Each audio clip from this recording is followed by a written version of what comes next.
All right. Hello, good morning, everybody. Good morning.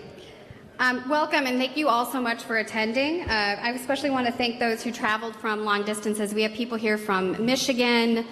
We had to take a ferry across the Lake Michigan in order to get here. We have people from Indiana. We have people here from Chicago. We have people here from, I don't know if I said Minnesota already, but I'm from Minnesota, so I can say it twice, as well as Greater Wisconsin. So thank you all for coming so that we can have a truly statewide discussion on this very important topic and this really important question. What is the relationship between science and policy, and how does one inform the other? Before we get started, just some housekeeping. Please do make sure your cell phones are at least on vibrate, if not silent. You'll notice at your table you have some note cards and some golf pencils and pens. These are for the Q&A sessions of the of all of the panels, as well as the first and third keynote. For the second keynote, Lana Pollock from the International Joint Commission, we'll just walk around and let you use the wireless microphone. We should have enough cards for all of you. If we don't, we can replenish them. Staff will be coming around to collect them about 20 minutes, 20 to 30 minutes into each of the presentations. You have a packet of materials with you. On the right side in the folder are materials from our sponsors, including the Public Service Commission, specifically the Wisconsin Office of Energy Innovation. It used to be the Wisconsin State Energy Office, as well as the Healing Our Waters Great Lakes Coalition. On the left, you have a program as well as an executive summary, a draft of an executive summary for a report, an addendum really, that we have been working on with our editorial team in our Waters of Wisconsin Steering Committee. It's an executive summary of a report that is supposed to act as an update to the 2003 Waters of Wisconsin report. You can find that report online, and there are also there's a copy in the back. If you have any comments on that executive summary, by the way, Jane, our talented executive director, and myself would love to hear them, so please do come up to us throughout the day or send me an email if you have any comments. We have 3 booths in the back. Please do visit those. UW Green Bay, the Wisconsin Academy, of course, as well as the Public Service Commission. Bathrooms are located around to the left from where I'm facing. And we do have a very, very full program today, as well as very full attendance. I have to say, I have been doing event coordination for a while, and this is the first time I have never had anyone cancel the day before the event. Conversely, I've had several people begging to be admitted, so it's very, very full, which is great. Clearly, people really want to have this conversation, but I would make sure that you let people sit and just get to know your neighbor and feel comfortable with being cozy. We are only going to let those people with name tags eat lunch, though, because those people paid the fee, and we are a nonprofit. Okay. So just briefly introduce the Wisconsin Academy. The Wisconsin Academy has been around since 1870. It brings people together at the intersection of the sciences, arts, and letters to inspire discovery, illuminate creative work, and foster civil dialogue on important issues. We connect Wisconsin people and ideas for a better world. Initiatives are the Wisconsin Academy's expression of the Wisconsin idea, and the Waters of Wisconsin Initiative is the primary host of this conference. They are a reflection of the 145-year commitment to gathering, sharing, and acting upon knowledge in science, arts, and letters for the betterment of the people of Wisconsin. And in that vein, we host this conference today. A special thank you to our sponsors and funders. Thank you to the Joyce Foundation, the Fund for Lake Michigan, the Wisconsin Office of Energy Innovation, the R.B. Reinhardt Institute for Ethics and Leadership at Viterbo University, the Nature Conservancy, the University of Wisconsin Sea Grant, University of Wisconsin Green Bay, the Wisconsin Coastal Management Program, the Healing Our Waters Great Lakes Coalition, and the Interactivity Foundation. I also would be remiss if I didn't thank the Waters of Wisconsin Steering Committee. I think I left that list over there, but I'm going to try to remember this. The steering committee includes Stephen Bourne, John Magnuson. Do you have it, Jane? Thank you. Thank you, Vanna. Jim Bauman, retired from the Wisconsin Department of Natural Resources. Stephen Bourne, retired from the UW-Madison Department of Urban Planning. Chuck Dunning, the U.S. Geological Survey. Our very talented Executive Director, Jane Elder, who has a very rich background in water issues herself. Bill Hayes of Newater, the Green Bay Metropolitan Sewage District. Jenny Keel of the UW-Milwaukee School of Freshwater Sciences. Myself, John Magnuson, UW Center for Limnology. Kurt Miney of the Aldo Leopold Foundation, who also started this initiative back in the late 90s. Ezra Meyer of Clean Wisconsin, who is in Chicago right now dealing with the Waukesha decision. Kirsten Shedd from the Interfaith Conference of Greater Milwaukee. Mike Striegel, now of the Aldo Leopold Nature Center, and Kimberly Wright of Midwest Environmental Advocates, as well as Rick Kite from Viterbo University. So thank you all. They were also instrumental in helping to draft the report that we have coming out later this year. So now to introduce our morning keynote speaker. We are very pleased to have Steve Ackerman here with us, UW-Madison, from the UW-Madison Atmospheric and Oceanic Sciences, as well as a few other institutes. Stephen Ackerman's extraordinary career as an atmospheric scientist has brought him international renown. Ackerman's research at the University of Wisconsin-Madison Cooperative Institute for Meteorological Satellite Studies, CIMSS, where he's director, has produced new methodologies for interpreting satellite observations of clouds, enhancing Wisconsin's reputation as the birthplace of satellite meteorology. An internationally prominent agency with over 130 scientists and graduate students, CIMSS works with the National Oceanic and Atmospheric Administration and the National Aeronautics and Space Administration to collect weather data from satellites to improve weather and climate forecasting. As a professor and CIMSS director, Ackerman encourages collaboration in the sharing of techniques, data, and expertise in order to foster advances in weather prediction that help save lives and livelihoods worldwide.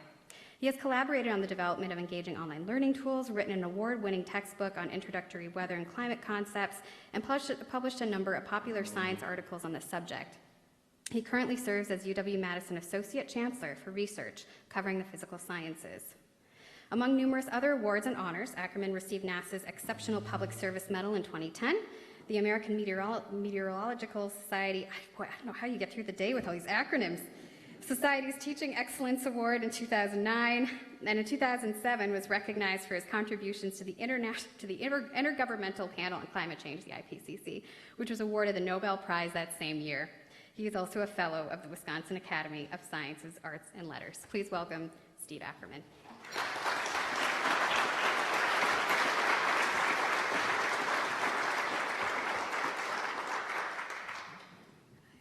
Now you know why scientists use acronyms all the time.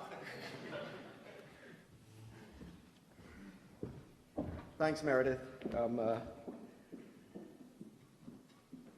I'm really honored to be here and to be a member of the Academy and the activities that they take on with regard to supporting science, the arts, and the humanities, and letters, of course, and the role they play in Wisconsin, and taking on this idea of the waters of Wisconsin, otherwise known as WOW. I think that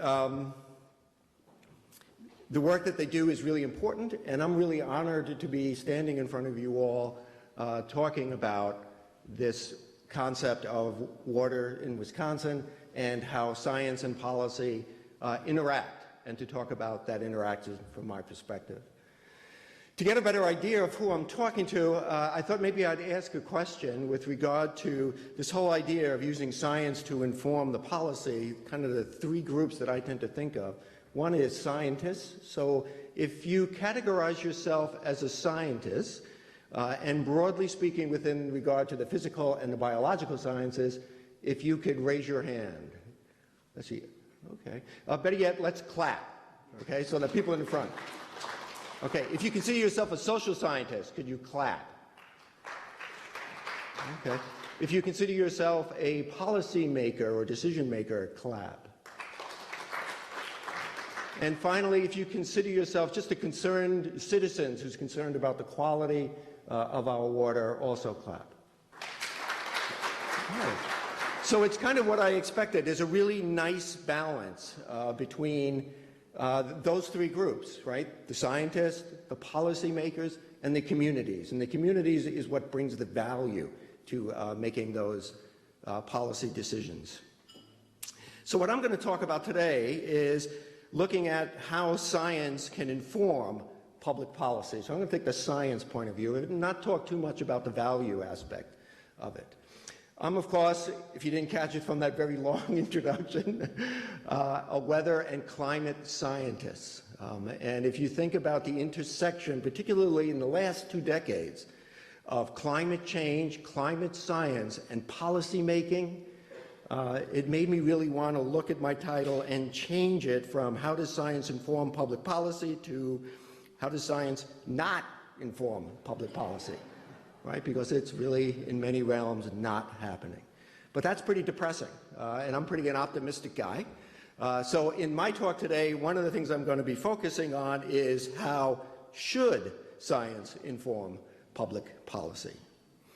And so in order to do that, I'm going to this is the outline. I'm going to talk a little bit about what is science. How do we think about it? What is my perspective on that? And then a part of that science, particularly with regard to the intersection of science and policy making, there's the question of uncertainty. And what's that about in science? And then I'm going to get into that intersection between science and policy. Where does one end and where does the other begin? Or do they merge together smoothly? So let me begin by talking about what is science. So if someone says to you science, I want you to imagine the image that comes to your mind that defines what science is. Now that you have that image, I want you to just start yelling it out, what that image is. What's that picture in your mind when you hear about science? What? Say it aloud. Lab tech. Bill Nye the Science Guy. What's the other one? Data. Transportation. Okay. Keep going. Come on. Okay. All right. Process. Okay. In debate. These are really good words. And now I feel a little bit out of place because when I image that word, things that come to my mind are beakers. Things like, right? Some people are like, yeah, that's what it is, right? Or maybe somebody in a lab coat with a, a pipe, whatever those things are in chemistry that we pull around. Or maybe telescopes come to your mind, or microscopes, the small ones, or the big electronic ones. If you hate science, if you never enjoyed science, you might be thinking about equations. Right, that go on, or maybe a list of facts that you had to memorize when you were in grammar school. Or if you're in the arts, you may actually think about the mad scientist, right? The character with the lab coat and the gloves and the test tubes and the wild, frizzy, crazy hair and what that imagines. I, by the way, am a scientist, just to remind you. But I'm actually really glad that people mentioned individuals. Because that is an important part, as you see as we go through this talk, with regard to what science is all about. It is about people. It's about people doing work, and in many cases, in order to benefit others. But if you, Google it or go to the dictionary and look up what is science, in terms of the words and not the imagery, these are the type of definition that you'll come across. And that is that it's an intellectual activity that involves the systematic study of the physical and natural world through observations and experimentation. Nice little definition, not very exciting, right? That's the thing I like about the mad scientist, right? You look at that mad scientist, yeah, he may be mad, but he's excited. And when you integrate and work with scientists, that's one of the first things you'll discover about them when they start to talk about their work. They're excited about the work they're doing. Science is dynamic, it's invigorating, it inspires people. And it's also a community endeavor, something that really doesn't come out of this definition, particularly in today's world with our problems that we're addressing from a science point of view are very complex. So that's what science is. It's an intellectual endeavor don't like that very much, right? Because that actually puts us back into our white tower, right? Which many people classify the universities. You're in your white tower doing your work, not paying attention. And that's really not true. Particularly in the organization that I work in, the Cooperative Institute for Meteorological Satellite Studies, otherwise known as CIMSS, but better said as SIMS. Right? There, our objective, the scientists that work there, yeah, we're delved into a certain problem. We're working with NOAA, with NASA, weather scientists, climate scientists, trying to better understand how the Earth works. But the ultimate goal and the ultimate reward is not the paper that we publish, but how our work is used to benefit society through improved weather forecasting or through improved climate forecasting. And that's the thing that often gets lost when we talk about science. The people, the work that they're doing, and their ultimate goal, which is to make society better. So how do we do this? So when you think about how do we do science, what's the word that comes to your mind that you learned in grammar school? Research? Hypothesis, right? Basically, the scientific method, right? That's what we're taught way back in grammar school. If you don't remember what that is, it's a very nice linear step process. You ask a question, you formulate a hypothesis, you perform the experiment, you collect data, and then you draw conclusions, right? A very simple process. And again, if I look at my area with regard to climate change, right?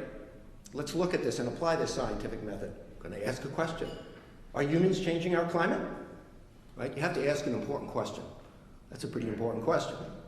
Let's formulate an hypothesis. Yes, we are, because we're increasing the amount of carbon dioxide that goes into the atmosphere through burning of fossil fuels. And we know, because of the properties of carbon dioxide, that that's going to lead to a warming of the planet, and then that planet is going to lead to climate change. That's our hypothesis. Probably could state it more concise than that. Then we perform an experiment, right? That's a little hard to do in the atmospheric scientists.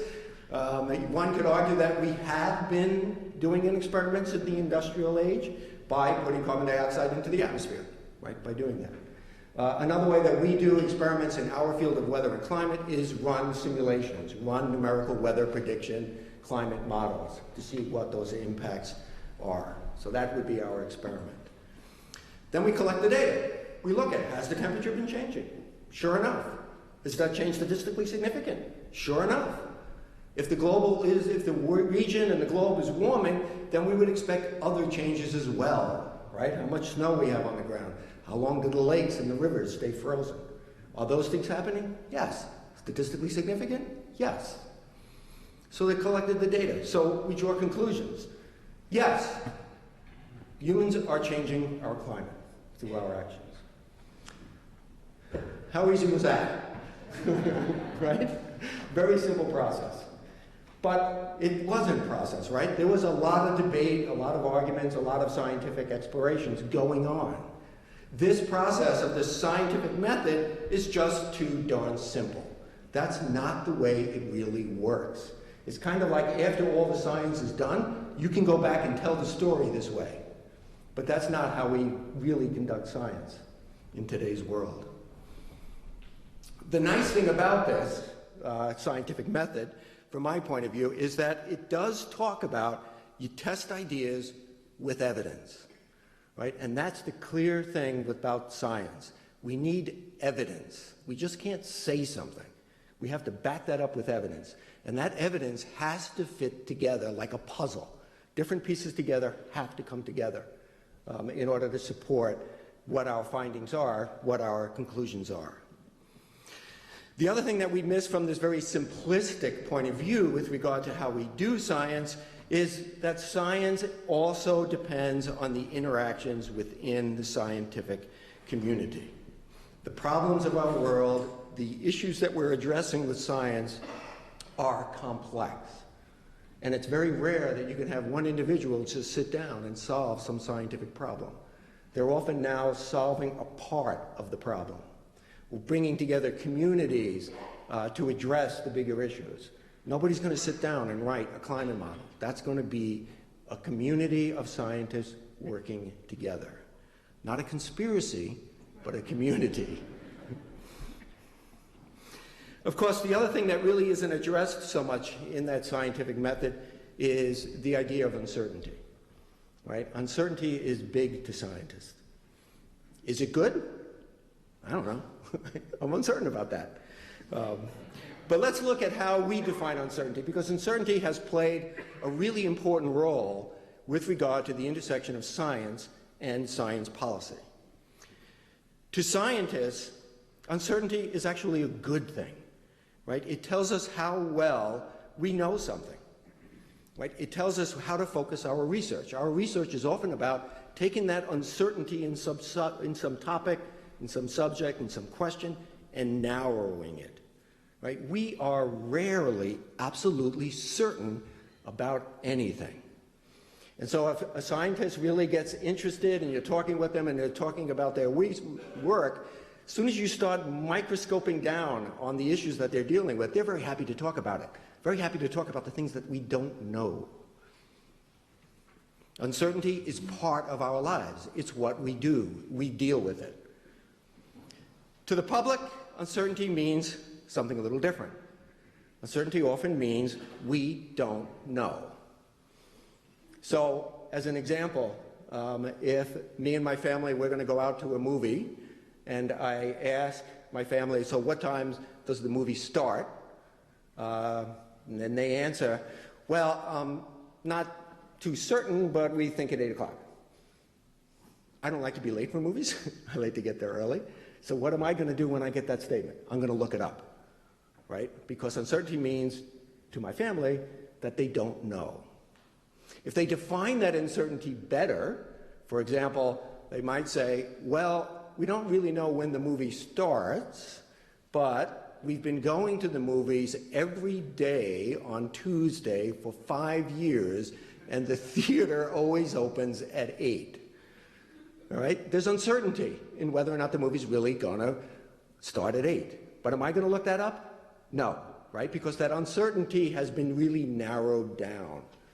And so that viewpoint of uncertainty from the public with regard to what do we know, what we don't know, and from the scientists is a problem that we're going to be talking about in just a minute in terms of how do we get policy done.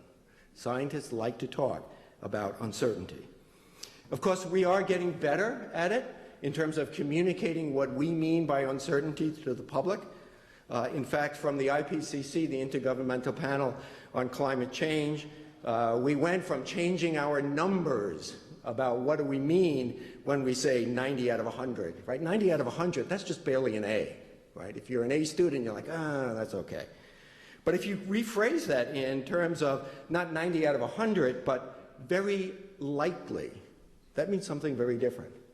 And so we've been very particular now about defining what we mean when we talk about how certain we are about something that we know, in order to translate that and help that with policymaking. Make no doubt about it, policymakers understand uncertainty, right? Because if you're going to make policy, you're going to try and do something that's going to impact the future. And that future, whenever you go to the future, there's uncertainty there.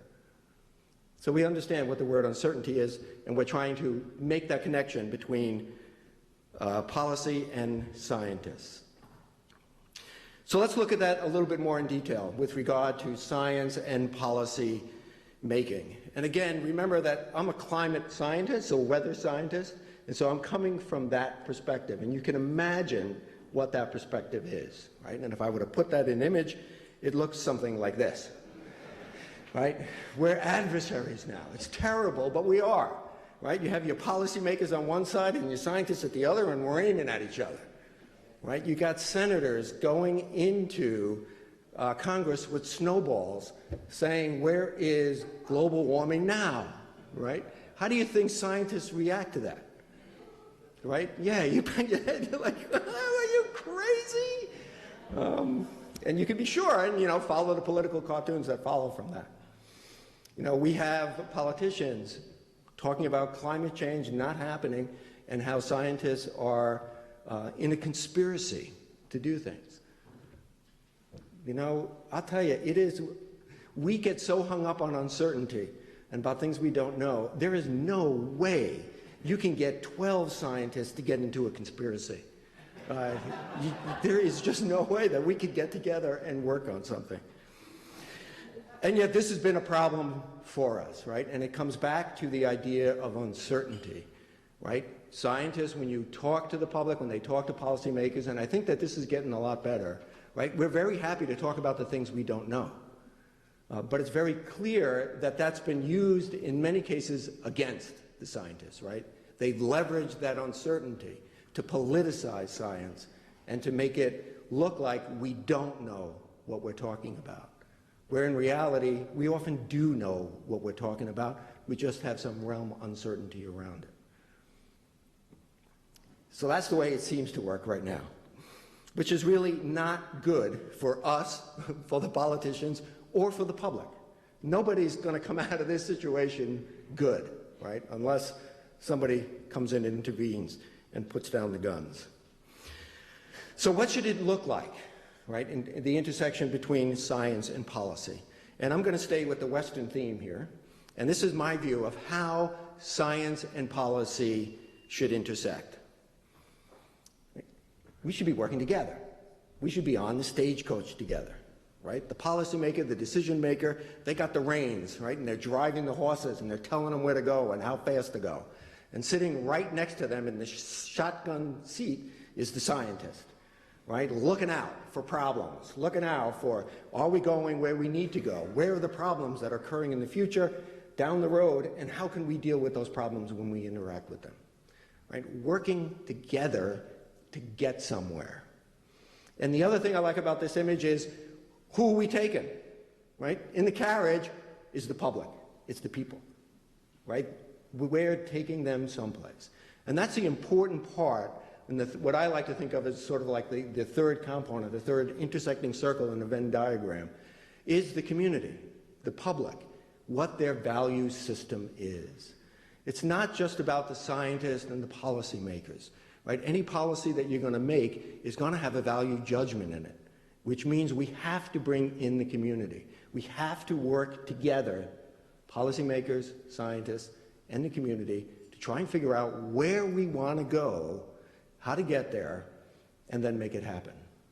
Right? In this analogy, if the passengers that are inside there want to go to Arizona, right, and the scientist is sitting up there in the shotgun position thinking, you know, Arizona's way too hot and dry. Let's skip that and go to Mississippi, right? That ain't going to work. That's going to cause a lot of problems. So the scientists cannot solve the problem by themselves, neither can the policymakers, neither can the public. We need to work together in an interactive mode in order to have success in protecting our waters in Wisconsin.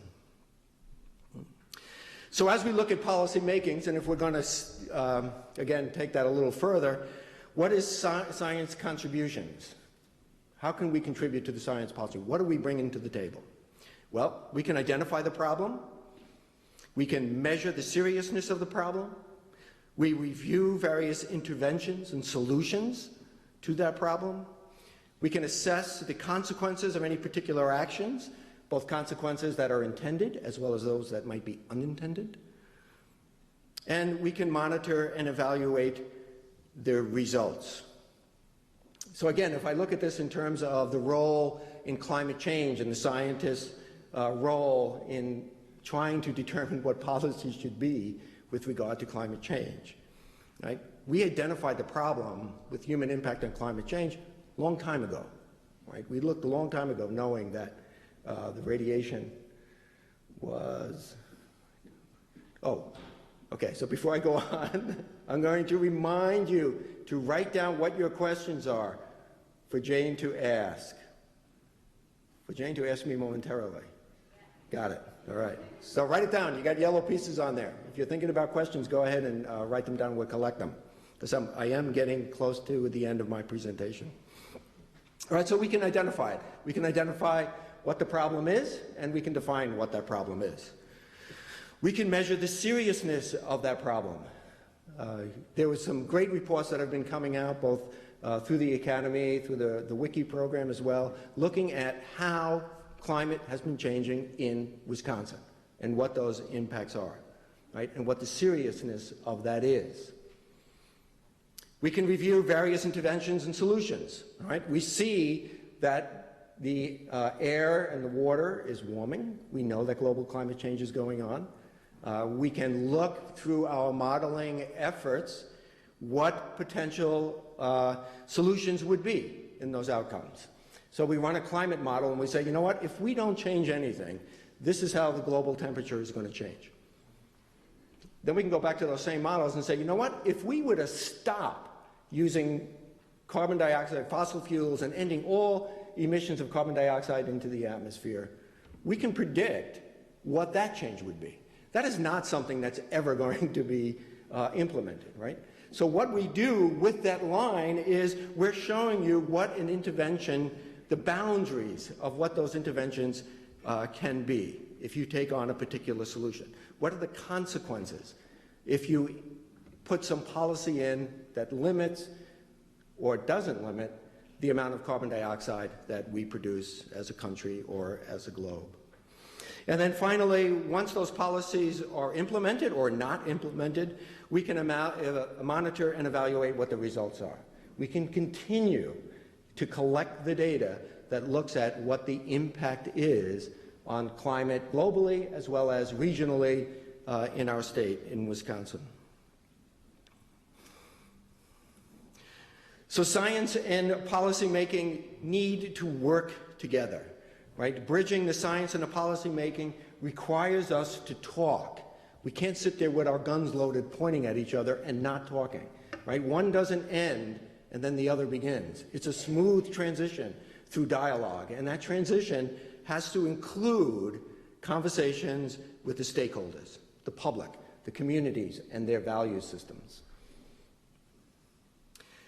And I want to just point out again that I'm a climate scientist, but it really isn't. When we talk about science, it's really not just about the physical or the biological sciences, right? The social scientists, those of you who are in here who clapped with that, their research, their understanding of how organizations work, of how to implement policies, what belief systems are, because that defines a lot of what our value systems are, and what the societal norms are. These are other factors that help not only the development of policies, but also the implementation of that policy. So I want to end by looking at what's coming out in 2016. I had the privilege of getting a draft of this report. And here's a paragraph that I really like from that draft report, and who knows, maybe it'll get eliminated or changed, but I don't think so, because it really gets at the heart of matter with regard to science and development of policy, particularly with regard to the waters of Wisconsin, right? It's not hard water to our state, right? Just look at our boundaries. Go to the west, go to the east, go to the north. There's water all around us. So it's an important thing that we need to deal with and to assure that we have good, clean water, not just for health and for the ecosystems, but for the economy as well. And so in order to address these problems, in order to assure that this resource maintains itself, we need to have science-based management. Science is not going to provide all the answers, but it's going to provide an important aspect of what the problem is and how different solutions can ameliorate any problems that might develop. It plays an essential role in divining the sideboards of uncertainty, right? They will always deal with uncertainty. When I look back again in terms of what's going on in Wisconsin, there is no doubt that climate change is impacting our water systems. Waters are warming, changing the air quality, changing the precipitation patterns in the state is affecting the water quality as well. And so as we look into the future, as Meredith said, this report that's coming out in 2016 also looks back to what was the report, what the summit was in 2003, right? And in this report, and it's in the summary diagram that you have, gains have been made since 2003, but there's also been setbacks. And in 2016 plus 13, in 2029, when we reconvene here 13 years later, we should be looking back and finding that the gains far outweigh any kind of setbacks we may have had. And the only way that that's going to happen is to look at this summit not as a summit, but as a beginning, right, where scientists, policymakers, and community come together and address the issues in order to make sure that the waters of Wisconsin are wow. And with that, thank you, and I think we have some time for questions.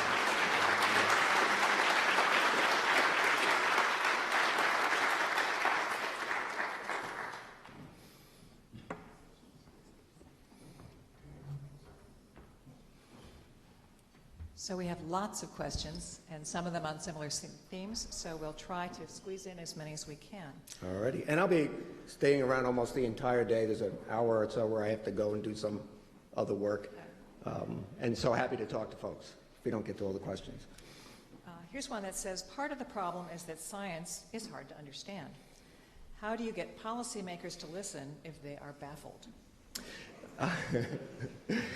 I can tell you policy making is also, from a scientific point of view, hard to understand. How do you do this stuff? What do those words mean? Why is it so complex? Yes, science is tough, and going back to the images of those equations and things like that, the images, a lot of people hate science and hate math. And so explaining science to the public has actually been something I think that's been improving in the last decade and a half. We certainly have recognized that the science we do, if we want to impact policy, if we want to make the world better, we have to better explain our science to people who are not experts in our field. And I really do believe that we've seen an improvement of that. I run a class on informal education for graduate students. So graduate students from all over campus in the STEM fields, the science fields, come together and they want to learn about how do they communicate their research to the public. And so I think it's getting a lot better. And it's only going to happen through training. And again, that's another important role that the universities and the colleges can play. Several questions here about communities and the public, so I'm going to try to wrap them into one bundled question for you here.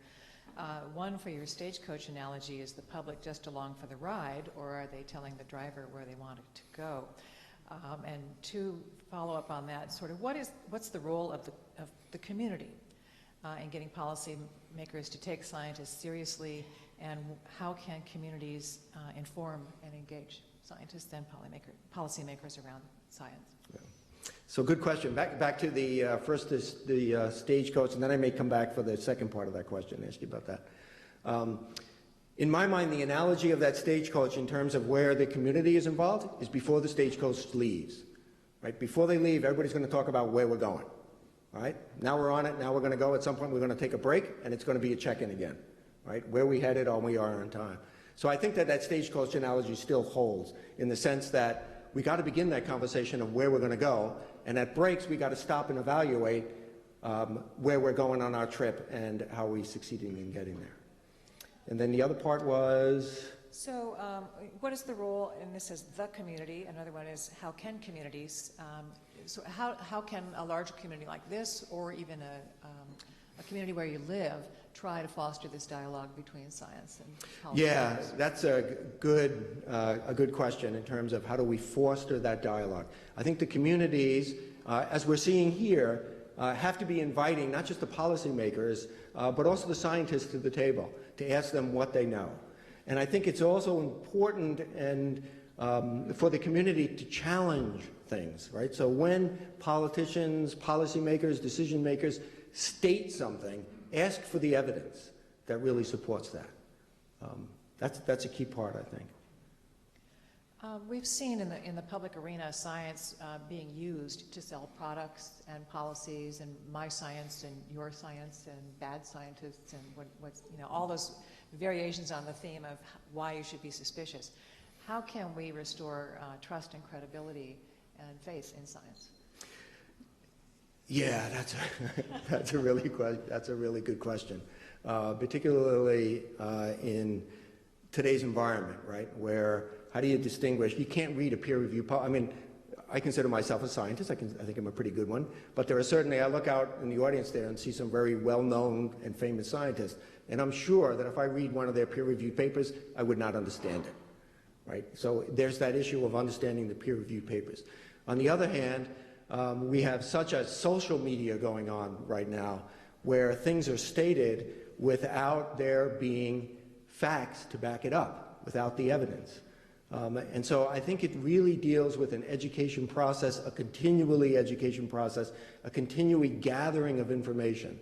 Of course, that information also presents itself in a confusing way through the media, because there are lots of reports that go in the media, not just about climate change now so much, but the benefits of chocolate.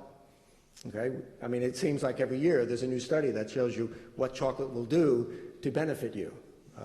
And when those reports come out on the news, right, there's no really present of how that conclusion was reached, whether it was done with a study of 1,000 people or a study of 10 people, right? And then a year later they'll come out and tell you how chocolate is bad for you, right? And these are things that we're continually put in front of us. And many times we assume that that's what the science is, and yet it's really, we really don't have the background evidence to know whether or not that story is just interesting because the news media knows that you're going to be interested in it. I'm interested in knowing the benefits of chocolate, right? Because when they come out and tell me that chocolate's good for your heart, I go to Gail Ambrose's, right, and buy a bunch of chocolate, right? When they come out and tell me that chocolate is not good for you, well, I'm going to go buy chocolate anyway, right? Because I'm just going to ignore that study, right? Because there's probably a limitation that's not being reported in the media. So developing that confidence is a hard thing to do, both when there are public figures denying, politicizing science, as well as this continual flow of media that are interesting stories, and they sound like science, but the question is, what is really the science method behind them that reach the conclusion that's being reported? Where do you see the role of education in building science literacy? There's a lot of concern. I know every year that there's surveys that show just how much the public doesn't know or understand about science, and clearly that's a barrier. But where do you see education in the short term and long term building science literacy? Education, long-term, short-term, I think we got to, as a state, now these are my value systems, we got to get back onto the wagon of supporting public education, not just at the higher education, but K through 12 as well. I mean, education in the state has been under attack, and that's going to impact us. And education is critical, making critical thinking in order to go back to the other point, to determine what is good science and what is not science, but just political statements trying to politicize science. So the education process is really important. I'll also say the Wisconsin idea, something that's ingrained by anybody who's in this university, and it's one of the things that makes me stay here at this university. This whole idea of the boundaries of the university or the boundaries of the state. And I know it now goes national and all that, global, but I still like to focus on Wisconsin itself. And so getting out to the public, talking about the science that I do, whether it's through online courses or through its radio shows or public talks or newspaper articles, I think it's important and something we just have to keep doing. But number one is we've got to fix education in this state. Thank you. There are a couple questions about how we help scientists understand, or how we help policymakers understand science better. One asks, what does the interaction between science and scientists and policymakers look like? Should they literally sit down with each other and discuss things? Do they need a translator? How do we surmount the challenge that a lot of science comes out in basic research and not necessarily the easiest thing to understand, and also that it is supported by a public investment. So, what's the best way to have that conversation to good effect, I think? I think one way to have that impact and that good conversation is to place the scientist into the decision-making's realm. And so there are a lot of professional societies, particularly at the national level, that give fellowships to both professional scientists, but as well as those just coming out of undergraduate and graduate programs to go and work in a politician's office, to work with them in looking at the various aspects of science and its impact on an issue or on a policy. I would imagine and I would hope, though I don't know, if our state does the same thing. I'm sure that there are internships that are working up there, because I know some interns that are working in the offices on our state capitol, but I'm not sure that they actually have programs. And that probably at a local level would be really valuable, to have scholarships where students either just about to graduate or recently graduated or in the summer are actually sitting in with policymakers talking about the science that impacts, that feeds into the topic that they're dealing with. But I do think that the reason why I say place it there is it can't be just sit down once and then walk away, right? That doesn't develop trust. We have to develop trust. Right now in the climate realm, there's no trust going on with regard to climate scientists and many politicians. Many years ago when I first became a scientist, from my point of view, the intersection between science and policy, that was a wall, right? I did my science, and now, you do your stuff. I don't believe in that anymore. And a lot of that has broken down because in the old days, I trusted them, right? Now there's a breakdown in that trust, that you're going to misuse my science in order to continue to propagate an expectation, a desire, a belief, an entrenched belief that really isn't supported by the science. Can you touch just briefly on the challenge we face today with funding basic research? And a lot of it comes up against deep ideological resistance. And we've seen this notion of let's fund practical science, but this other stuff, it's not worth our investment. Good question. The funding of practical science versus basic science. And I know there's been some really good books written about this idea of basic science and how it leads to discoveries down the road and justifying the use of basic science because we know there's going to be discoveries. A lot of the research that I do would probably not fall under basic science. It would fall into the realm of probably applications because, as I said, it's about weather, it's about improving weather, so that endpoint is really easy to identify. But when you're dealing with the collider over in Geneva, right, looking for the God particle or understanding what dark matter is, it's hard to pick out. How's that going to apply to me? And my answer to that is, who cares, right? I mean, we're humans. We should be searching and thirsting for knowledge. And whether that knowledge is directly applicable to today's world or if it just gives us a better understanding of how the universe works, there's nothing wrong with that. That's my view.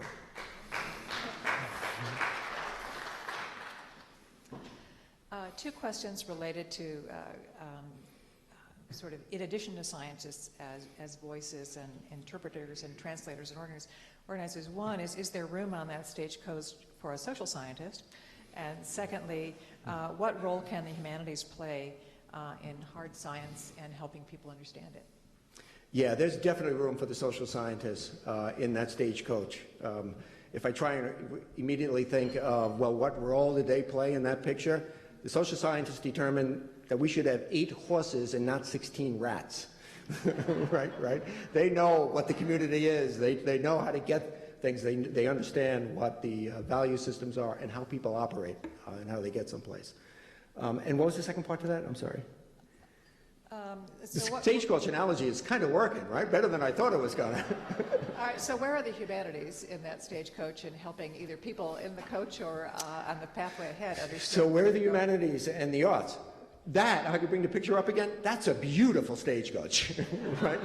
And it's comfortable. So that's where it fits, right? And you don't know it because you can't have the audio with it, but the driver and the shotgun person, they're singing songs that are going on right now. Songs about science. Right. Let's walk into the murky waters of science and activism. Can scientists be activists, and where is that line, and is there a line? And sometimes when we cross into that arena of activism, we often see really negative and highly charged dialogue, if you can even call it dialogue at that point. Yeah. That's a good question. And the immediate image that comes to my mind when you talk about science and activism is Jim Hansen, who is the climate scientist in NASA. And I think with regard to when do you engage in activism, I think that question applies not just to scientists, but individual as a whole. I think the same reasons that would drive me to activism is the same reason that anyone in this room would be driven to being a very active, whatever that activism means in your world. I think in terms of science, Jim Hansen has certainly become a target because he is very active. He's done a lot of work in climate science and climate change, and I'm sure that over the years he got really, really frustrated and at some point crossed that threshold and just went to, I'm going to get arrested. I'm going to do civil disobedience. And I think that, again, that's a personal issue that probably, whether you're a scientist or not, you're going to reach at some point in your life based on what your value system is.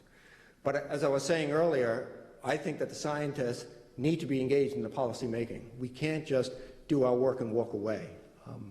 We have to be engaged on how that work is used, particularly when it's misused and characterized incorrectly. We have a question here asking how can scientists be better communicators, and related to it, two challenge questions for you. One, can you explain in 3 bullets climate change to decision makers who believe it is too costly to act, or that we do not have enough information? And then secondly, is there a couple of those bullets you can also use on uncertainty? So you're in the elevator. So you're right, a couple of bullets. With regard, I think those bullets, how would I put those bullets? I think I would I don't know how I'd put those bullets, because I think what runs through my mind is what part of climate change do you need? And when I think of the bullets that go along with climate change, those bullets are evidence. It's all about data. We can show you graphs that show the temperature is going up. We can show you graphs that show you ice on frozen lake time periods are going down.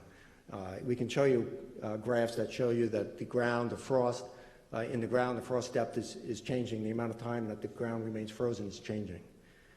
And the fact that all those things fit together. So no, I guess I can't do it in 3 bullets. Just a quick follow-up of that, someone suggesting that on uncertainty, is it helpful if we point out that all of us make decisions every day with uncertainty about finances and our personal lives?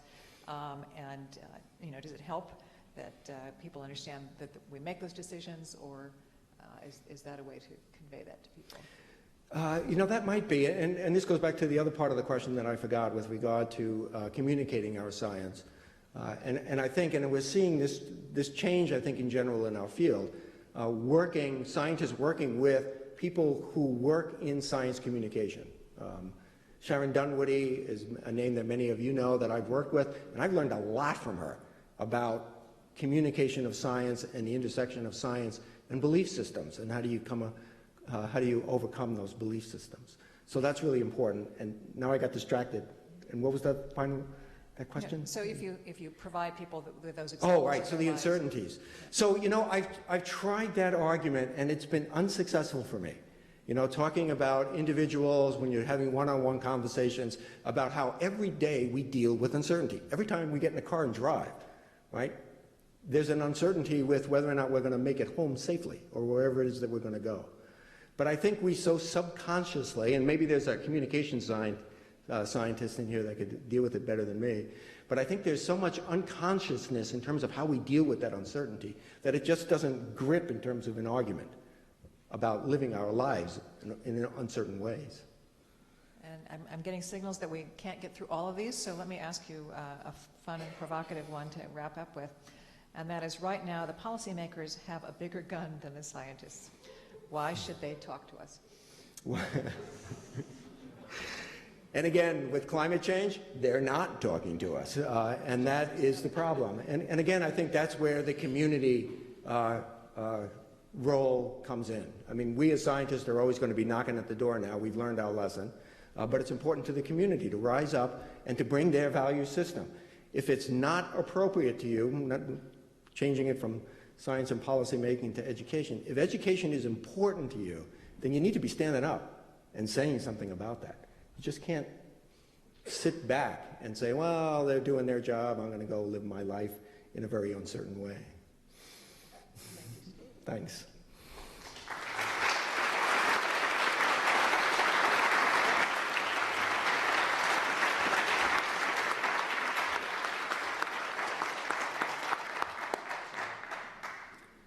Are you warmed up? All right. Thank you so much for that remarkable talk and also for your really provocative questions, and I apologize to those that we weren't able to fit in. We're going to take a short break, 15 minutes, and we mean that. Bathrooms are down the hall that way. There's still some food on the tables. Get to know somebody at your table, and we'll be back here right at 10:15. Thanks.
you. Yeah, I've been doing a lot more rock climbing lately, which I just jumped on.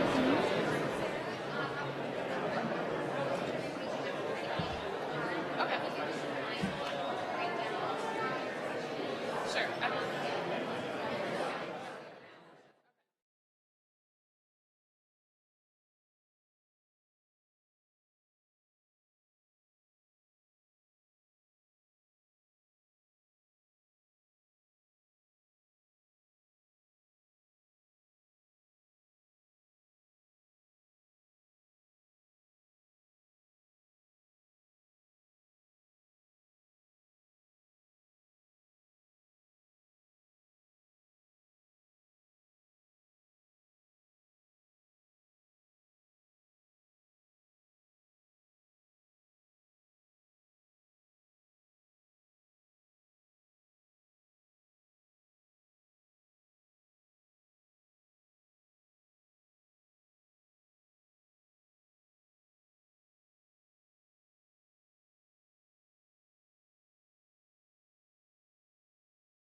Started with our state of our waters panel in just a second here.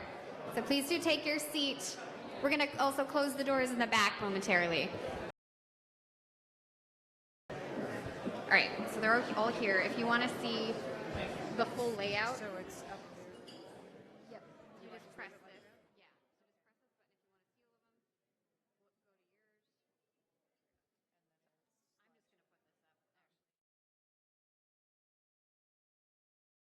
Go to yours. I'm just going to put this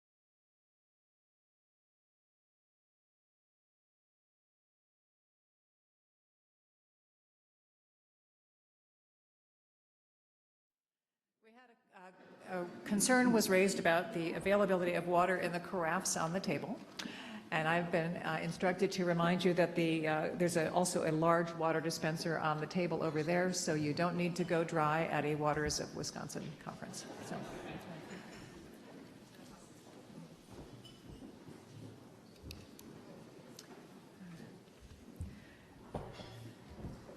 So we're going to shift our attention now to the Waters of Wisconsin work that we've been doing over the last 3 years, looking at where we've come in the years since the last report was completed in 2003. And we'll provide an overview and also some opportunity to go deeper on several of the issues. Our panel will be moderated by Stephen Bourne. Steve was with the UW-Madison Department of Urban Planning, retired now, and out trout fishing whenever he can. He's associated with the University of Wisconsin since 1969 until 2005. He was professor of urban and regional planning and environmental studies, served as chair of the Department of Urban and Regional Planning and the UW-Madison Graduate Water Resources Management Program. From 1974 to 1977, Bourne served in Wisconsin state government as director of the state planning agency and later Wisconsin state energy director. He's also worked in natural resources and government policy planning in Thailand, Tunisia, Mexico, New Zealand, and Australia. His interests are in the areas of environmental and natural resources planning and management with emphasis on watersheds. His recent research has focused on groundwater management and assessing watershed partnerships, and he's been a principal in the development of Wisconsin's laws for lake and watershed management, groundwater protection, land use planning, mineral development, and played a significant role as one of the co-leads in our Waters of Wisconsin work between 2000 and 2003. Please welcome Steve.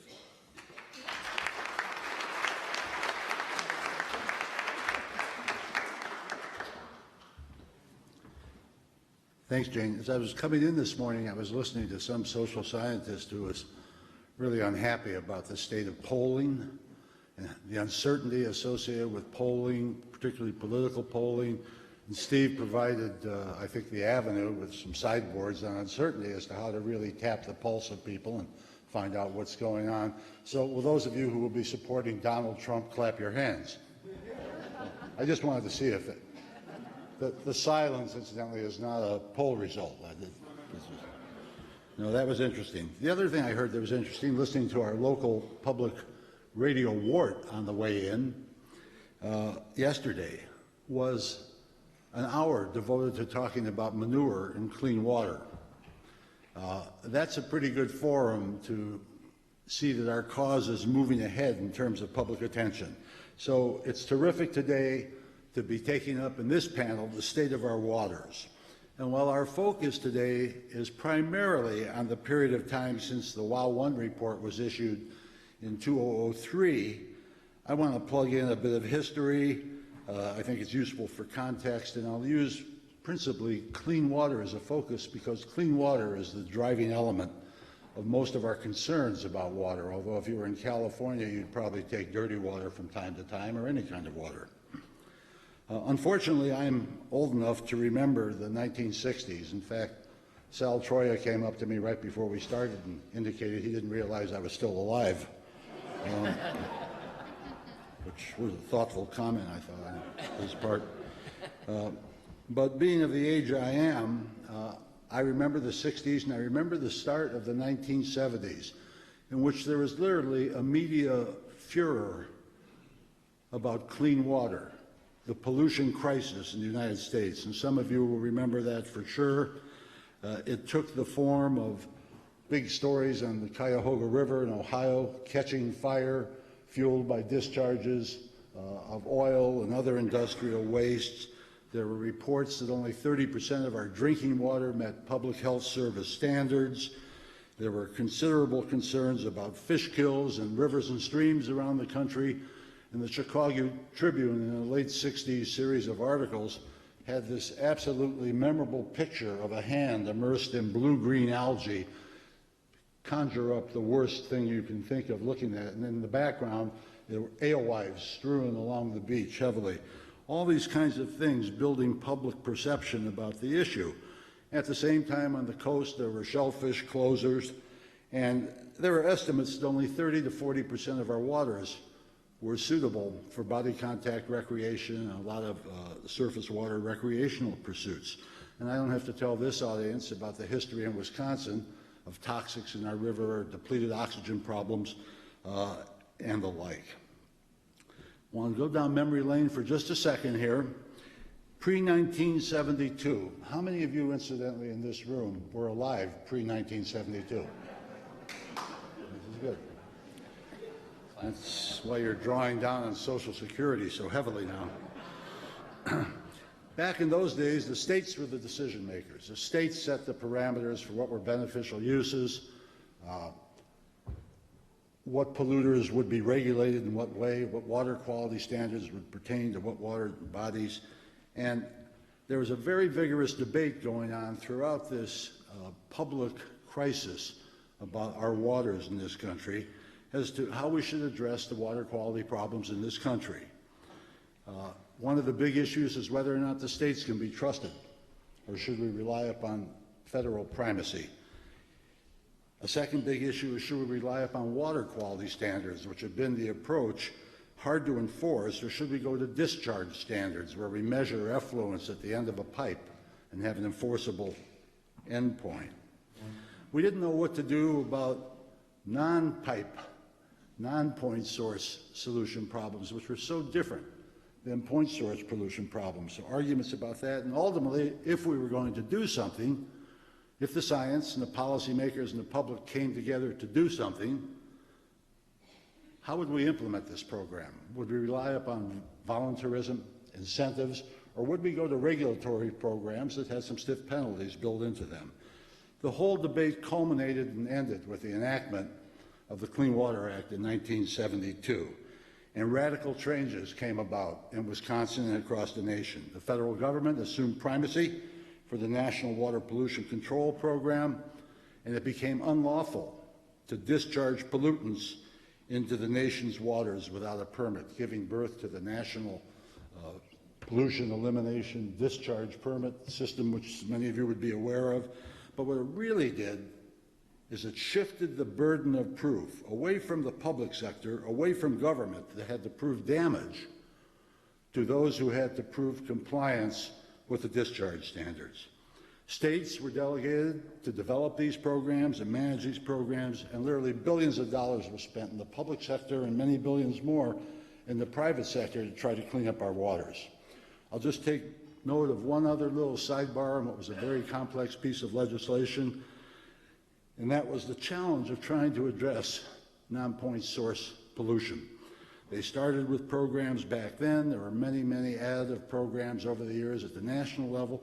And Wisconsin, as most of you know, had been a leader since 1978 with our priority watershed programs, a whole variety of successive programs, up to today's phosphorus implementation challenges. So where are we today? Well, over that 40-year horizon, you'd have to say, gee, things have really improved a whole lot. The waters are cleaner. You look at the Wisconsin River, the Fox River, Great Lakes tributaries, whether it's measured by fishing or swimming or canoeing or whatever, things are better. And we've seen some tremendously innovative and progressive programs take place with many of the sub-state utilities in terms of cleaning up our waters. In Milwaukee now, the Milwaukee Metropolitan Sewerage Commission is now treating 98% of the water in the regional system to clean it up. They're leaders in providing green infrastructure, which was almost unthinkable 15 years ago. So things are happening, and they're happening in other places in Wisconsin as well. But there are still many lingering challenges, problems, some would say failures. The issue of contaminants. Now we've got a whole new host of microcontaminants to worry about, and the pharmaceuticals that we use way too gleefully are showing up in our water systems and with uncertain effects. And we've got old friends in the form of mercury and, of course, more recently lead that we still have to worry about. So we've got serious issues. The non-point source problem, polluted runoff, is the dominant pollutant in most of the agricultural world around the United States. And implementation of programs has largely been dependent on the availability of cost sharing. And big surprise, in downturns, that's where the cost sharing plummets, and so we don't move ahead. There's great concerns in times of diminished budgets about effective programmatic oversight and regulation, manifested with these combined animal feeding operations, and some of you, and we'll hear more on this later today, about a petition for intervention by EPA in terms of how we handle that problem here in the state. And so there were great lofty goals when the Clean Water Act was passed. Those goals were never going to be met, but progress, I think, has still been slower than we expected. And the monitoring, in spite of big increases in monitoring, has been somewhat inconclusive. Let me note just a few other areas here looking back over this time frame. Great Lakes management, which Todd is going to talk about. There's clearly some successes there in the clean water arena from the Clean Water Act and Federal Great Lakes Initiative. In Milwaukee Estuary and Sheboygan, the Fox, you can find all kinds of places where there's improvements. Wisconsin was the first state to get a coastal zone management program approved in the Great Lakes, and there's a rich legacy of positive things happening in communities all along our Great Lakes coast in the state, and it also helped lay the base for the Great Lakes Charter and ultimately the Compact, and we'll hear much more about that later, but my take on looking in, I'll be looking forward to Todd's remark, is that it's a work in progress. Groundwater, an area near and dear to many of you here. In 1984 in this state, we passed a comprehensive Groundwater Quality Act, and it was heralded and well implemented by DNR. We thought we were moving ahead. About the time we were wrapping up the WOW 1 effort, we enacted in this state, I'm trying to remember, the 5 is subtracted from 8, or the 3? Okay, thanks. Steve, will you put that diagram up there with some differential equations and stuff? I've been struggling with her timeline ever since. But the point I want to make on groundwater, I see Mark Miller was in the audience before, and he and other legislators supported Act 310, and we put in place what was really just a modernization of our high-capacity well law in the state, with some provisions for looking a little bit more broadly at the impacts of these wells and so forth. It was always understood that this was going to be a first step. A technical advisory committee was put in place to begin examining unresolved issues and what the second step would be. And along the way, good DNR professionals, good professionals in the Public Service Commission were doing some good things in terms of public water supply planning and starting to look at demand issues and so forth. But the bottom line on it is we never took the second step. And in fact, if we've taken any steps at all, as reflected by the legislation we've seen recently introduced, fortunately not passed, I'm speaking of Senate Bill 239, they are huge steps backwards. They are steps that would weaken our opportunities to manage groundwater and surface water as related resources. They would inhibit any opportunity for regional aquifer management. And they would deny us the opportunity to use our intelligence to learn from what we've done in terms of drilling, pumping, and so forth, and make adaptations as we move forward in managing this resource. So that's pretty disappointing. In the shoreland and floodplain management area, we were a pioneer, a national leader. In wetland restoration and protection, there's been accomplishments in recent years. You'll hear more about that from Aaron. But we're not a national leader in many respects anymore. There's been backsliding in that area legislatively and particularly in protection of our natural areas, whether it's for biodiversity or public access and public recreation. Our Stewardship Act was a wonderful thing for many years. It barely survived with some intense lobbying by some hardworking people, 1/3 level relative to its funding level. So one worries about that backsliding. Now, against that backdrop that's a little bit pessimistic, there are a couple of areas in which over the last 10 or 15 years we've seen transformative changes. The science and technology area is one. The idea that I reach in here and pull out my silly little iPhone in real time can get river flows and a lot of water quality information from almost any place in the United States is staggering. And of course our science capacity, our understanding, our modeling capability, both in basic and applied areas, everything is up. The other big positive, I think, is the emergence and strengthened capacity of NGOs and citizens in water and environmental management generally. And we see that evidenced by watershed associations and friends groups and lake districts and land trusts and so forth.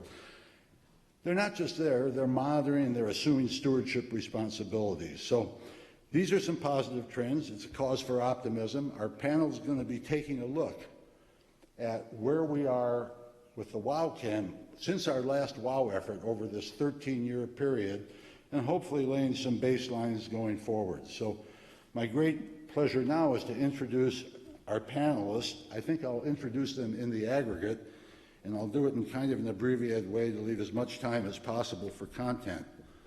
Many of you know some of these people, and some of you may have served time with them. I don't know. I mean that in an affirmative way. Let me introduce, speaking of serving time, Todd Ames. Todd is Director of Healing Our Waters, the Great Lakes Coalition. He has been working in environmental policy for a long, long time, worked in the state of Ohio, came here to be the director of the River Alliance of Wisconsin, spent many years, almost a decade, as the water czar, water administrator at DNR, in which he was able to leverage a lot of very successful things. Took a stint as the head of River Network, and so he has extensive experience in the whole policy arena, and he'll wind up talking to us shortly about the development of the Great Lakes, some of the very contentious things which are in motion. Aaron O'Brien, seated on the far left, my far left, your far right, no political attachment, is the policy director for the Wisconsin Wetlands Association. She's been there since 2004 and has expanded their programs dramatically. Many of you are in that network or newsletters, and she's received a couple of very prestigious awards for the good work she's done working to protect and restore wetlands. Sarah Gears, who is sitting next to Todd, is with Midwest Environmental Advocates, who in many respects became the substitute for the public intervener upon the demise of the public intervener, and have been very active As an organization working for healthy water, air, land, and government, very much committed to citizen activism. And I think I'll let Sarah unfold that story in terms of CAFO's groundwater protection and their view of whether or not we have appropriate public oversight. Now let's see, the other person I was going to introduce is the director, there she is, of the Wisconsin Academy of Science, Arts, and Letters.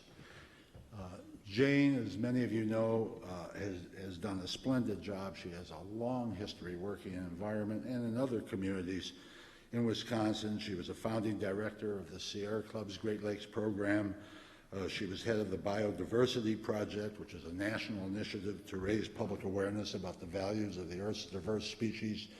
And she's been here at the Academy for the past several years in an extremely challenging job, not just knowing something about water, knowing something about air, knowing something about art, knowing something about literature, but having to know something about nonprofit management, money, communications, and all those kinds of things too. So those are our four panelists, and without any further ado, are we okay on time? You can see, incidentally, that over the couple of years now, I've worked with her, Meredith. Meredith has absolutely dominated my thinking and life, and I'm a little intimidated by her. So with no further ado, we'll turn to Jane.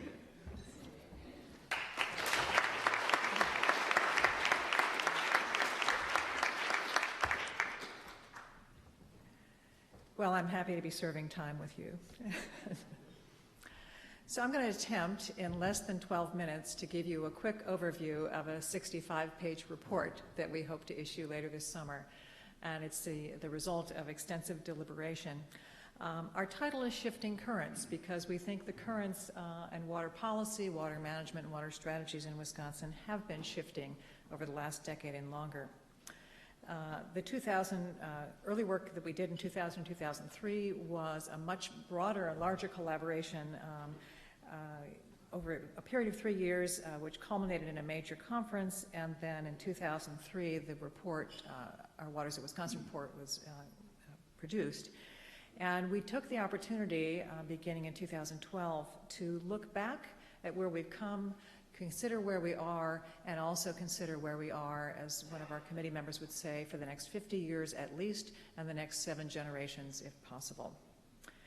So for doing this, we had so many meetings, so many flip charts have died in the service of water in the state.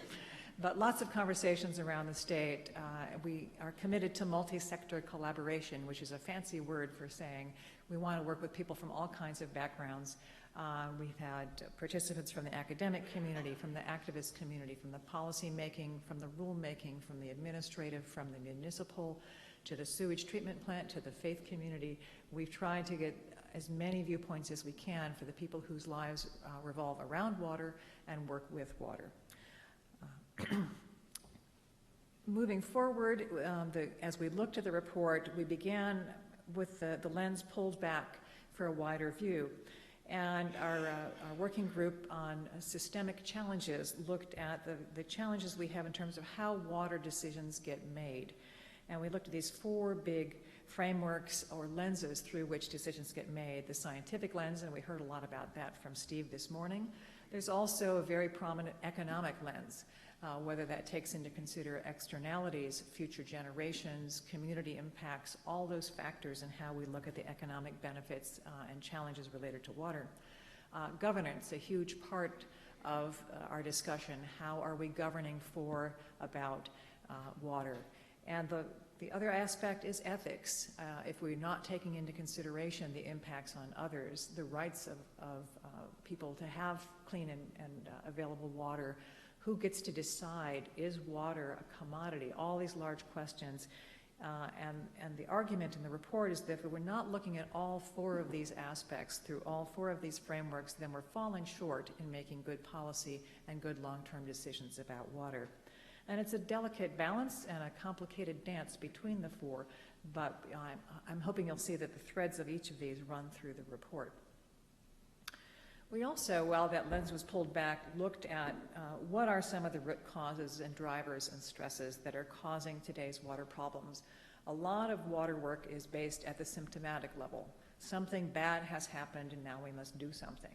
And we rarely get the time to take a look at why did this bad thing happen in the first place? And what was the cause behind it? And so we looked at some of the things that are driving water policy and water practice and water experiences in the state now. Certainly agricultural policy and practice plays an enormous role in Wisconsin's water quality, its habitat, and even supply.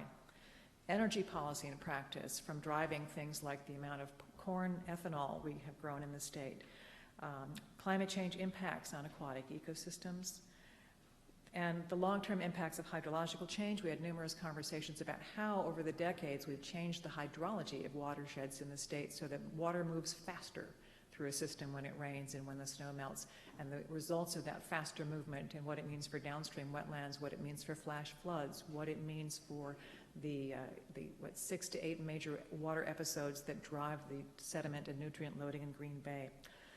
We looked at the ecological changes driven by invasive species, which are continuing, and aging water infrastructure. We have billions and billions and billions of dollars of aging infrastructure needs that need to be addressed in the state. So all of those are underlying causes for why we're seeing some of these other challenges, and we wanted to flag those because any water strategy going forward that doesn't acknowledge that these kind of drivers are in the larger systems that we're working in is missing a big piece of the equation.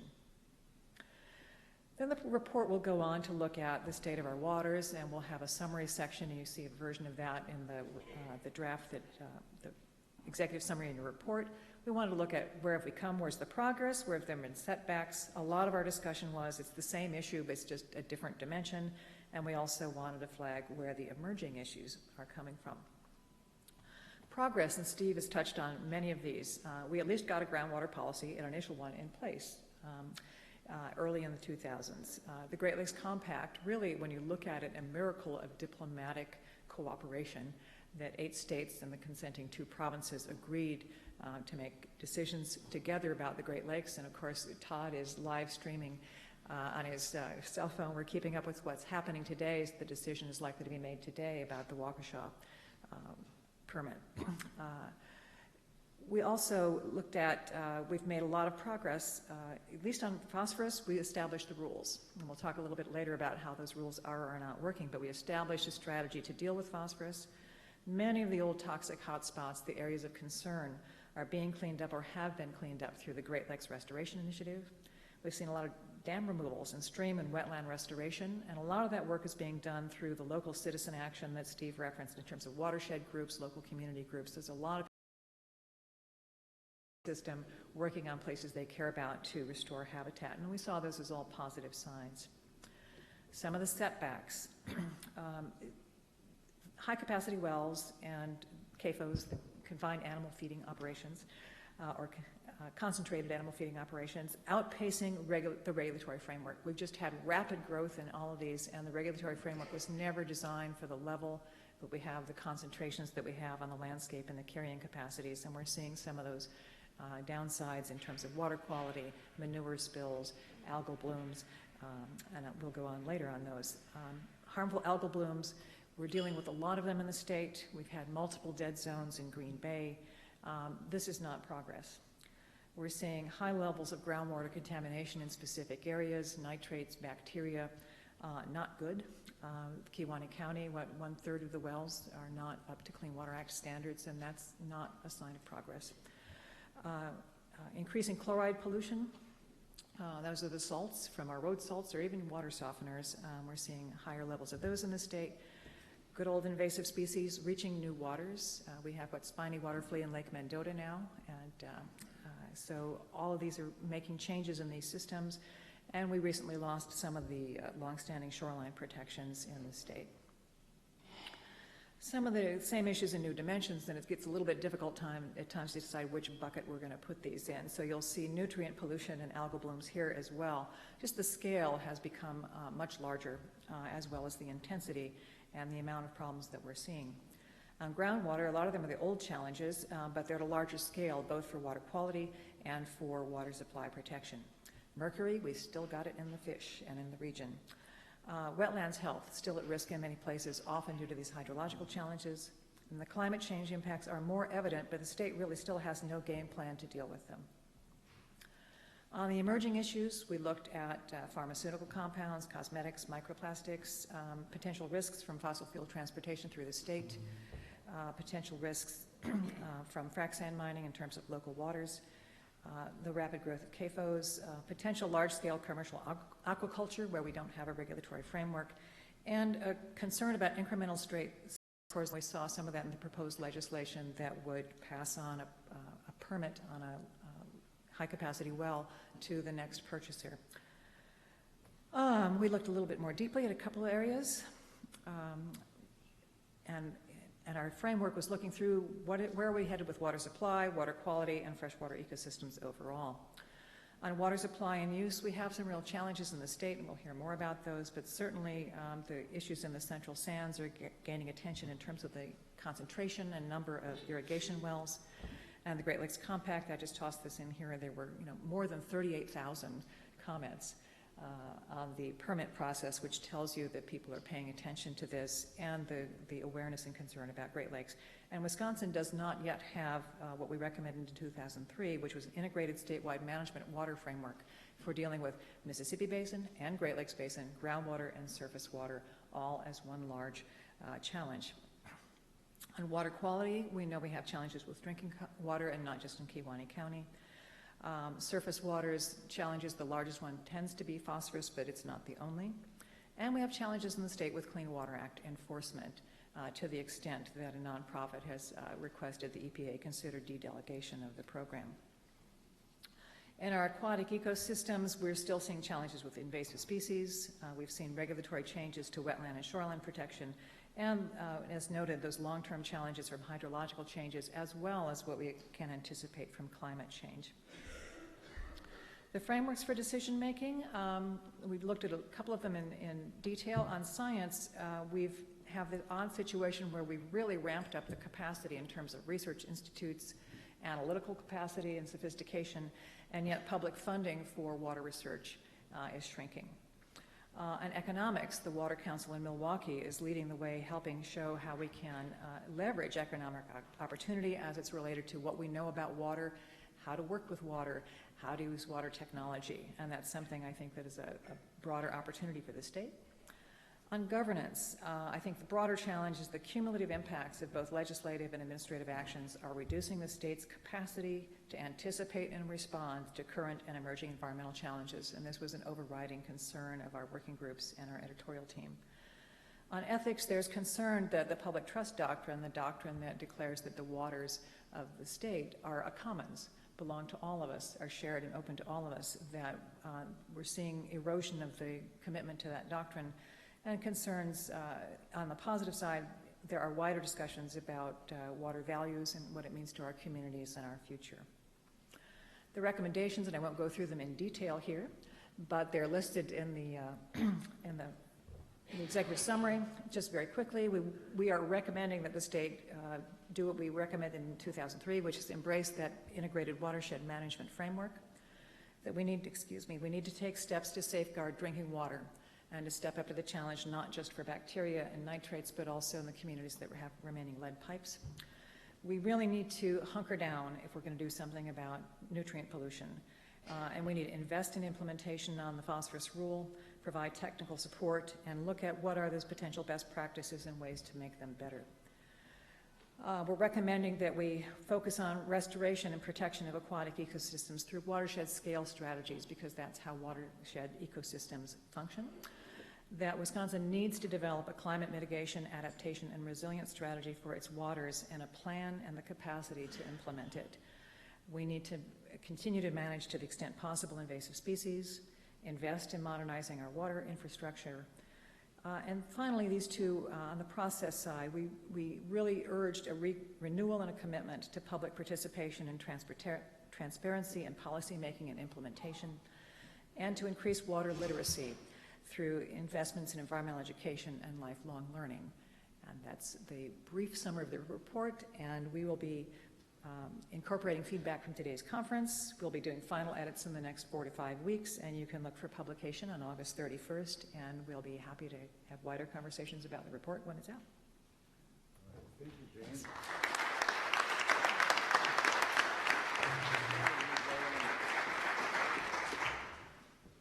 We'll take questions at the end. We'll process the entire panel first.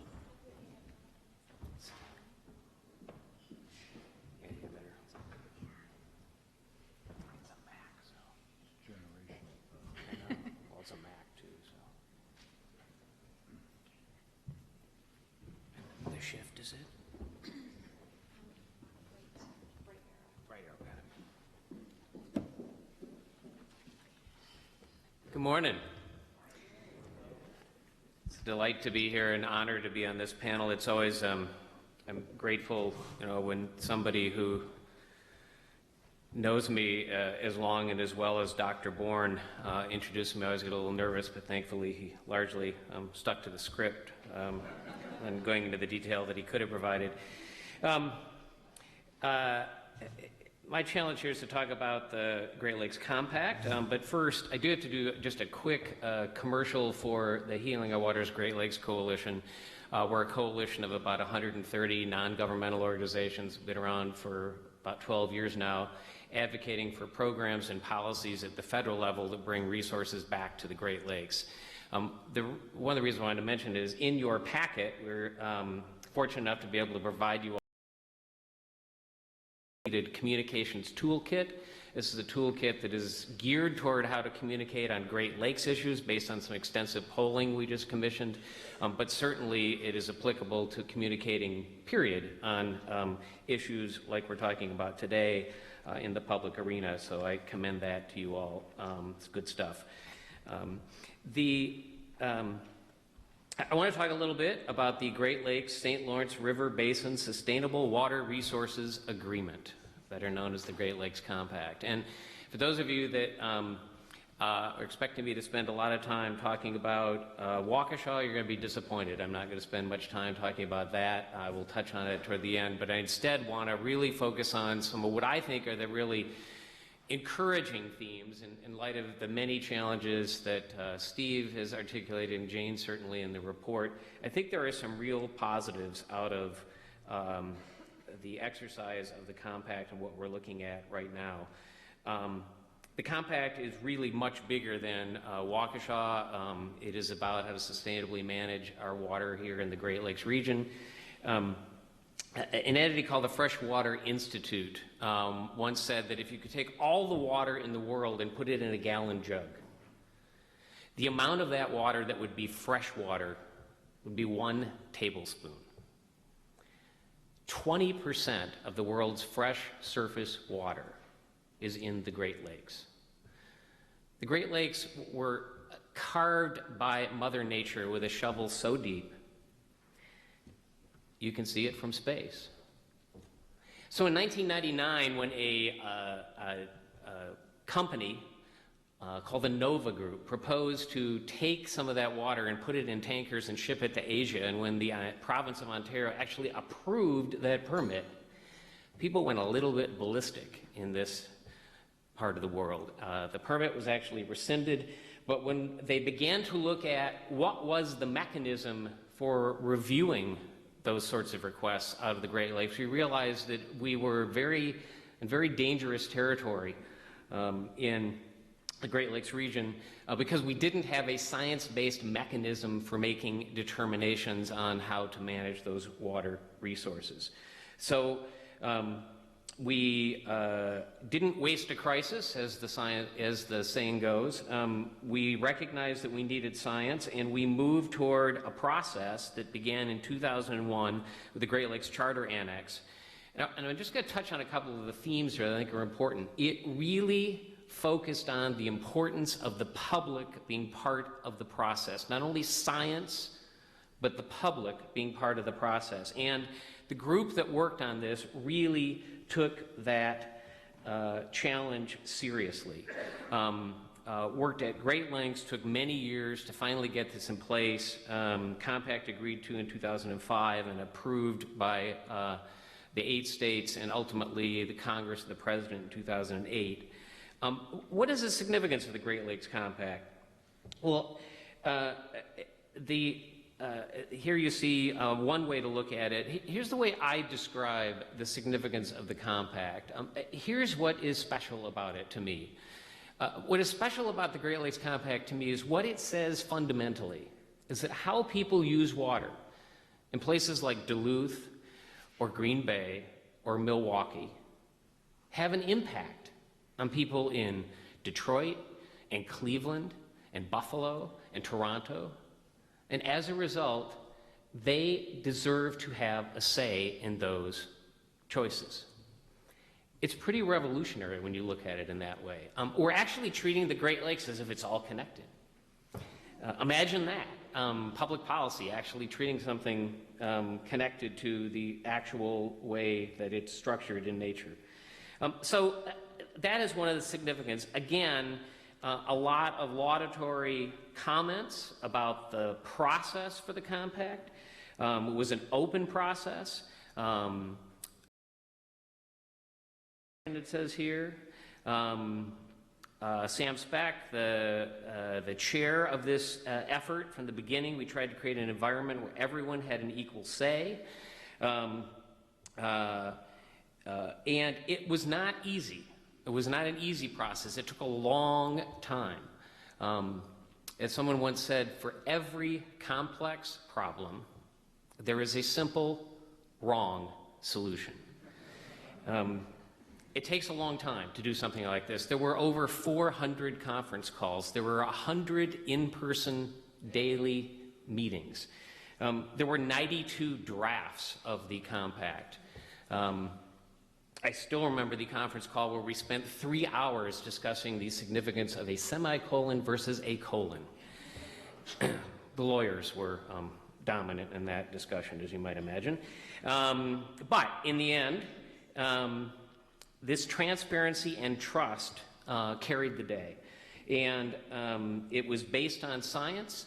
It was an adaptive management approach. If you read through it, there's a lot of language in there about how you can revisit the compact, how you can bring new science to decisions in the future. And it was really inclusive with lots of public involvement. I knew that we were getting somewhere when, toward the end of the review of the second draft that went out for public comment, one of the activists for one of the groups in the region came up to me after one of our many, many public sessions and said, for God's sakes, no more public comment. Just make a decision. I'm like, yes, we are there. So I was pretty proud about that. So where are we? Well, as an example of how the science came to bear on this, we have the delineation in the compact says that we are looking at the Great Lakes surface water boundary. One of the reasons it's at the surface water level is the science at the time was not sufficient to look at some of the groundwater levels, and there were some concerns about shallow aquifers versus deep aquifers, and in the case of some parts of the basin, wouldn't even know where those were. So the point being, again, we looked at the science and said, this is the best we got now. Maybe in the future there's a different way to look at what the boundary is, but for now, this is what we're going to do. Key concepts. The compact applies to groundwater and surface water. Again, that wacky idea that groundwater is actually connected to surface water, something that in many states we still don't recognize in the law. It was also a recognition that if we were going to ban diversions of water out of the Great Lakes, we had better have our act together in terms of how we manage withdrawals within the basin. So there was a whole process for looking at consumptive uses and withdrawals within the basin, which is not often talked about, but is critically important to the long-term success of the compact. Diversion, taking Great Lakes water out of the basin. And again, it prohibits diversions with certain exceptions. Those exceptions are that you may request to get an exception from the ban on diversions. It is not a guarantee. And as was already referenced by Jane, yes, the regional body, don't you love government? That's the best they can come up with. It's the regional body of the 8 states and 2 provinces that are meeting in Chicago right now trying to figure out what they are going to recommend for a vote in June on the question of the Waukesha diversion. Again, I could spend a lot of time talking about Waukesha. I can certainly touch on it in the Q&A if folks would like. I will tell you my own personal view is, as it relates to the compact overall, whether Waukesha gets approved, the permit request or some variation thereof, or whether it gets rejected, the key to me is going to be on what grounds. If the grounds for approval or rejection is based on sound science, on really looking and making a case based on what's in the compact and the whole decision-making standard, the whole reason that I spent many, many days of my life in a windowless conference room in Skokie, Illinois. Please, please, please do this right. I'll never get those days back. But if it is based on that science, if it is based on the goals of the compact to really make meaningful science-based decisions, then the compact will have been a success, and the compact will be, as Steve says, indeed a work in progress that we can build on. But it will be a way that we can protect that tablespoon, or at least our portion of it, treat the Great Lakes as if they are all connected, and think of the future. As, of course, of all the Gaylord Nelson quotes, this is perhaps one of my favorites. Really looking to the future for those things that generations whose words of thanks will never be heard, because it's. Thank you.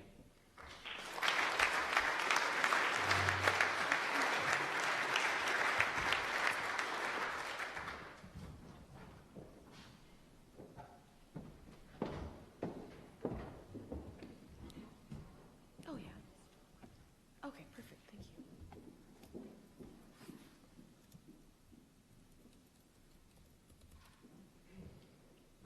Good morning, everyone. I am Sarah Gears. I'm a staff attorney at Midwest Environmental Advocates. And if you'll bear with me, I'm just going to plug in to my presentation.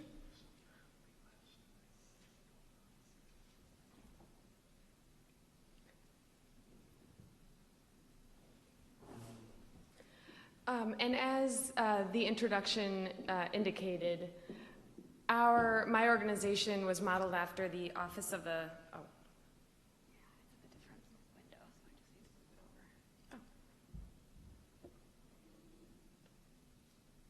I was really impressed the last time I moderated a panel with Sarah, and we had some dinosaur members of and so forth who couldn't handle the electronics. They're people we call the urban Amish. Sarah came right up and handled everything flawlessly herself. Spoke so well to the next generation of young people. So I was surprised at the I know, I'm sorry. And that's because I had to be high maintenance and ask for plugging in my own laptop. So thank you, Meredith. So the Midwest Environmental Advocates was created in 1999 to fill the void of the public intervener. And for those of you who aren't familiar with the role that the public intervener served, it was an office of our government that advocated on behalf of citizens and the public interest to protect the environment and public health.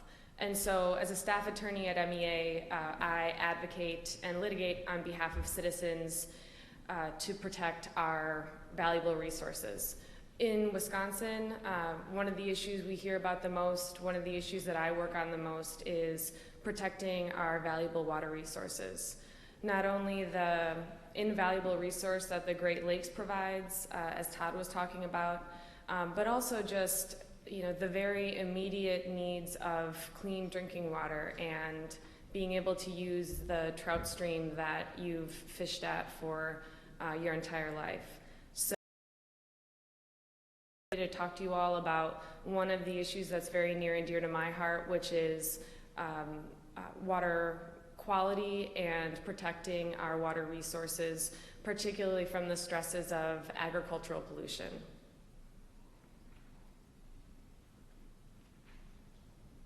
So first, just a quick overview of what I'll talk about today. I'll start by discussing where we are now in ensuring that we're not demanding too much of our water resources. So the high capacity wells that Jane was talking about that are drawing a lot of groundwater out from many areas of the state, particularly for irrigation. I'll also talk about where we are in protecting our water quality. So the focus of my talk will be largely on protecting water quality for purposes of clean drinking water. And there are certainly many other pressures and pollution issues that are affecting the health of our surface waters for the needs of all of the wildlife that rely on them. I'll end my talk with a discussion of where we're headed. What I see as the challenges going forward and the assets that we have to overcome those challenges. So I'll start by talking a little bit about water quantity issues that we're facing in Wisconsin, and I'll focus on an area of the state where these water quantity issues are really under scrutiny right now. Citizens, scientists, and regulators have all noted how the number of high-capacity wells in that area of the state, which, as you can see on the map, is kind of the white part in the very center of the state, how those high-capacity wells are drawing down trout stream flows and causing shorelines and lakes to recede. The Central Sands is called the Central Sands because it's characterized by a sand and gravel aquifer that is very near to the surface. So the groundwater table can often be just below the surface, and that allows the groundwater to feed the many beautiful trout streams in that part of the state and many groundwater-fed lakes. The Central Sands region of the state also supports a lot of agricultural production, and that agricultural production relies on approximately, just in the Central Sands, about 2,000 high-capacity wells that are used for irrigation. The map on top, you can see that the dots indicate all high-capacity wells in the Central Sands region. The green dots are those used for irrigation for agriculture, which really dominates that part of the state.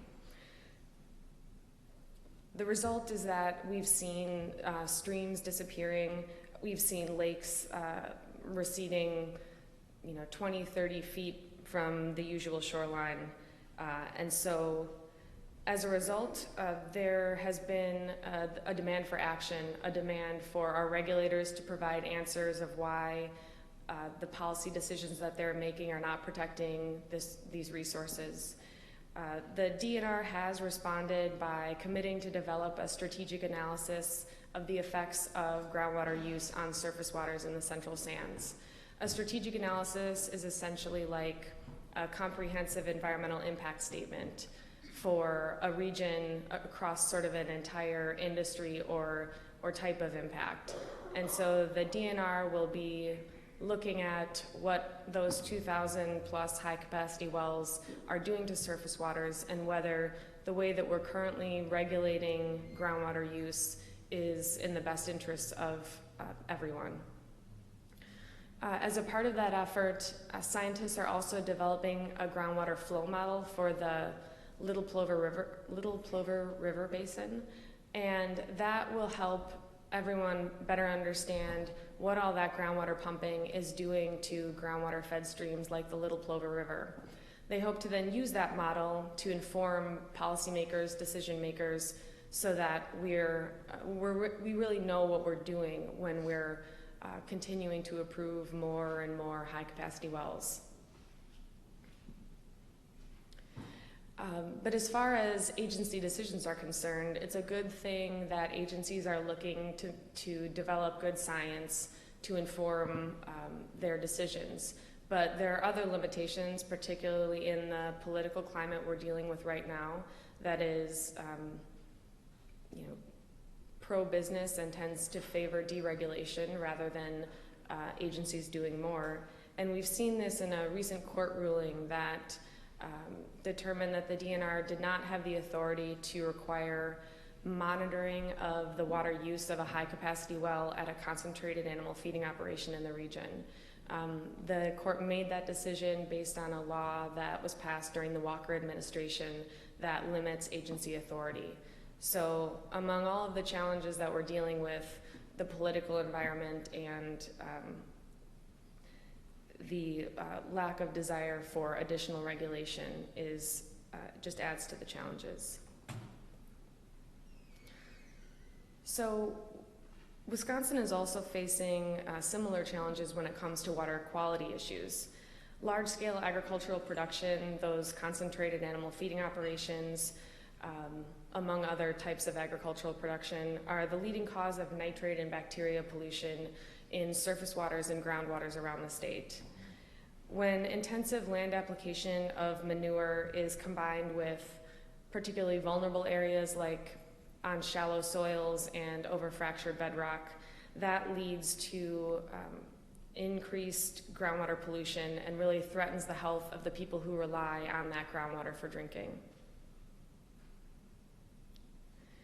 But before I get into the details of some of the issues I've been working on in regard to water quality, I just wanted to paint the big picture by reminding everyone that the UN has declared that access to clean drinking water is a basic human right. It is, quote, essential to the full enjoyment of life and all human rights. So that's important to keep in mind as we talk about the need to balance access to clean drinking water with other needs when making decisions about what uses we're going to allow on the land. So Wisconsin's groundwater quality determines, for most Wisconsinites, the quality of their drinking water. Most public water systems rely on groundwater for their drinking water source, including Madison. Additionally, about a quarter of Wisconsin residents rely on private drinking water wells that get their source from groundwater to provide drinking water to the household. These wells are drilled and maintained by the property owner. It's also the property owner's responsibility to make sure that the groundwater they're pulling through the well is safe to drink.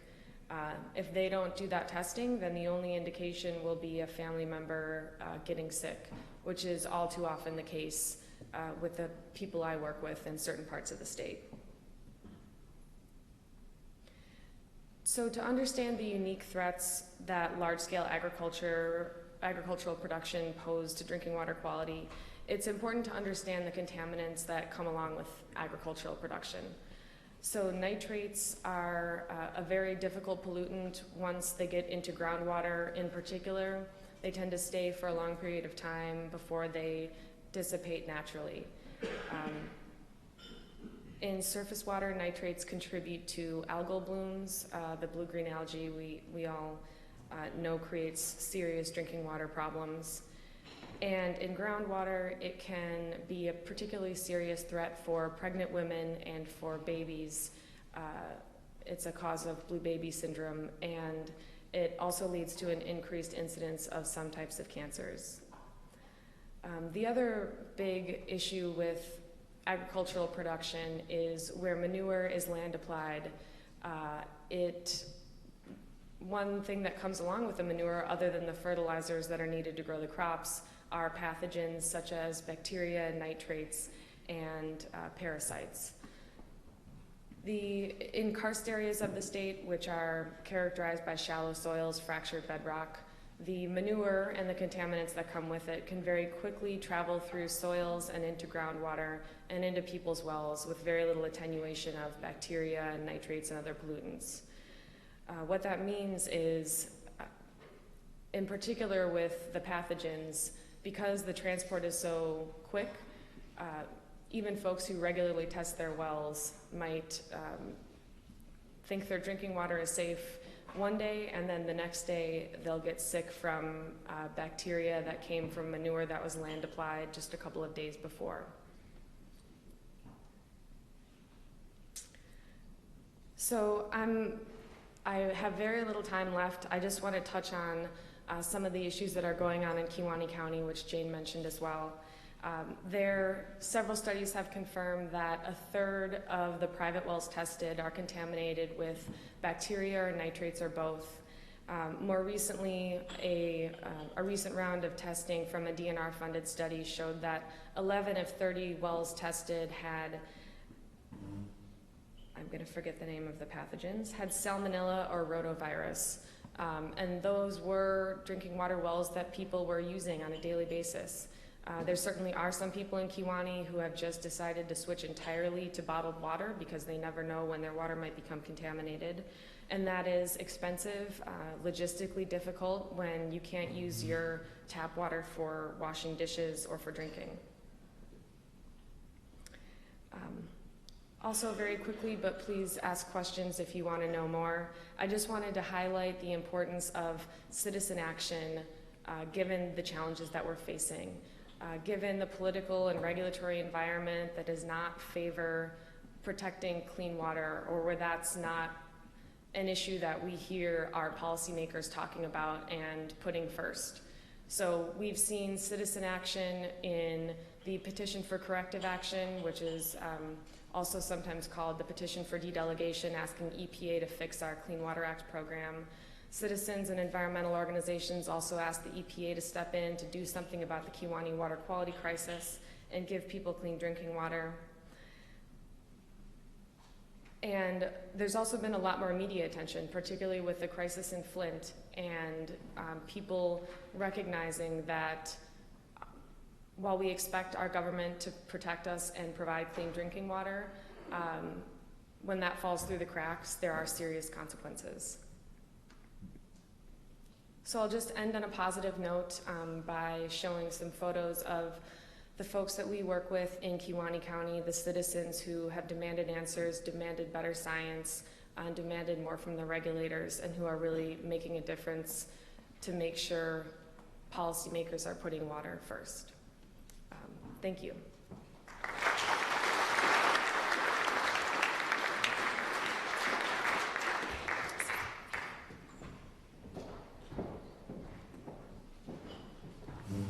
Karen is our cleanup panelist.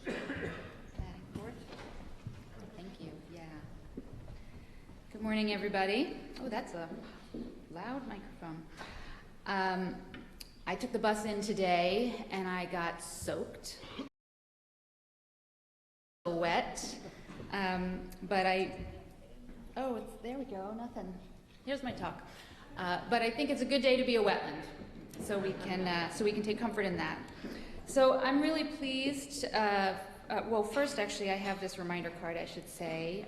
If you have questions for any of our panelists, including me, please, thank you. I should look over my shoulder a time or three.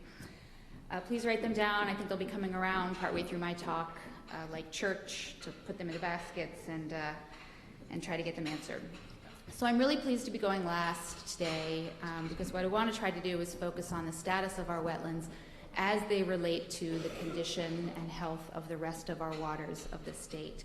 And it's a big topic to cover in a very short period of time, so I'd like to start with my conclusion. And that is that we cannot have healthy waters unless we have a healthy wetland landscape. Okay, so what does that mean? Right arrow, right? A healthy wetland landscape is one where we have enough of the right types of wetlands in the right locations to meet both ecological and societal needs. No, I'm not going to argue in this presentation that wetlands are the answers to all of our water-related problems. That's certainly not the case. But I am going to argue that we can't fix our water problems unless we take care of and repair our wetland landscape. So the fact is, in many parts of the state, our wetland landscape has been seriously degraded, and this is not new information. We all know, of course, that Wisconsin has lost approximately 50% of the wetlands we had pre-settlement, and that equates to a loss of about 5 million acres. These maps, and much of what remains is actually in rather poor condition. These maps are just two ways of telling the same story. The one on the left is segmented by county, and the one on the right is segmented by sub-watershed, and the gist of them is essentially red and orange on the left are areas where we've lost a lot of wetlands. Yellow and green on the right are areas where we've lost a lot of wetlands. And as you can see, the extent of wetland losses is not uniform across our state. In fact, there are portions of our state where the landscape is actually still relatively intact. So we can all agree that these losses have consequences for our lands and waters, and I think most of us can develop or can deliver a fairly basic script describing the consequences of some of these losses, and it goes something like this. Wetlands provide habitat, so wetland loss has harmed our wildlife, particularly waterfowl and amphibians and many species of fish. Wetlands are sponges, so wetland fill has exacerbated or caused flooding in some areas. And wetlands act as filters, so wetland loss harms water quality. So loss of habitat, flooding, and water pollution negatively affect the economy, public health, safety, quality of life. Therefore, we need to protect our wetlands, and we need to work to restore them too. Does this line of argument sound familiar? I think it probably does. And there's nothing incorrect about these talking points, but the fact is they grossly oversimplify the extent to which our wetlands, they greatly oversimplify the extent of the role of wetlands on our landscapes. And what I've come to understand in my years on the job is that most people, including many of our policymakers and even many of our colleagues, don't have a very sophisticated understanding of how wetlands provide these benefits that we talk about, or the many ways that wetlands work to regulate the quantity and quality of water as it moves across our landscape. So to change this, we need to increase our ability and our efforts to evaluate and to describe how wetland loss has contributed or continues to contribute to the many water-related problems we face today. I'm talking about science, right? Applied science, understanding what's working where and where things are broken and how we fix them. So without this information, we face really two major challenges. The first is that we're trying to heal our waters with an incomplete understanding of how our hydrologic systems work. How are we going to do that? The second is that we're investing in wetland protection and restoration without really having enough reliable data to decide where we need more wetlands on the landscape and why, for what purposes. Consequences for how we approach water policy and how we manage our waters. So in a regulatory context, and I think that's the one people are most familiar with when it comes to wetlands, if we can't quantify the historic effects of wetlands and wetland loss on our hydrologic systems and the associated risks they cause for human and ecological landscapes, it's very easy for our legislators to downplay the consequences of enacting policies that ease wetland regulations or cause further wetland decline. And in fact, we've actually seen a fairly aggressive effort in the last few years to erode wetland protections in the state. And I'll show you a couple of slides that speak to both sort of the trends, thank you, and the outcomes. So, oh, that was a slide I missed, so let's keep going. These are all the kinds of problems we see on the landscape that wetland loss has contributed to. So let's talk about what's happening with wetland regulations. I've intentionally left the numbers off this slide. The point is that we've seen a lot of changes, a lot of proposals that have been enacted into law. The most significant one went into effect in 2012, and this graph shows two specific outcomes. One is that we've seen large increases in the amount of proposed wetland fill requested by the regulated community, and I think this speaks to the expectations of those who advocated for these changes. The second is that the average annual acreage of permitted wetland development in the last few years has essentially doubled in a very short period of time. Now, to us, this is a disturbing trend, but not for the reasons you'd expect. All things considered, and now I've got some numbers up on the slide, the changes to the wetland landscape are still nominal relative to what we have left. So in the last few years, we're still seeing about less than 150 acres or so of permitted wetland loss as a result of these laws each year. And using a conservative estimate of that we have 5 million acres of wetland land left on the landscape, we're talking about something in the neighborhood of a 0.003% decline in wetland acreage. In other words, it's too soon for us to conclude that these changes have or will somehow devastate our wetland landscape. Now, I am not saying that our wetland regulations are not important or that we shouldn't be concerned about these changes. I want that to be very clear. Please don't go home and say, Aaron O'Brien from the Wetlands Association said these changes don't matter. They do. And I'm talking to you legislative council folks that are behind closed doors with the folks that are writing these laws. That's not my point, right? You know, we need these laws. They're important because we can't move forward if we're running to stand still. But there are larger fish to fry. One is that, and it's already been mentioned from the podium, we're seeing a really concerted effort to marginalize wetlands in other areas of water policy and water law. And it's a pretty aggressive push, including to limit the extent to which wetlands are protected under the public trust doctrine. We've seen that in some legal cases. The Lake Koshkonong case is one which went all the way up to the Wisconsin Supreme Court. And also this recent session with groundwater management proposals where the bill that got the most traction actually expressly limited DNR's authority to consider the effects of groundwater pumping on wetlands. So big concerns. Now, you know, the situation we're in really is that regardless of what the science tells us, the appetite for wetland regulations is getting smaller and smaller all the time. And this leads me to the second, more important concern, I think, that we need to think about in terms of these trends, and that is, you know, the only thing that we can expect to accomplish through regulations is to limit the amount of additional incremental loss and degradation that we experience. We're not going to get where we need to go through regulations alone. So we have to change the way we think about and approach water management in the state of Wisconsin. And for wetlands, this means seeking opportunities to bring wetlands back to the landscape as solutions to many of the problems that we're dealing with. And doing that requires historic consideration of why we are where we are today.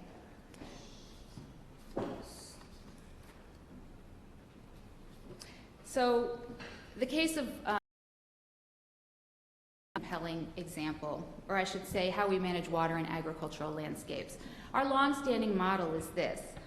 We use drainage to whisk away excess surface water in the spring as quickly as possible, only to drill deeper and pump more later in the summer when we need it. There are great examples from other regions of the country of how we could be putting wetlands to work on the landscape to address some of these water supply issues, but we really don't have the data or the models that we need right now to do that in Wisconsin. So it's one area among many where we could do better. But I want to end with some of the good news, and there is good news. The first is that our understanding of the science of wetlands is getting better all the time. In fact, there's a very extensive body of literature explaining the connections between wetlands and the chemical, physical, and biological integrity of downstream waters. This information was synthesized in a really terrific report put out by EPA in 2015, and we can build on this body of literature to drive more applied science, answering important questions about wetlands and how we can use them to help heal our waters. The other news is that with advances in aerial and satellite imagery and our ability to interpret those images, we have a much better understanding of where wetlands are and where they used to be on the landscape, and we can begin to use that new data to correlate wetland loss to other water-related problems. And we're beginning to do that in really promising ways. And finally, we're seeing very exciting innovations on how we can use spatial technologies to evaluate and prioritize where and how we could be restoring wetlands on the landscape to perform particular functions to address specific problems. So compared to 13 years ago, we have better science, we have better tools, although I'd say we still don't put them to good enough use, and we could always use more. So what I want to close with, if I can beg 30 more seconds, is a little bit of a vision of where we might be 13 years from now when we reconvene. And I think that there's just a few things that we will be working towards and can hope for.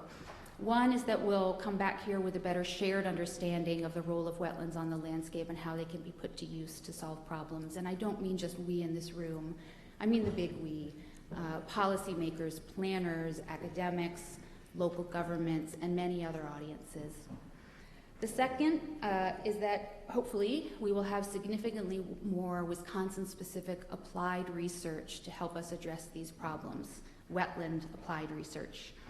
Of course, we need to increase engagement and support from the public and our allies in making these things happen. And then finally, we hope that we will have made significant progress putting wetlands back on the landscape where we need them to improve the quality of our waters and watershed health, because as I argued at the beginning of my talk, we cannot have healthy waters unless we have a healthy wetland landscape. Thank you.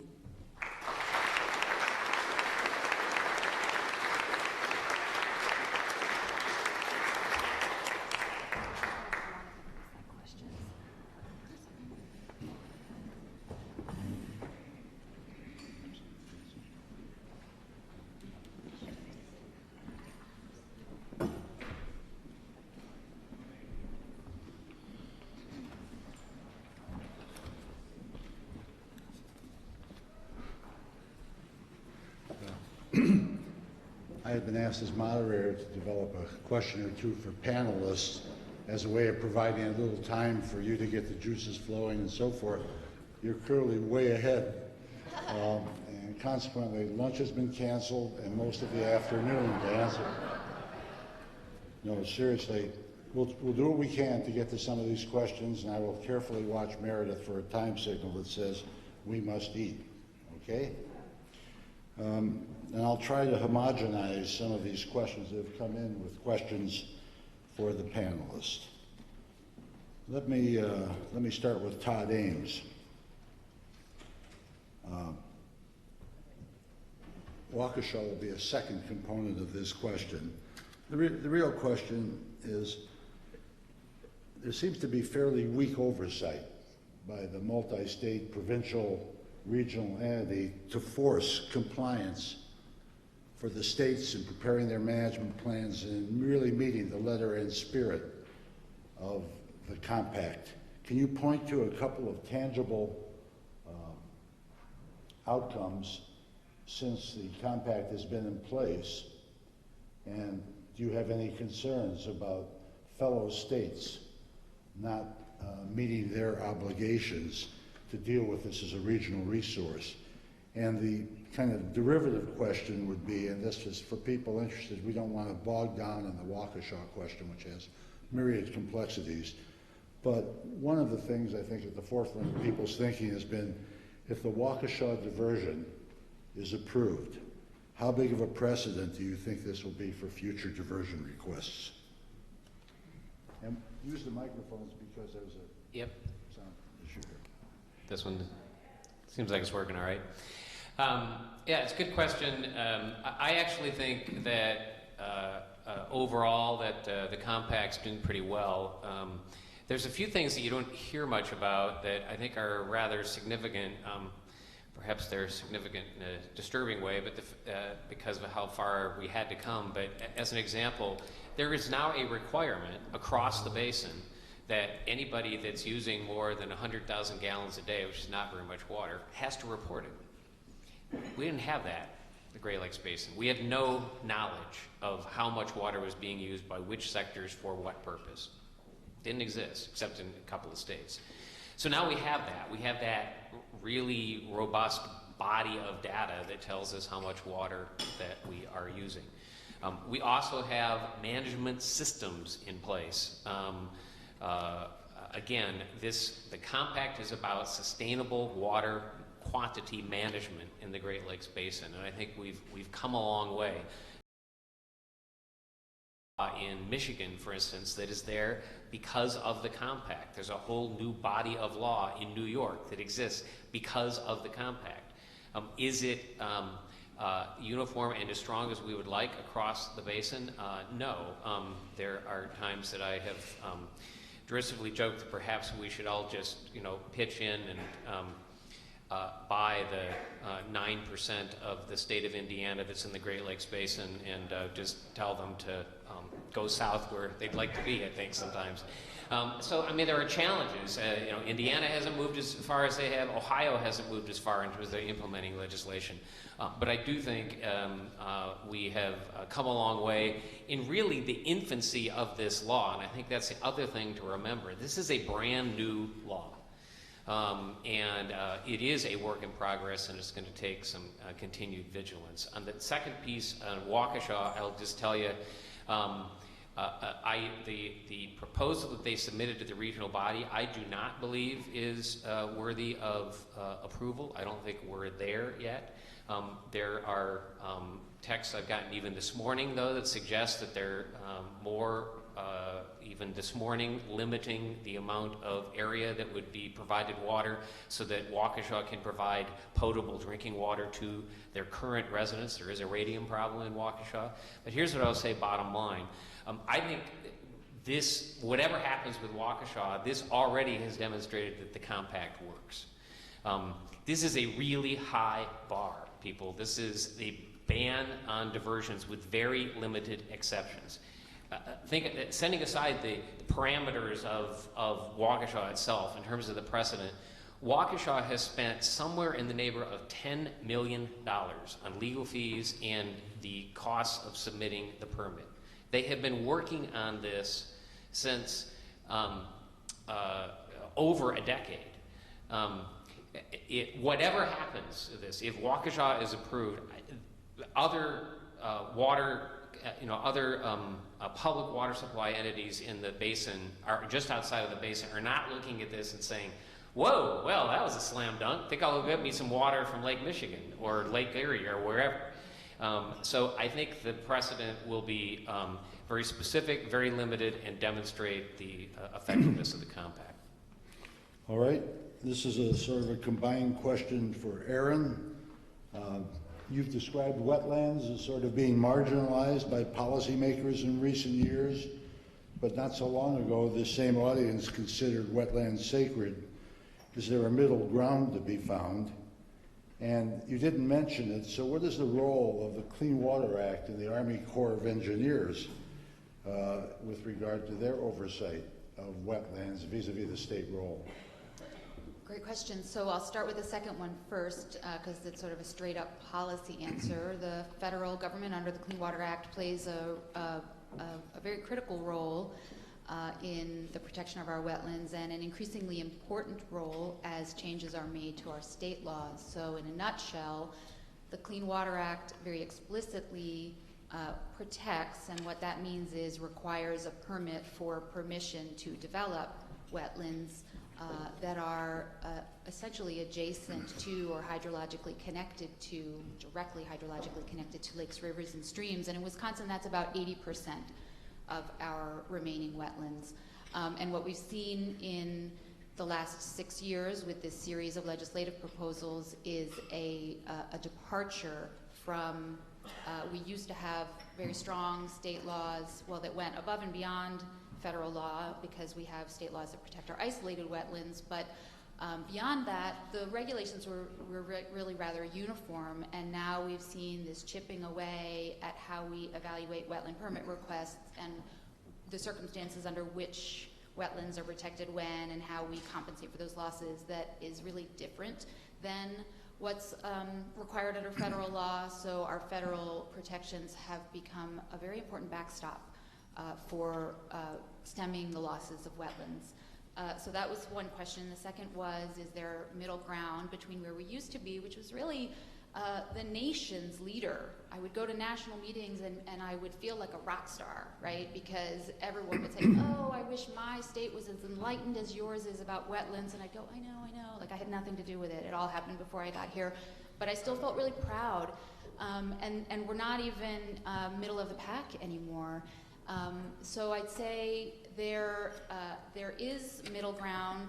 We have to find middle ground, and I think one of the places we start for doing that is working hard through both our hard sciences and our social sciences to make sure we're talking about wetlands in ways that are relevant to the audiences we're seeking to influence. So it can't be anymore just wetlands are ecologically important for the sake of wetlands themselves. We need to be talking about wetlands as solutions to hydrologic problems, and as things that benefit people and economies, and protect communities.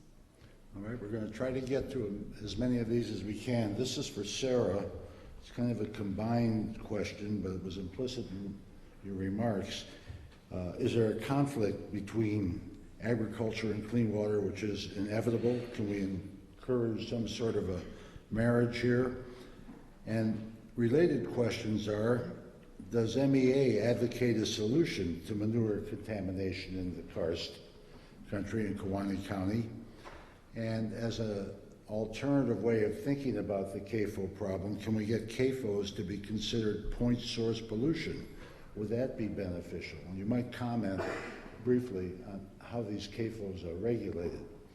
You should just note that when the CAFOs came in, they've jumped from 15 to 250 over the last decade or so, roughly.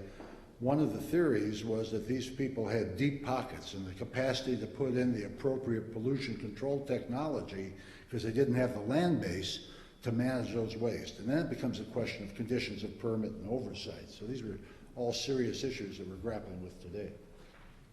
Yeah, I'll start with the third question first. And so large CAFOs, those with over 1,000 animal units, which depending on the type of animal, so for cows it's like around 800, for hogs it's many more than 1,000. Those are regulated as point sources under the Clean Water Act. There are federal regulations about basically the design of the facility and best management practices to reduce surface water pollution. So it's important to emphasize, though, that the Clean Water Act regulates pollution discharges to surface waters, to navigable surface waters. It does not protect groundwater quality. In my personal opinion, we don't have a great federal regulatory framework to protect groundwater. We have other programs like the Safe Drinking Water Act, which is being used by citizens and environmental groups to ask the EPA to step in to address the groundwater quality crisis. But in terms of regulation of the impacts, the Safe Drinking Water Act isn't quite enough. So the largest CAFOs are required to design their facilities in a way that limit discharges. Luckily, Wisconsin's law goes a little further than the Clean Water Act, so our regulation of large CAFOs includes regulation of discharges to groundwater. One of the big issues that I referenced is the land application of manure, which is how these large facilities dispose of all the manure that comes from these animals. Manure has long been used as a fertilizer in agriculture, although in traditional agriculture, that manure was typically in a dry form. That's how it comes out of the cows. In large-scale agriculture, there's water added to the process to wash away the manure, to get it away from where all of the animals live. That turns it into a manure chemical water slurry that then is land applied, and because it's in that, because it's liquid, that allows it to more easily get into groundwater and surface waters. So one of the big challenges, even under existing regulation, is how do we deal with all of the manure that's being applied on lands, especially where lands are particularly susceptible, like in Kewaunee County, to groundwater pollution from those practices. One of the other challenges in Kewaunee is that there are so many large CAFOs that land base is limited, and basically instead of a useful in-demand product, it's more like, how can we get rid of all of this waste? Where are we going to put it? Let me be a terrible moderator, because I heard an hour on manure and alternatives yesterday, and there's a lot to be said. I'd like to try, we've only got a few minutes left to get to 2 or 3 other homogenized questions. Some of you will be missed, apologies for that. 2 of these are very broad gauge, and I've saved the last one for Jane, okay? None of the presenters raised the presence of pesticides or herbicides, which are pervasive in our drinking water and aquatic ecosystems. Clearly there are health concerns. Are they too complex Is there too little information? Are there other reasons? Are you cowards? And then associated question, kind of linked to the general framework here, Jane mentioned it, is phosphorus regulation working? We passed a law in 2010. We've seen some modifications take place. So maybe we'll try to combine these. It's directed to whomever wishes to answer as succinctly as they can. Who wants a shot? I just want to say on the pesticides and herbicides, they are in the longer report, and by and large, it was a factor of what you can squeeze on a PowerPoint slide today. And a lot of them have very long chemical names. So yes, pesticides and herbicides are a concern, and particularly in some of the really heavy agricultural areas. So yes, they're in the longer report. They didn't make it on the slide, and they are a concern, certainly with groundwater contamination. Yeah. I'll answer, and I'll try to keep it really brief. So herbicides and pesticides are something that are going to get into groundwater. This touches back on my previous answer. You know, we don't have a great regulatory framework to protect groundwater, even when it's used as drinking water. A lot of our drinking water regulation is aimed at public water systems, not what gets into it, but how we take it out of the water. I'll touch quickly on my take on our regulation of phosphorus. We're a leader in the nation in developing water quality standards for phosphorus. It's a huge issue, quality of life issue, an economic issue for people around the state. What we're not doing very well now is implementing that law, having the guts to implement that law in a way that is really going to improve water quality. We're sort of putting it off, kicking the can down the road with this phosphorus variance, and it's really unfortunate because people worked really hard to be a leader on this issue. I'm going to cut that off, Todd. We can go forever on that. Yeah. A big question here, and you guys have chased it in various ways, having to do with a broader land use view that encompassed the problem shed, concerns about where does population fit into this as a driver, how do you propose bridging the gap between economic issues and the environmental concerns.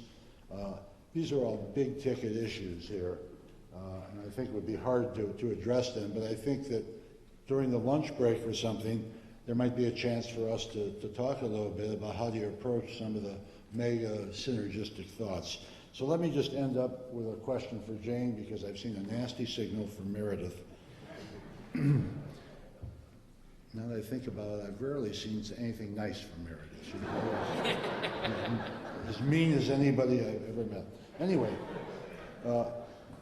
here's a set of questions that all come together around the theme of this new WOW report. Were farmers a part of the discussion for the Shifting Currents report? And if so, what was their attitudes? What's the Academy's strategy for using the WOW report to educate target audiences? And you were involved in some of the work in WOW 1. What surprised you about round 2 here, the second effort? In 1 minute or less. Yes, some farmers were involved. Everyone from, I'm thinking Ken Bulow, very large CAFO, to people like Joe Tamandel and the Grazing Partnership. It's tough for farmers to take a full day off and spend it in meetings, working on flip charts. And so there's often a lot more invitations. There is a commitment to be able to participate in that kind of process. But we certainly made the effort, and also working with people who work with farmers in a lot of organizations and agencies. So the door has been open, probably not as wide as it could have been if we had more resources. Our plans in terms of distribution are, in the practical world, really dependent on funding. Currently, our Waters of Wisconsin funding sunsets at the end of August, and we remain hopeful and aggressive. So to the extent that we have the capacity, we'd love to take it out in community conversations around the state. To the extent that we don't, we hope you will take it out in community conversations around the state. And yes, I did have the privilege to participate in the first Waters of Wisconsin. I think for me, one of the fundamental differences is we left that conference in 2002 and then armed with the report in 2003 with great optimism about what could happen as Wisconsin as a leader in framing modern water policy that was scientifically informed, ecologically sound, and built from the wisdom of the people of Wisconsin. I think this time around what we've seen is a deep concern that the framework of public involvement and science-based policy is at risk, that public participation itself sometimes feels futile, and certainly no one uses the word efficacy in those conversations, and that we're really at a transition point or potential tipping point, which is why we're naming the report Shifting Currents. This is an opportunity for us to really, I think, reclaim what has been so positive in Wisconsin's conservation history and its commitment to its waters, or to devise a new strategy for times that we have not ever been in before. So we're at a really difficult transitional time, and I think in our conservation history, and the 75 or so leaders who've been working with us, I think, sense that as well. And so you're now part of that conversation about where will the state go, and what will our water future be, and what is our conservation ethic going forward. Before turning to Meredith, who will provide guidance for us, I just want to say that as just a quick add, for the three of us, Pat Leavenworth, John Magnuson, and myself, who were the co-chairs of WOW 1, and Kurt Miney, poor Kurt Miney, who you'll hear from later, who did so much of the working along with other staff in preparing this report. The one thing we've noticed after 13 years is all four of us have gotten considerably older. But we're still hopeful. Meredith? Oh, would you join me in thanking this fine panel?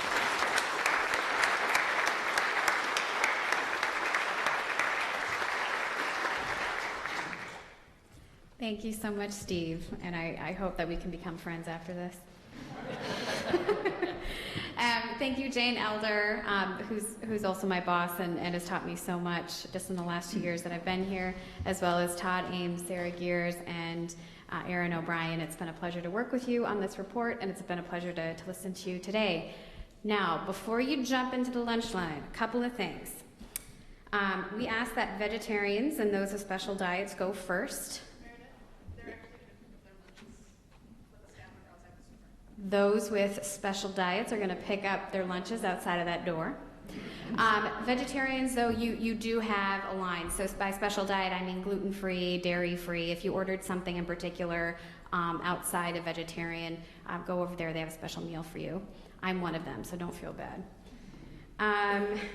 And at about 12:10, we'll hear from Lana Pollock of the International Joint Commission. So enjoy your lunch for the next 20 to 30 minutes. And, oh, one more thing. We went to great lengths to make sure that we had reusable dishware for you today. It only works if you use it and reuse it. So use your glass more than once so that they don't have to cart it out and they don't have to wash it and use that water. Thanks so much.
Good afternoon.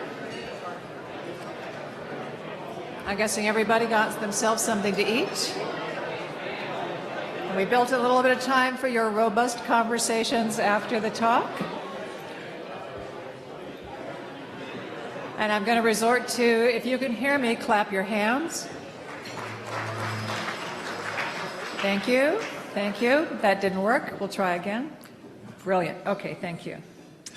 I know we're jamming in a lot today, so I appreciate your patience and helping us out here. So I have the great pleasure of introducing to you Lana Pollock. Lana was appointed to the chair of the United States section of the International Joint Commission by President Obama effective June 26, 2010. And I have the personal pleasure of serving on the IJC's Water Quality Board and an advisory board capacity to the Commission, and she's been a stellar leader for us. Throughout her diverse career in public office, education, and the public interest sector, Ms. Pollock has demonstrated leadership on a range of public policy issues. She served from 1996 to 2008 as president of the Michigan Environmental Council, a coalition of 70 environmental organizations working to protect the Great Lakes and Michigan's environment. She was elected 3 times to the Michigan legislature, serving as a state senator from 1983 to 1994. As a state senator, Ms. Pollock became a leading advocate for women, children, and the environment. In this capacity, she earned praise as the architect of Michigan's landmark 1990 polluter pay statute, which, before it was substantially amended in 1995, saved taxpayers $100 million by requiring proven polluters to pay for the cleanup of toxic waste. In addition to these roles, Ms. Pollock was a fellow at the Institute of Politics at Harvard University's Kennedy School of Government, taught at the University of Michigan, and was an elected trustee of the Ann Arbor Board of Education. Other professional experiences included co-founding a statewide general interest magazine and co-directing a school for elementary education in Lusaka, Zambia. She served on a number of educational, nonprofit, and corporate boards, including the Michigan Natural Resources Trust Fund Board, which annually directed $35 to $50 million in discretionary public funds to protect, purchase, and enhance parkland and open space for preservation and recreation. Lana is somebody I've had the pleasure to know for many years. She understands policy from the inside and from the advocacy side, and science as an integrated practice throughout all of that work. Please help me welcome Lana Pollock.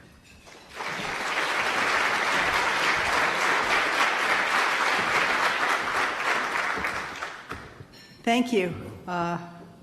It's been a pleasure to be here this morning.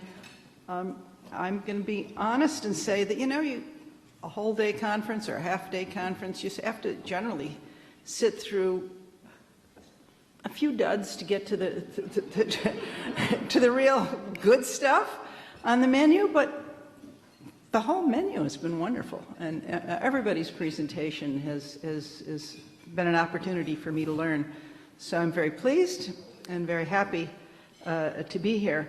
I think it's appropriate that I am in a meeting that's talking about the combination of science and policy, and how to work between the two effectively. I'm going to tell you just a bit of a personal story. I've been married for 53 years, and when I got married, my husband was a theoretical geophysicist, and believe me, you put those equations up on the board. I was a dance teacher and an undergraduate poli-sci major. What we had in common in our professional lives would have made for a very short conversation. Fast forward 50 years, and we were teaching at the University of Michigan a course called the Science and Politics of Global Warming.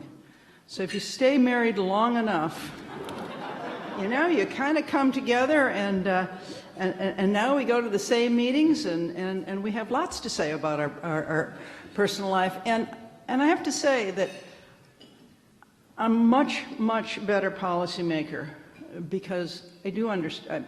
I'm no scientist, never made that claim, and the equations are still Greek, literally, to me. But I get science, and he gets policy, and one without the other is a pretty lame vehicle. So it's great that the Academy is giving us this opportunity, not just today, but over the life of the Academy. And my remarks today are going to be primarily about the last element in the Academy's mission, letters.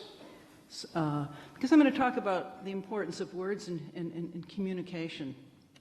So, what if environmental laws were discussed in a framework of protection instead of regulation?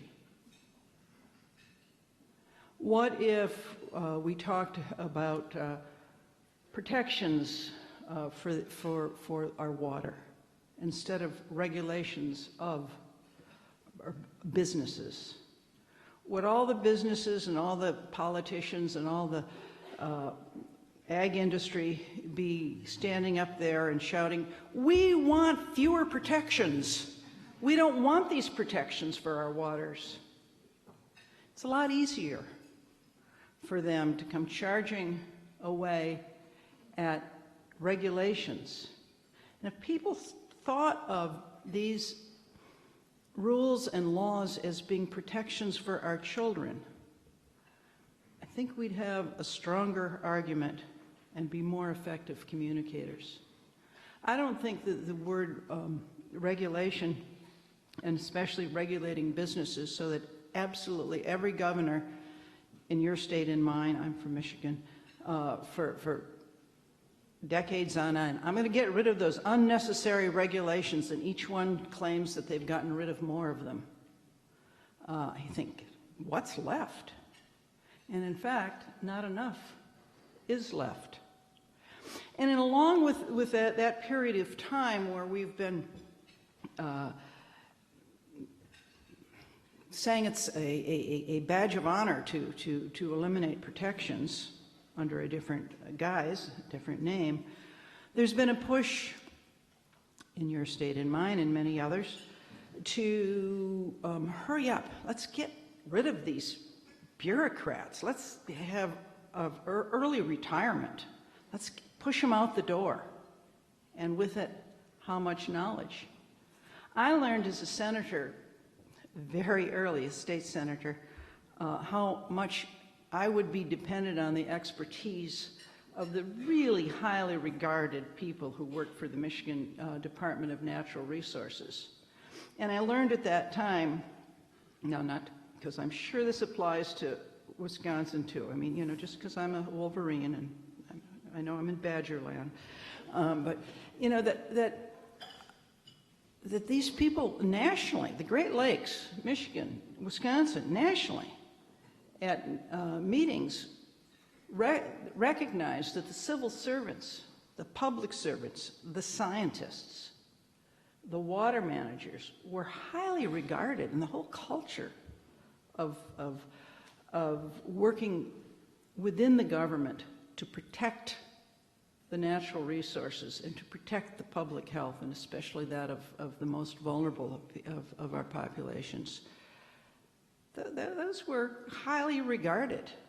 They weren't, you didn't have to defend yourself as a bureaucrat. And I wonder if we could also, in the sense of the language we use, stop talking about sometimes even ourselves as bureaucrats.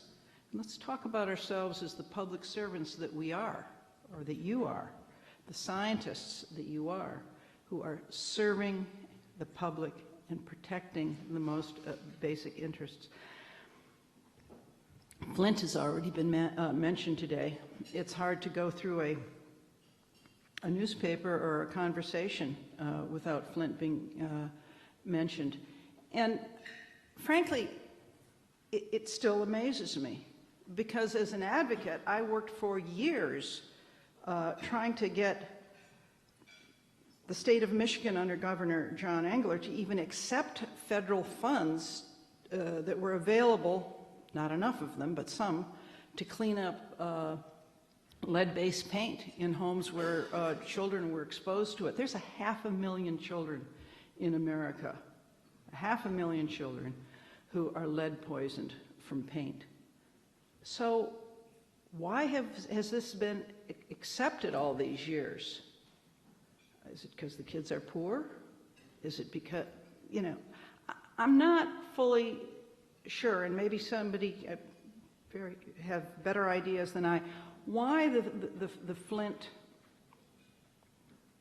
why the outrage, the appropriate outrage over what's happened in Flint, Michigan? I think that there are a few reasons that I believe are part of this.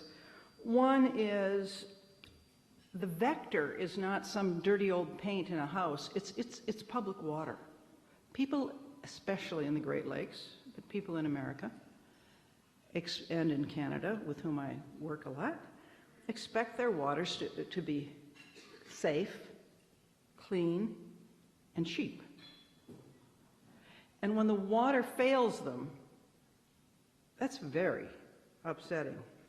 I also think that perhaps because the failure was on the part of government in the case of Flint, as opposed to a private sector industry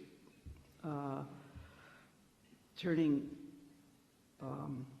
Green Bay or Lake Erie into pea soup, it's easier to, unfortunately, to blame government. Government's, again, an easy target. Those fools, they didn't get it right. And believe me, they did not get it right. I'd like to take just a minute to say what I think actually is not often mentioned enough in terms of Flint, as to go upstream and how did it start? Well, it started not just in terms of a lack of reinvestment in infrastructure, because this generation of politicians somehow thinks we can live forever on the investments that our grandparents and our parents made. But in particular, Flint gets its water, or got its water, and now again gets its water, from the Detroit Public Works system.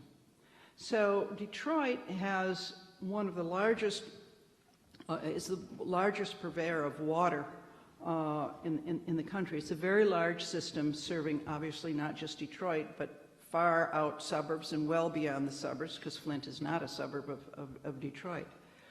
Well, Detroit, as has been well written, was in bankruptcy, and a system that has a water system that has been well run or not so well run, depending on the time, was being told, you have to recover the money that it's actually costing you. You can't just borrow from the future, charge the real cost of delivering that clean water. Detroit had to. They had no choice. They were up against the wall. They needed to balance their books. Flint, on the other hand, is in the same situation as Detroit. The economy has collapsed. The state had stopped giving money in what's called our revenue sharing formula, which, as long as I've been aware of government, was an important source of revenue for local governments. That had been severely cut. So Flint couldn't pay what Detroit had to ask them to pay. All you had here was people talking about the bottom line and the financing, and yet not providing the financing that the cities needed once they had lost both industry and state funds, and to some degree federal funds. So you had a situation that was bound to turn out bad. And then, of course, you had the people in key positions who didn't have either the training, or I'll say the morale of the culture of the agencies involved, primarily at the state level, because the state had taken over the city of Flint, and city of Flint's votes, the people who they voted for didn't have any authority anymore. It was a state run operation at that point. Again, because they said, Flint, you're not balancing your budget. Again, between the rock and the hard place. All of these things came together. And I think all of these things have applications for your communities, wherever you live. But why the outrage? Why the appropriate outrage? And will it lead to anything? Well, I think that outrage and demands and progress depend on the context, the larger context of politics and culture that is attendant to the time in which they're happening.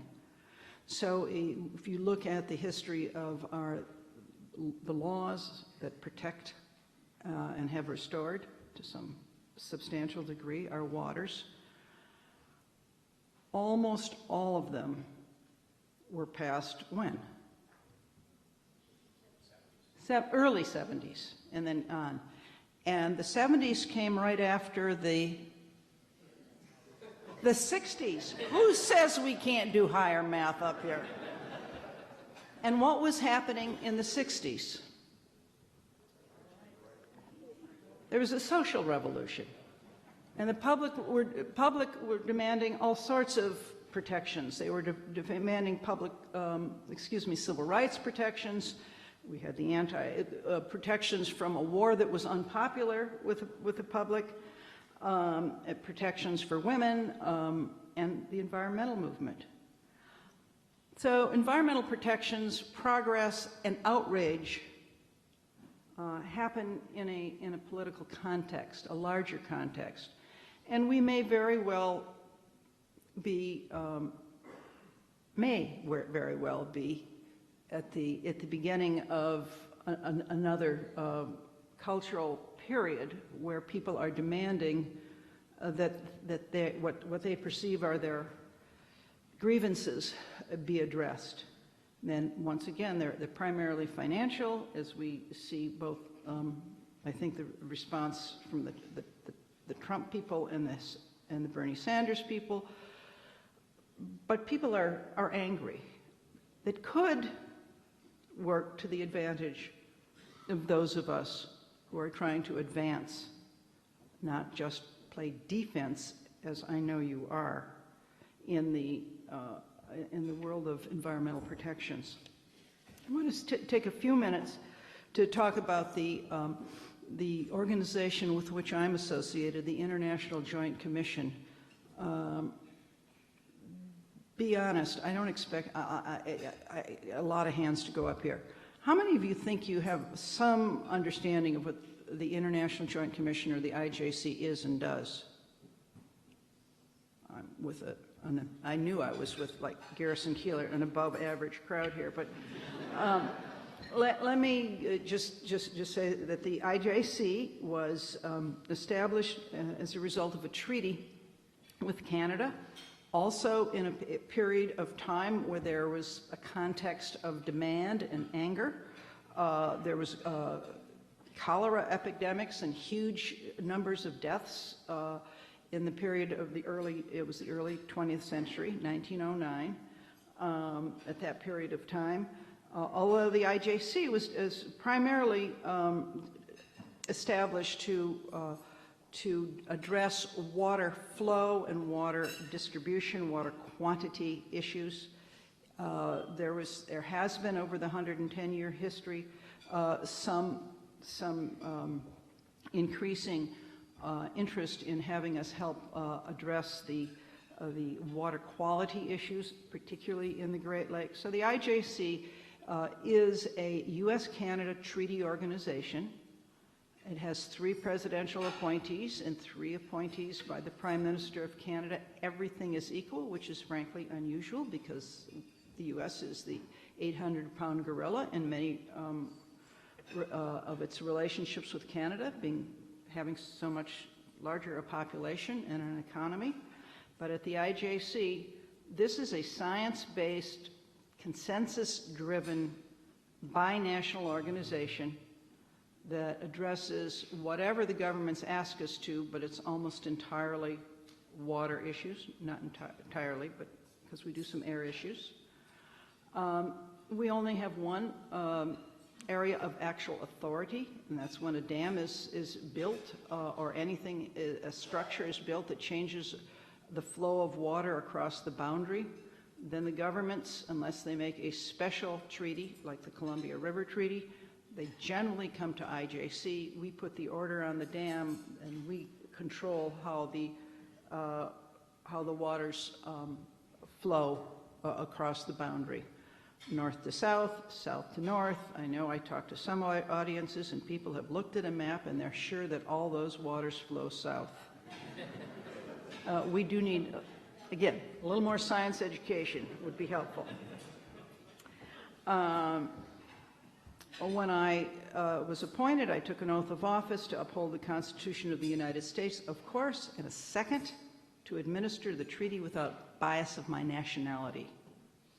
So why do I mention this now, besides that we are science-based? We lack authority mostly to do anything other than advise.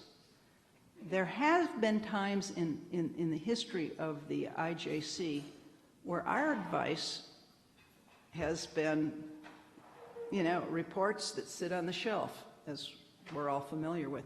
But there's time. Turn the public discussion, made a difference, introduced science into the discussion, and again, we work across the boundaries, so from the Atlantic to the Pacific and the Yukon and Alaska boundary as well. So we're not just in the Great Lakes.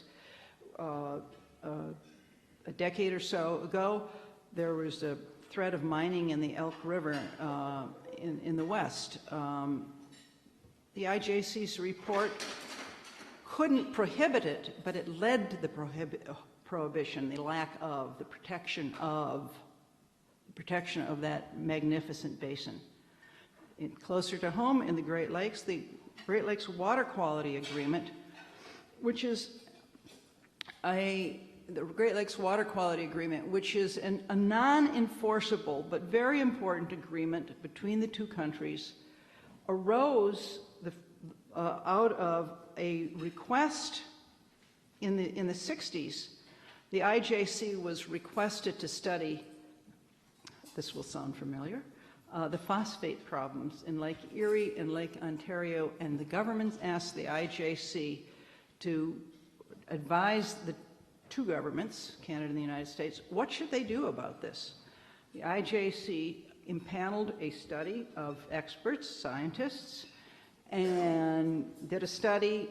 Out of that study came the first 1972 Water Quality Agreement, which was signed by two people who did not like each other, but they have pictures of them signing and shaking, and that would be Trudeau Sr., Elliott Trudeau, and Richard Nixon. The point is that the agreements were reached because this rather small, intimate group of commissioners, an equal number on each side, political appointees, more often, by far, familiar with the politics than the science. It works. It has worked. It doesn't always work, but it can work, and it's important. And I'm going to say it works when the larger context of culture is demanding protections, better protections. It works when the political will.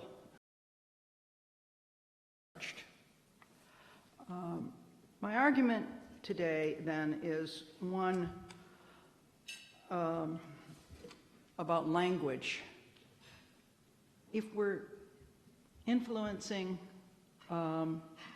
public policymakers, we need to use language that is both truthful and compelling. If you could pause every time you're tempted to say regulation, just see if you can substitute protection. You can't 100% of the time. Sometimes you do need to refer to the regulations. But I find that 90% of the time, I can just as well be talking about protections rather than regulations. And then let them stand up and say, we need fewer protections for our children. We need fewer protections for our drinking water. And you won't hear that quite so often. I want to mention, because I think it's going to be helpful to you and to us and to the conversations that we want to have about water in the Great Lakes, and because my communications people at the IJC will fire me if I don't tell you that we've been able to increase our communication staff, able to grow a little bit, and called the Great Lakes Connection. It's going to be a monthly newsletter that we will find many ways to distribute, of course, mostly electronically these days. The whole purpose is to take the science on the Great Lakes and write articles that will be accessible to a broader public. Your contributions, the scientists in this room, contributions from Wisconsin are going to be important. We hope you will participate. We hope that you will tell your colleagues that this is a way, besides getting a peer-reviewed publication, in addition to that, work with us, we say. Finally, I'm going to close with a story that I didn't learn from my PhD husband. I learned many lessons from my high school dropout father, who was a small-town butcher who went into business in Scottville, Michigan, population 1,000, totally dependent on a healthy agricultural industry, such as it was then. And my father would buy once a week, and I would go with him on occasion. He'd go to the local auction. The farmers would bring their steers in, and their cattle in, and he would buy one or two, and the next day he would slaughter them. And I am a person who knows where my meat comes from. I would watch this whole process, and there was always this extra guy there in the slaughterhouse. And I didn't know his name, and I knew he wasn't one of my father's very small crew. And he was the guy I came to know who worked for the state of Michigan. I think it was the health department or maybe the ag department, and he was there to, my father would say, torment him to make sure that, that he was the inspector, and he was on site. And my father didn't swear to this man, but at home, he didn't like this man. This man cost him money and made him do things that he thought were a waste of money and didn't make his meat any safer. His hot dogs, which he made homemade hot dogs and bologna. And towards the end of my father's life, we were in conversation, and I asked him, "So, Dad, did that health inspector add value? Did he do anything good? Was it a waste of your taxes?" Or because by this time I was in advocacy. And my father said, "Didn't do a damn bit of good for me," he said, and then referring to his competitor up the road, he said, "But Sanders no longer puts sawdust in their hot dogs." It's about protection. It's about protecting public health. And I think that we can all take heed of the letters part of the Academy and do better with our language. Thank you very much.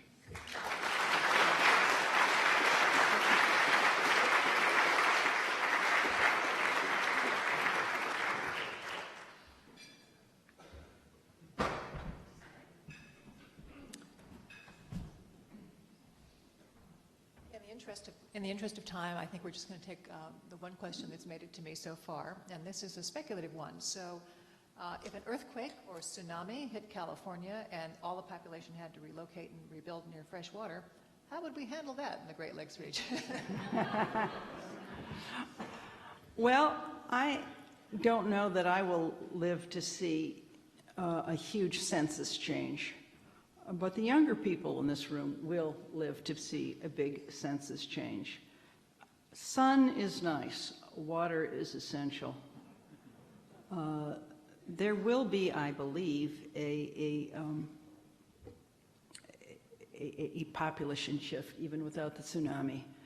My question is, how will we protect the waters and the people who come here to use those waters? What kind of an infrastructure will we have our wetlands? What kind of land use? I'm going to just say in closing too that what Todd said, because Todd was asked, Ames was asked about the compact, and is it perfect? No. Has it been implemented perfectly? Certainly not. But it is far-reaching, it is visionary, and it does make a difference. Legislation matters, and I think that advocacy and participation in appropriate ways by scientists and the advocates and the policy people are absolutely essential to deal with the population that we have, to deal with the population that's coming, and most of all, to deal with the waters that we are so blessed to live among. Thank you.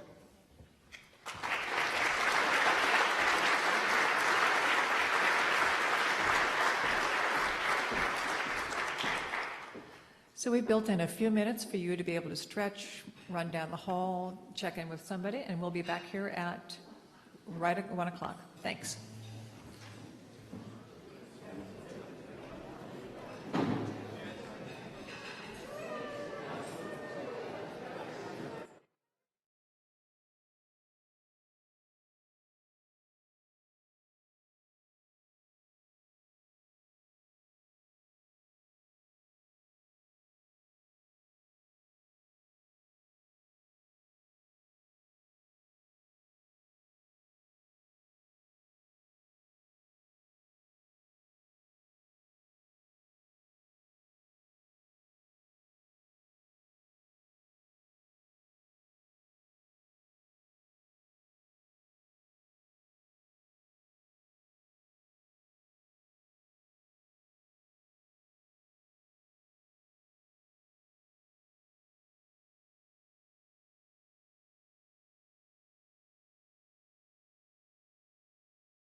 Like everybody got some lunch today, and we're ready to move into our next session. Before we do so, I want to do just a little public service announcement for the Wisconsin Academy. As most of you probably know, we publish a quarterly magazine called Wisconsin People and Ideas, and you have the privilege of having the first off-the-press copies today that are out on the registration table. They just came back from the printer this morning. You can smell the ink, but it's soy-based, just so you know. So this is our brand new issue, and it features an editorial from me on science and policy. There's a gorgeous, for no other reason, the beautiful history of the Apostle Islands. This is the 100th year anniversary of the National Park Service.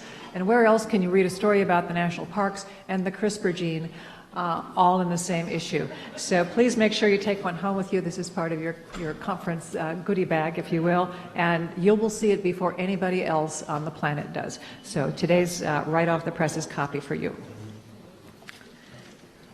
And now on to our first afternoon panel.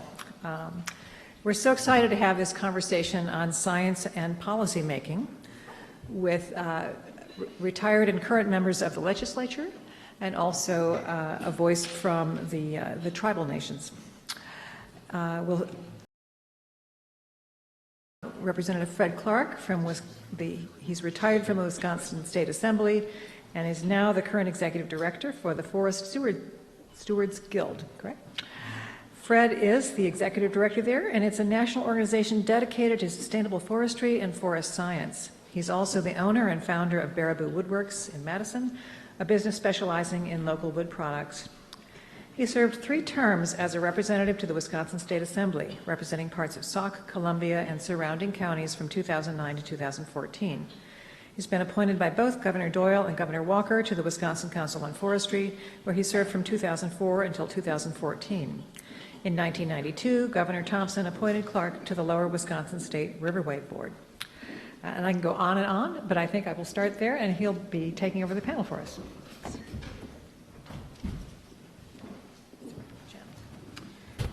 Thank you, Jane. And I want to say welcome to all of you. I feel like an honorary guest here as an upland person in a group of people talking about water. I just want to share a few experiences in a short career as a policymaker here in the state legislature. And the first thing I want to say is that despite what it may seem, our legislature in Wisconsin is not completely dysfunctional. And in fact, we have a lot of traditions that remain alive and well in public service in Wisconsin. And one of them is that we really do maintain a tradition of a largely citizen legislature. I think most men and women who come into elected office come from a variety of different backgrounds, but I think very few of them are people that you could describe as career politicians. And that has all the strengths and weaknesses or challenges associated with it that you might expect. But we have the diversity of background and experience in age, gender, community, ethnic groups, and professional training that really creates a rich environment within the legislature for decision making. And I believe that's an asset. But because of that, there are very few legislators who come into office as experts in their field. And for that reason, anyone who's serious about policy making needs to be serious about accessing the knowledge and experience of what we call bureaucrats, what was described as bureaucrats earlier today, but which is really the career public servants who make Wisconsin state government work. And within every agency, whether it's Health and Human Services, whether it's Transportation, whether it's Department of Public Instruction or Department of Natural Resources, there are career individuals who know their stuff, who are dedicated public servants, and who really make the rules and the policies work. And it's a tremendous asset that we all have access to. I think one of the other ways in which our legislature remains strong is that there are some institutions that serve the legislature that are really often go underappreciated, but are critical. And those are the service bureaus that provide information to policymakers. So up in the Capitol, the Legislative Reference Bureau, which provides bill drafting and legal information. The Legislative Council, whose attorneys advise all members of the legislature on a variety, on the whole spectrum of issues that policymakers deal with. And the Legislative Fiscal Bureau, who are the financial analysts who really help policymakers understand the numbers behind budgets and behind state government. Thankfully, despite the political turmoil that this state has been through, those agencies remain strong, they remain unbiased, and they are regarded by both political parties and all political interests as a source of unbiased advice. That's a critical asset that we need to protect. There's one agency there that's not there, and that's the Legislative Science Bureau.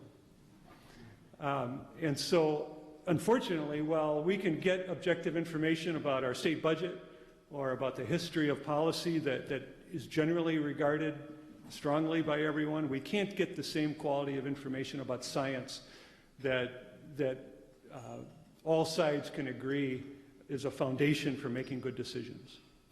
And in talking with Jane and Meredith about this program, we had a discussion about that. That as legislators, in the current legislature that's here and those of us that have been there are always reaching for information from a variety of sources, including this great University of Wisconsin system. But unfortunately, the information that comes from that is not always accepted by all parties, and that creates a real barrier.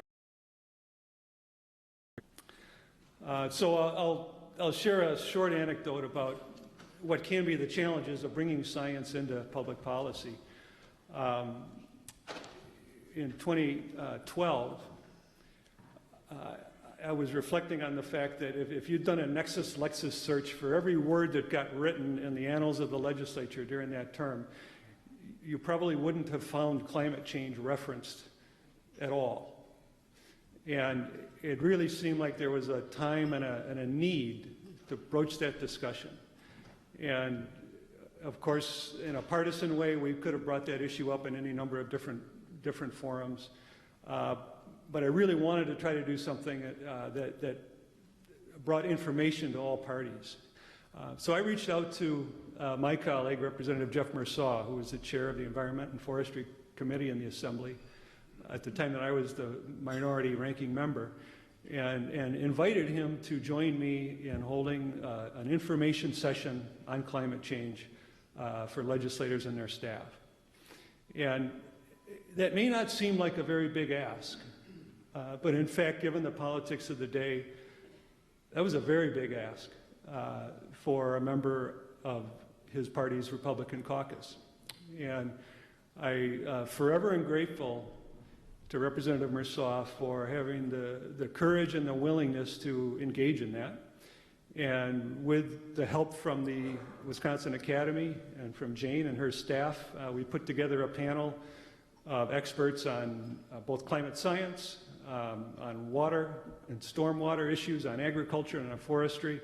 And we held that forum in the face of a great deal of media scrutiny that somehow this was going to become a forum by which climate policy was going to be brought to state government.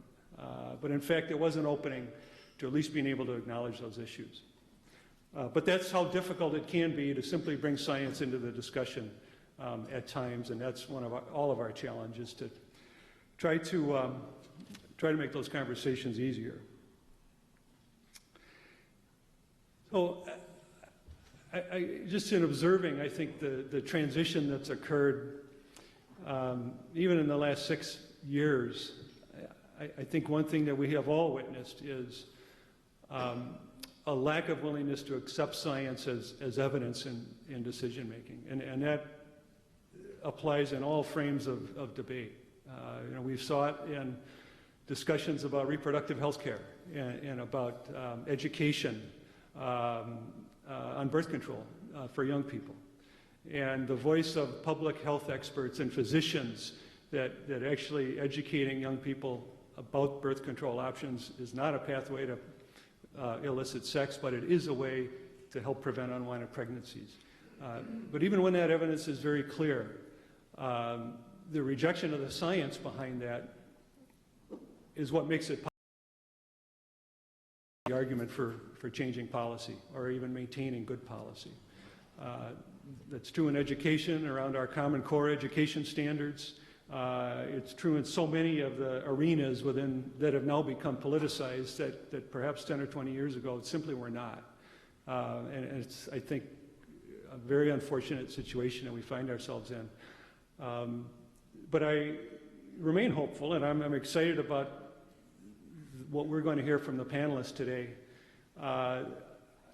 I think what I heard several times from different speakers this morning to me rings really true, and that's not only do we need to bring science to the conversation around policy, around evidence-based policy, but we need to be able to do that in a way that reflects on and describes our values and our traditions and the cultural fabric that we all share as Wisconsin residents.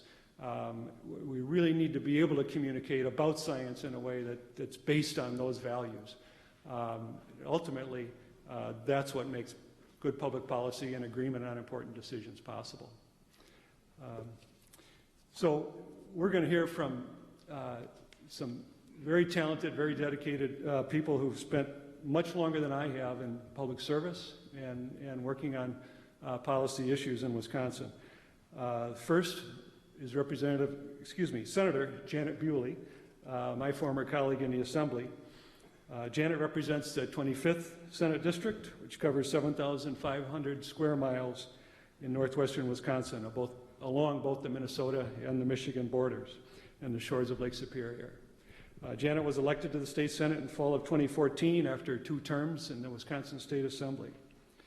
Janet's professional career in northern Wisconsin spans 30 years and includes serving as a senior community development officer at the Wisconsin Housing and Economic Development Authority, as the Dean of Students at Northland College, and the Executive Director of the Mary H. Rice Foundation.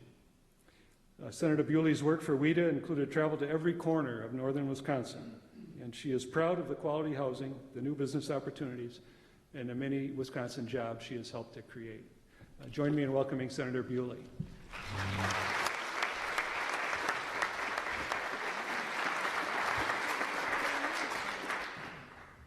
Well, good afternoon, everyone. Thank you so much for this opportunity to comment and reflect a little bit on what it's like to be a policymaker and on this particular issue of water and water quality and the values that we place in its protection.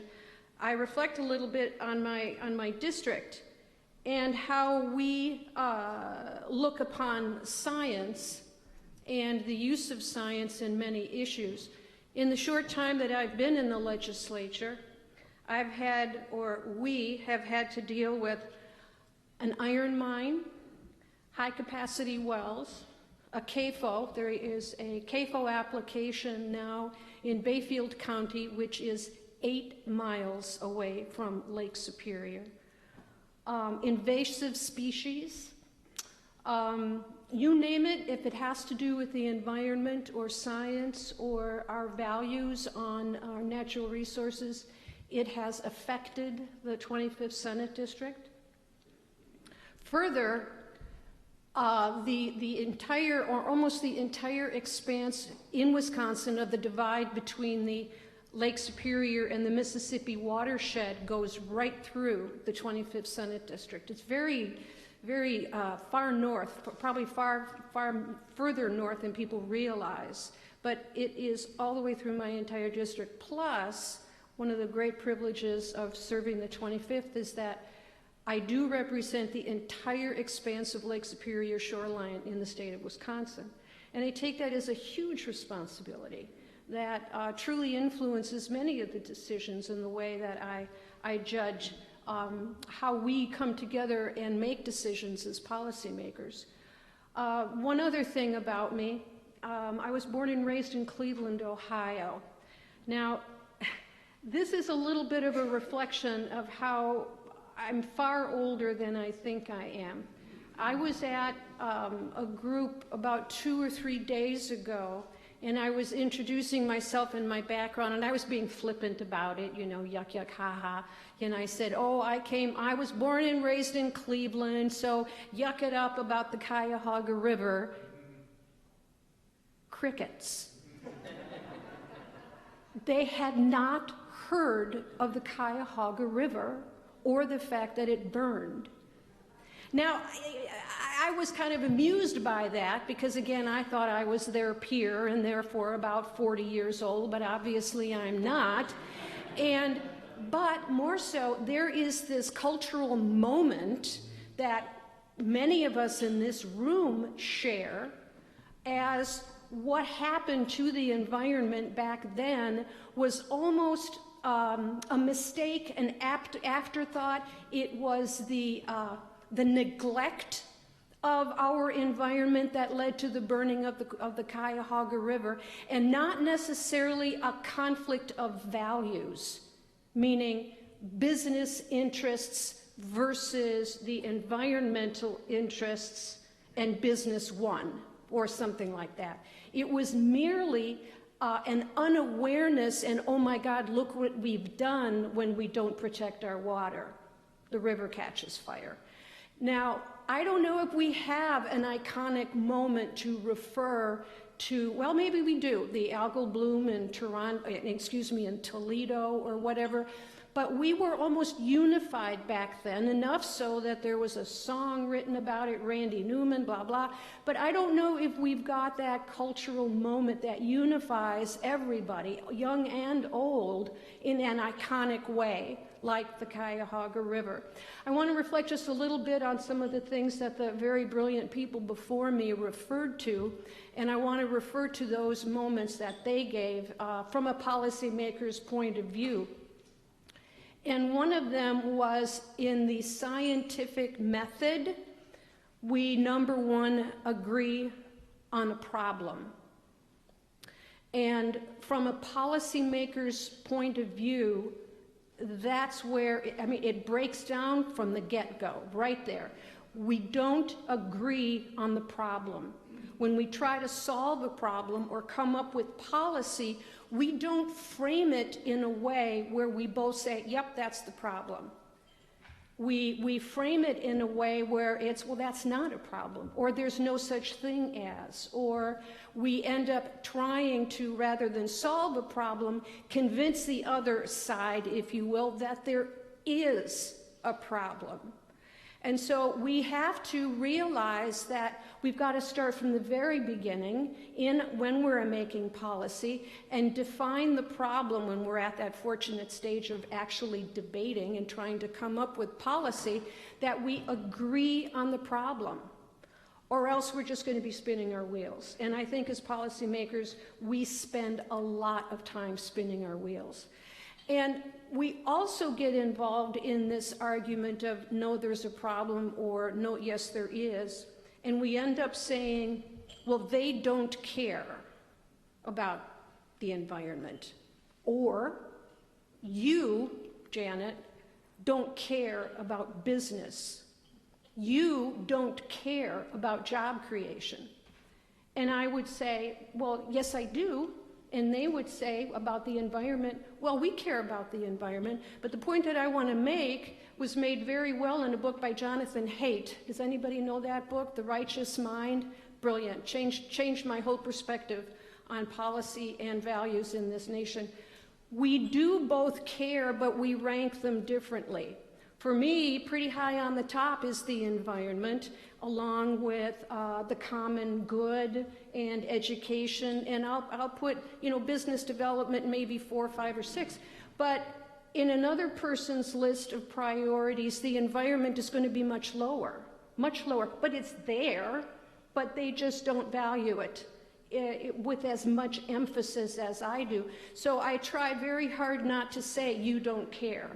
I just try to say, well, let's find something, let's define the problem in a way that we can both agree on it. I want to give you an example of where we can actually, this is just a real quick example, ballast water. Even the shipping industry will say dumping untreated ballast water is a problem. Shippers will say that. And we were able finally to come up with, and of course we're still debating how quickly they have to correct the problem and how they're going to go about treating ballast water, but at least we agreed on the problem. If someone had to ask me what we could possibly do to alleviate some of the problems that we have in coming down, in making policy, I would say, ironically, the number one thing we could do is campaign finance reform. And the reason that I say that is because, and again, I'm referring to something that was said by an earlier colleague, the public is involved in policy making, but the public refers to the very quick information sound bites that they get, and they don't use a scientific method. They use ideology and likability of candidates. And they say, I'm going to elect so-and-so not because of his or her water policy, but because, I don't know, they're going to make America great again or something.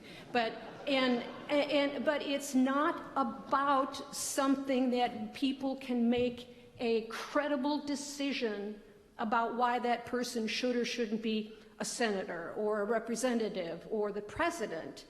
And if we had more reasonable campaign finance laws, people would not be flooded with the ideologically driven literature that prevents them from making good decisions, good policy decisions. The public, I believe, would want to be involved, yet they are given such short sound bites that they take the quick way out and make that likability or ideologic-driven decision. The other thing that I would say is that we need to take it local. When we can't solve the problem on the big scale, say nationally, then we try to break it down and do it on the state level. Or for us, I will go back to my district and I will work with the local units of government, with the local NGOs, with the local watershed associations, and we try to solve it locally. And believe me, when I need a bit of pumping up, or it's really not that bad, Janet, I go home and I talk to the really, really good people who are working hard on the local level. The last thing I would say that we could do when it comes to assisting policymakers is we need to put the language of water policy, of science, into the vernacular with a little more purpose, a little more purpose-driven. For example, one of the good things that senators and representatives get to do is we get to go into fourth grades and talk to fourth graders. And with every fourth grade class I talk to, I ask them a question. I say, what watershed do you live in? And they didn't even know they lived in one, you know, they really didn't. And I'm not sure, I'm not going to ask you, but do we all know what watershed we live in? I live in the Bad River watershed, which is, you know, actually the White, and it's a tributary of the Bad. And so if we get used to using those words, using that language on the local level with our colleagues, with our friends, with kids, you know, talk about a watershed, talk about, you know, the kinds of things that we as policymakers take for granted, but if we don't if we don't actually do the job of making sure that people understand what the heck we're talking about, we don't get that far, and then we're back to the people make the snap decisions. So I know I need to do a better job of using language so that I can bring my constituents into the conversation and make them feel comfortable dealing with the language and the terms that we are using, so that the public can indeed be part of the public conversation when it comes to policy making. That's it. I've got my 1 minute. How'd I do? Got it. Good. Thank you. Thank you very much.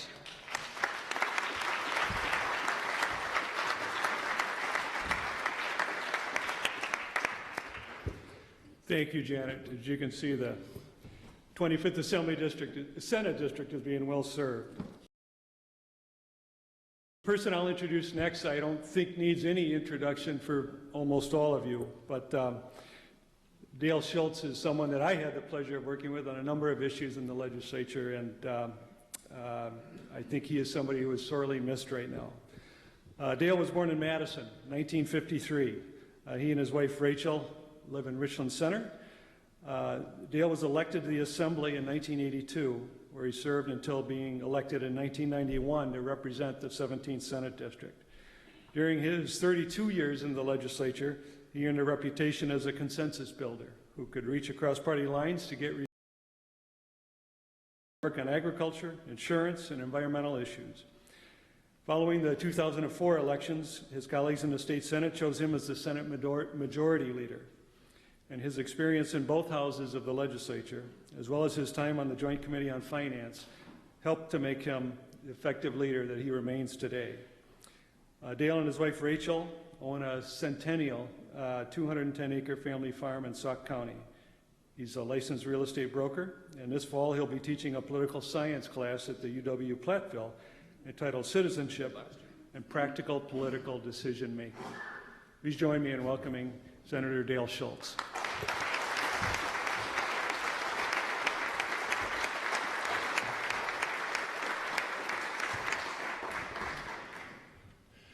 Well, it's really a great honor and a privilege to be here.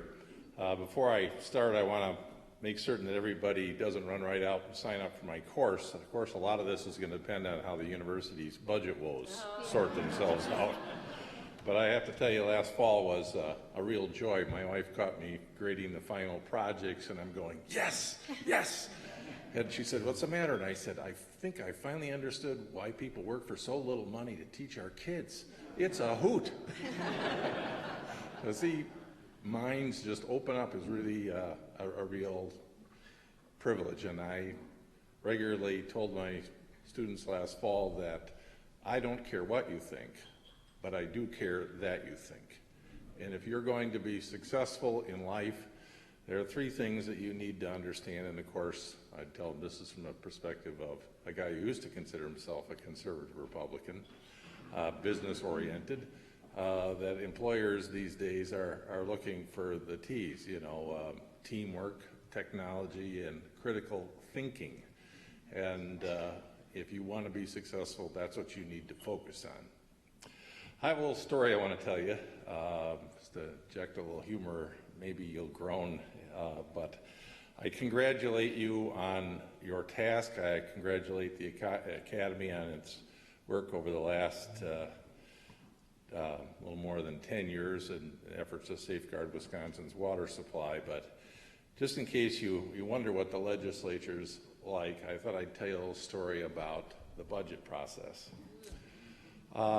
When you're just an ordinary legislator, and you're not on the Joint Finance Committee, which in this state is it's the center of power. It's the most powerful committee of its kind in the country. They appropriate and spend every dime, and very little happens in the caucuses. So in order to get people to buy in, what they do is they assign you a budget buddy, somebody whose job it is to listen to you and take your fondest desires and insert your darkest fears to heart when the decisions are being made.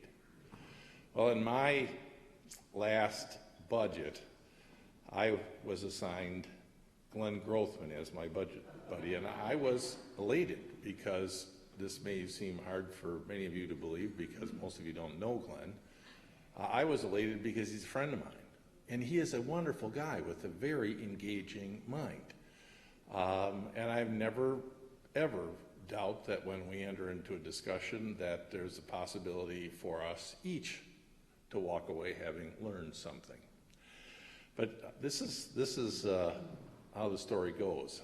I'm not a dummy. I've been around a long time. If you put together a list of 20 pages, right, Janet, of your budget priorities, you give somebody else the opportunity to choose what they want to do rather than you, because maybe some of those things on the list are theirs as well. So you keep it skinny down. Well, there's one thing that I really believe in, and that's environmental education. And I knew that Tony Evers really wanted an environmental consultant, so I made that my one ask in the budget.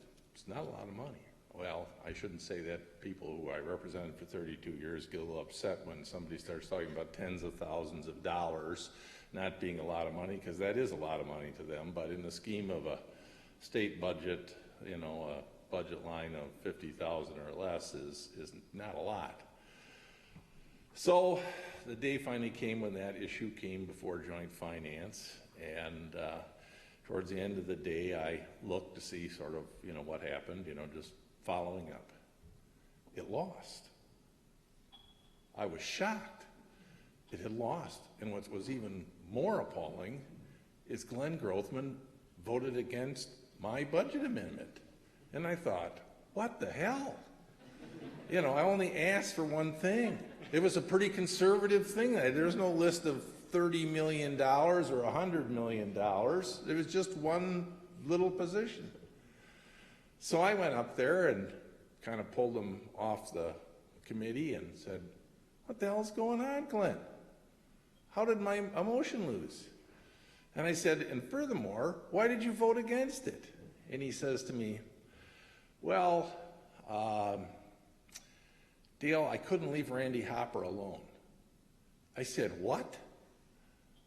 What does he have to do with this? Well, he was against it.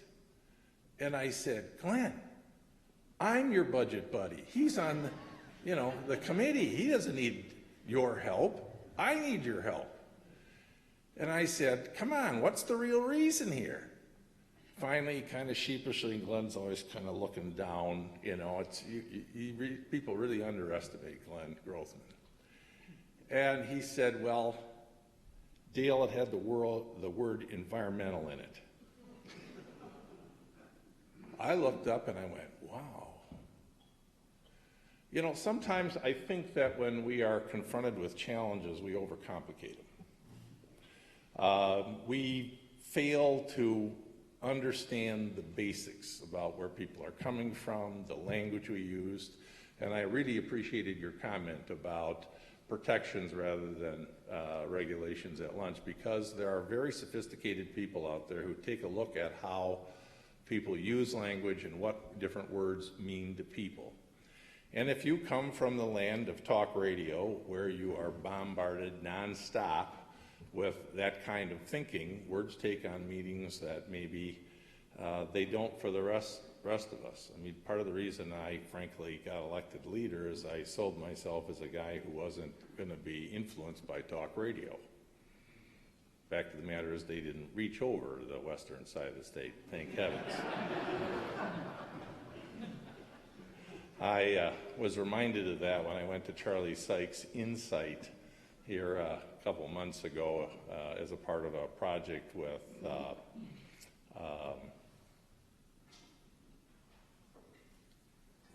part of a project for National Public Television and the New York Times website. We're making a movie or part of a movie on elections this go around, and I was there looking for people who are uncommitted and hadn't quite made up their mind yet. Think about that, mind blow. I talked to everybody who was there, and that was the night Ted Cruz was there. Grothman saw me there, and he said, Schultz, what the hell are you doing here? And I said, well, I thought I was going to be on the program tonight with Charlie Sykes, and instead I just got a chance to interview people, and I said, but you got to do me a favor. You have to tell Charlie Sykes I was here. And he said, I already did. I caught him in the lobby out there and said, what the hell is Schultz doing here? You need to understand, Charlie Sykes was totally angry and hateful towards me when he was a liberal, and now that he's a conservative, he's at least remained consistent in that regard. And frankly, I never met the man, so I put him down as undecided all these years. But you know, I think that one of the things that I learned over the years was that the process really does matter, and how we safeguard that process really matters. And I guess my challenge to each of you beyond water, which I congratulate you for, that you recognize that the legislative process, the tradition of open records and transparency are critically important. Many of you know that Tim Cullen and I have sort of teamed up to work on the issue of redistricting and are the honorary co-chairs of an effort to do a real reform, a reform that benefits Republicans and Democrats or whatever your political persuasion is. It allows voters to pick their representatives rather than their voters to pick them. We're at a real dangerous point. We've severely tested every institution in our society, and it's getting to the point where a lot of people wonder whether they or we will survive. What goes on here at the university, as Fred mentioned, is critically important. And the whole notion of tenure needs to be understood, and it is something that I hope many of you will raise your voice to protect. Likewise with open records and with issues like reapportionment and voting. Ronald Reagan called it our most sacred right. And as a Republican, I'm proud to say he's from the party of Lincoln, Roosevelt, Eisenhower, and Reagan. I think it is certainly something that needs to be discussed, and particularly by Republicans. But I guess I just want to leave you with another challenge about the excellent work that's been done and how well it's been organized. The one thing that's missing in what I've read and seen is a candid, thoughtful self-examination of how we might have done better. It's not enough. Each of us in every endeavor we're involved in need to look back and say, what could we have done better? Now, I'm not here to offer any criticism necessarily, but to say to be successful in the future, to be able to are concerned about a single word means that there is room for improvement. And I want you to know that I am honored to be here, to be a part of this effort. I look forward to being a part of it in the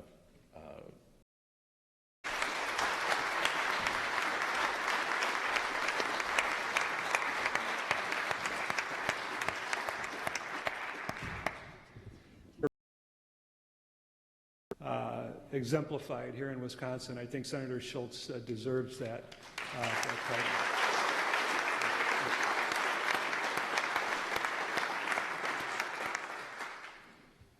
Finally, our final panelist is someone that you all do know very well. It's Professor Patty Lowe. Patty is a professor at the UW-Madison Department of Life Sciences Communication. She's a documentary producer and a former broadcast journalist in public and commercial television. Patty is a member of the Bad River Band of Lake Superior, Ojibwe. She's the award-winning author of Indian Nations of Wisconsin, Histories of Endurance and Renewal, which won the Wisconsin Library Association's 2002 Outstanding Book Award. A children's version of the book, Native People of Wisconsin, won the 2003 Best Juvenile Nonfiction Award from the Wisconsin Writers' Council. It's used as a social studies text by 18,000 Wisconsin school children. Native People was revised and expanded in 2015. Patty is also currently collaborating on the revised Teacher's Guide to Native Peoples of Wisconsin. In 2014, Patty published the Seventh Generation Earth Ethics, a collection of Native American biographies which won the Midwest Book Award for Culture. Lowe has written extensively about Ojibwe treaty rights, sovereignty, and the role of Native media in communicating Indigenous world views. Please join me in welcoming Patty Lowe.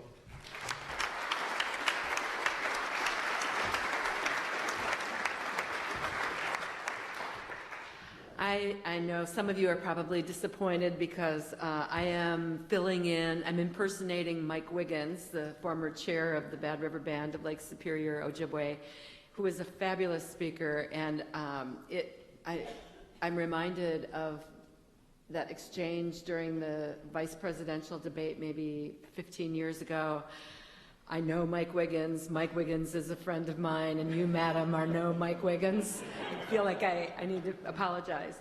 But I did speak with Mike, who wanted me to extend his apologies. His father is hospitalized, was hospitalized yesterday, so it prevented him from joining us.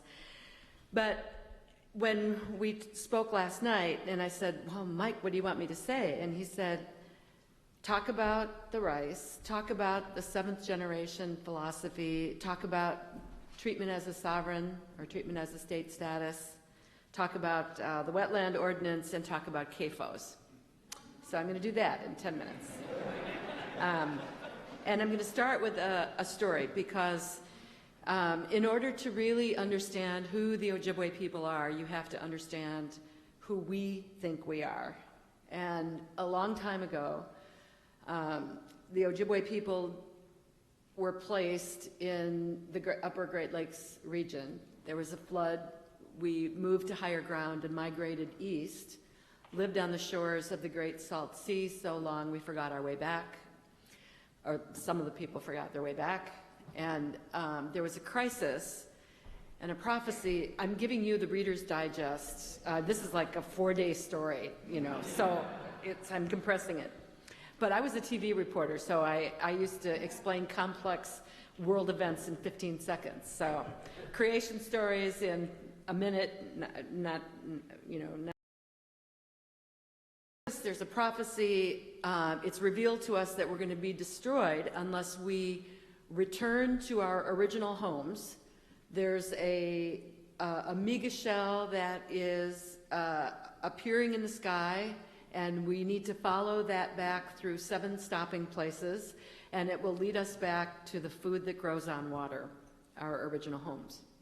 So those 7 stopping places included a place of thundering water, Niagara Falls, a place where the river cuts through the landscape like a knife, the Detroit River, Manitoulin Island, a place of great medicine, a place of shallow water with lots of fish, so many fish you could walk across their backs to get from one place to another, the Sault Ste. Marie area.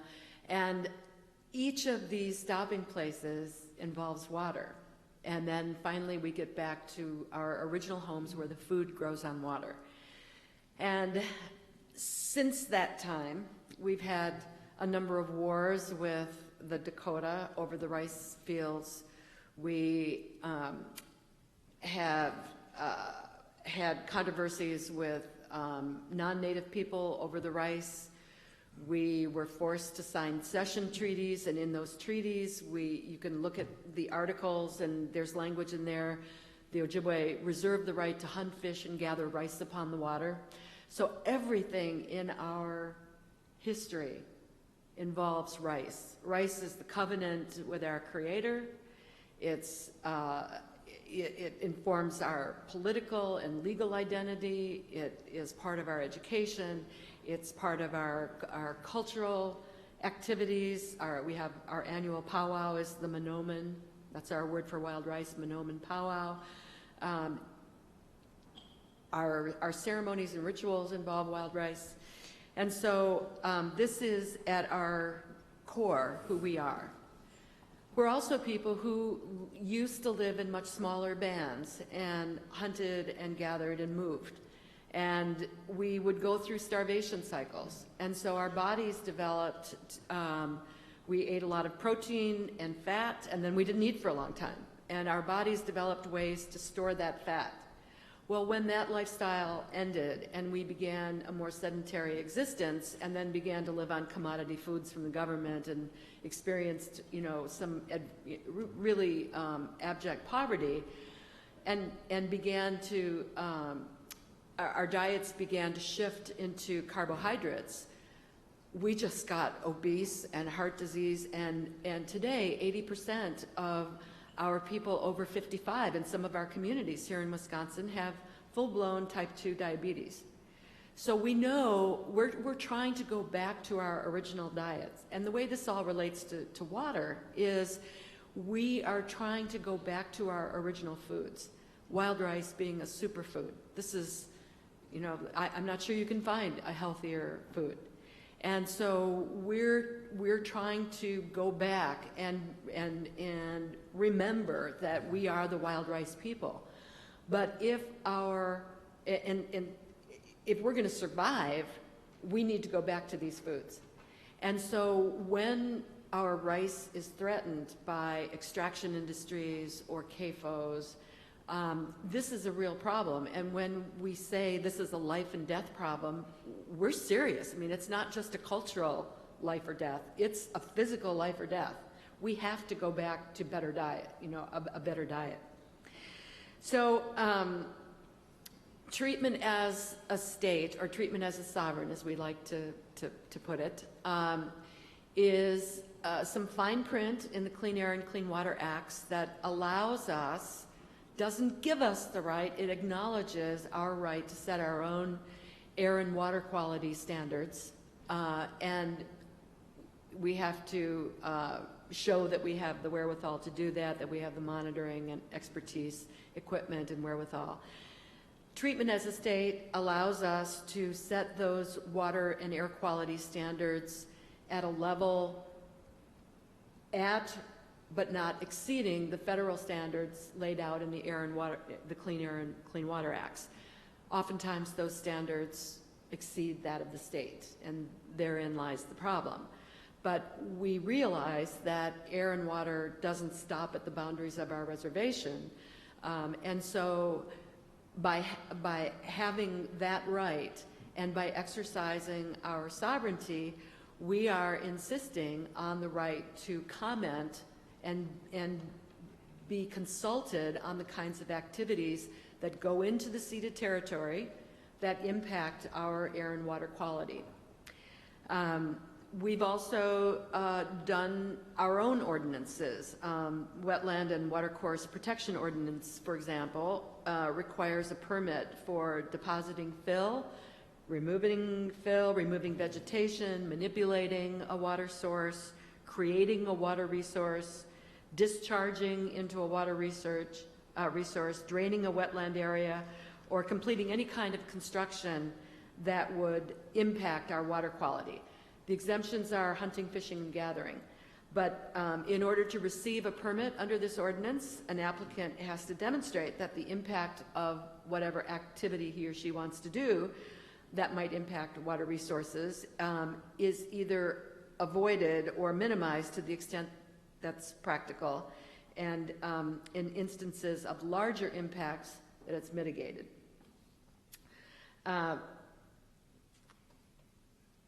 CAFOs. This is something that we're very concerned about, and trying to put it into words that the average citizen will understand. When we talk about a concentrated animal feed operation, that language sounds pretty, benign. When you talk about a factory farm, or you say, we're talking about 25,000 pigs, a third of a mile from a stream, a tributary that drains into Lake Superior, and those pigs will generate, and this is according to Dale Reichs, the owner of this CAFO. Mr. Reichs estimates that his 25,000 pigs will generate about 8 to 10 million gallons of manure each year, and that manure will be spread on about 1,200 acres of cropland in Bayfield County several times a year. We're talking about the quantity of manure is equivalent to a city the size of La Crosse or Stevens Point generating human waste, untreated, placed on cropland. Are we comfortable with that? The Bad River Band, and I want to explain to you, I'm not here as a journalist, I'm not here as a professor, I'm not here as a member of the academy, I am representing my tribe, and so you're hearing a tribal perspective here. We're not comfortable with untreated sewage across, spread untreated on fields, and all the attendant problems that brings along with it. when manure is injected or spread on cropland multiple times a year, the nutrients in the manure, such as phosphorus, nitrates, can run off during rain or snow events and enter nearby streams and waterways. This is just not something that Bad River is willing to entertain. And so when we talk about science, Bad River respects science. We need science. We have a department that is filled with people that have credentials. We've established the Great Lakes Indian Fish and Wildlife Commission, full of credentialed scientists. But we add another layer. We add a layer that involves ethics and our seventh generation philosophy, which is we ask ourselves, the decision that we make today, is it in the best interest of the generations that come 7 into the future? So we're talking about hundreds of years, long-range planning. So it encourages self-sacrifice. It tells us we need to avoid short-sightedness and selfishness. And when you think about our majority culture, you know, we have our election cycles on 2 years, really encourages short-term thinking. Our business cycles on quarterly basis. If you don't meet your margins, you got a golden parachute and you're out of there. So everything is about short-term, instant gratification. We're in it for the long haul. We've been here for 10,000 years, and we hope to be here another 10,000 years. And so, you know, I hope this helps explain the tribe's perspective on environmental issues, because we're thinking 7 generations into the future. Miigwech, thank you.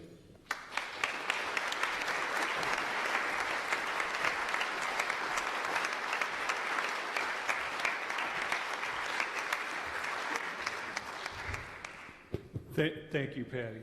And, you know, I will very weakly echo Patty's comments just from my own experience, that during the debate around the mining issue, the iron mining issue a couple of years back, the Bad River Tribe and the Bad River Natural Resources staff and the Glyphwick staff provided invaluable information that I think complemented the information resource that was out there available to inform policy decisions. It was really critical information about sulfite-bearing rock and just the integrity and the quality of the Bad River watershed.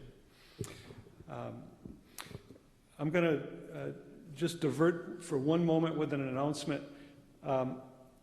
If any of you have seen the movie The Big Short, it's a fascinating movie, and there's a scene in which one of the protagonists is giving a presentation to a group of financial investors at a time when I think it's Lehman Brothers, and one of the big financial houses' stock is tanking. Over about a 20-minute period, it loses 2/3 of its value, and by the time Ben Bernanke is going to get up to speak, about 2/3 of the room is bolted for the door. So I hope that doesn't happen here. But Meredith did just ask me to pass on the information that this afternoon, and I hope I'll convey this accurately, Attorney General Brad Schimmel issued a ruling that essentially barred the Department of Natural Resources from considering cumulative impacts in groundwater withdrawal issues. So that's the news of the afternoon here at the Conference on Water. And if that informs questions, feel free to do that. We've got a number of questions to ask our panelists, and we're going to start with those. And the first one will be for Senator Bewley, and it goes back to the mining issue. Senator Bewley represents a large Senate district that included both the site of the proposed iron mine as well as the communities of Hurley and Ashland and a great deal of the rest of north central and northwestern Wisconsin. Senator Bewley, you were front and center in that debate, representing a wide spectrum of interests around that issue. Can you talk to us about the way you communicated with your constituents who were pro, con, or had other points of view about that issue, and how you fulfilled your responsibility as a legislator in that really contentious debate?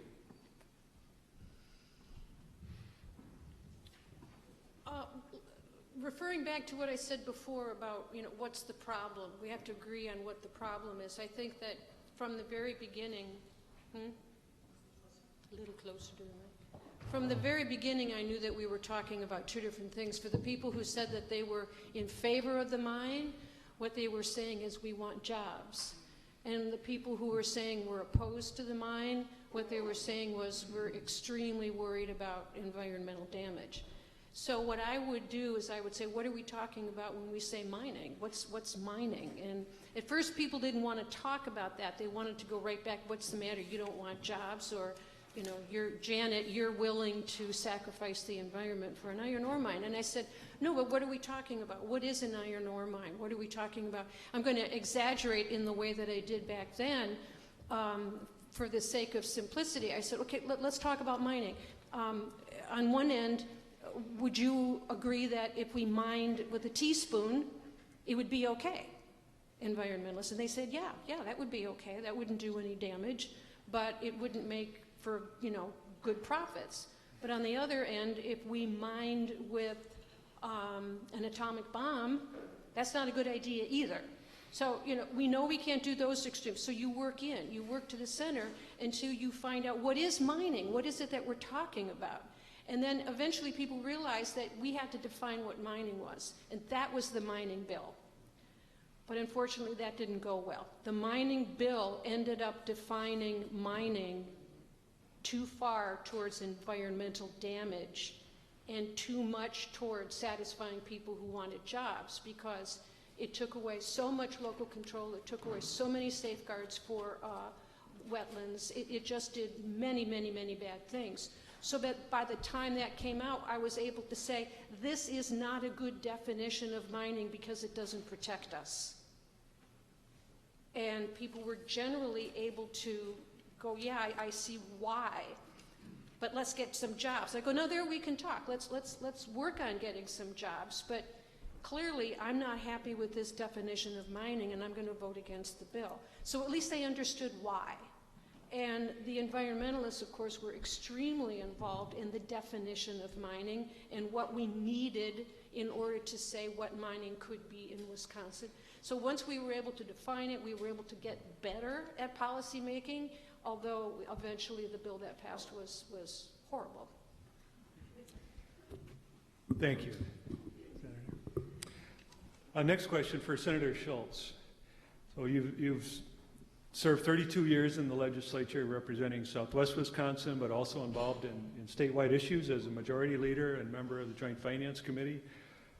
Give us some of the best examples, or one of the best examples you can think of an issue, a policy issue that properly balanced public interest, natural resources protection, and the overall greater good.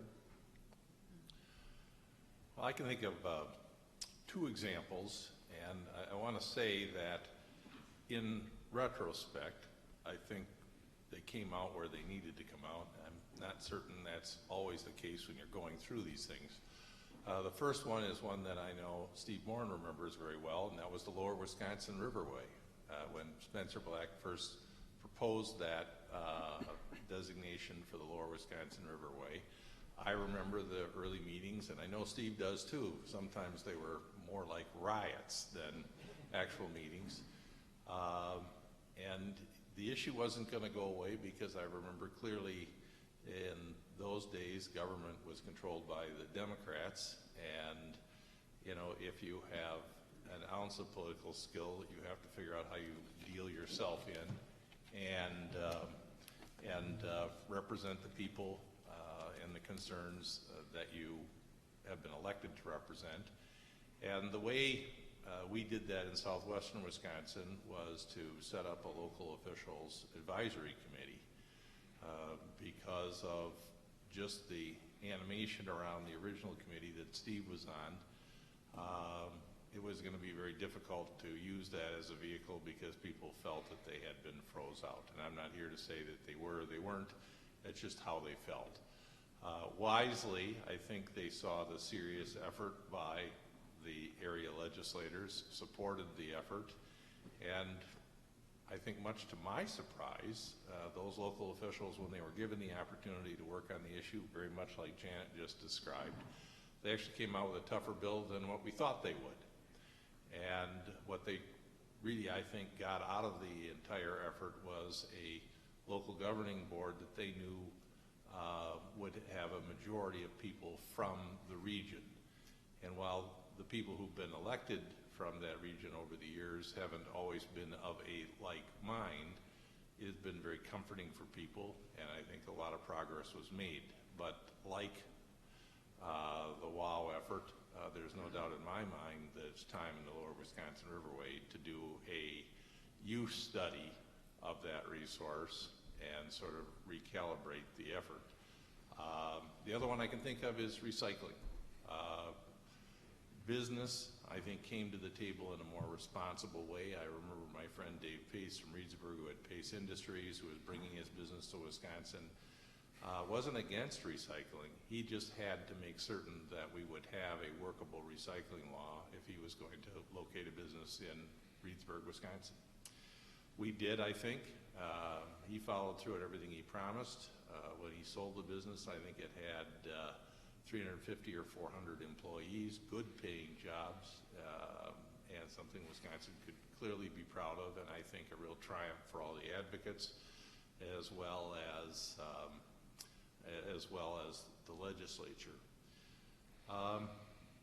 You know, the other thing that I would say, and I wasn't very much directly involved in it, I did have a hand in helping to negotiate the final recycling bill, is how the paper industry operated in Wisconsin.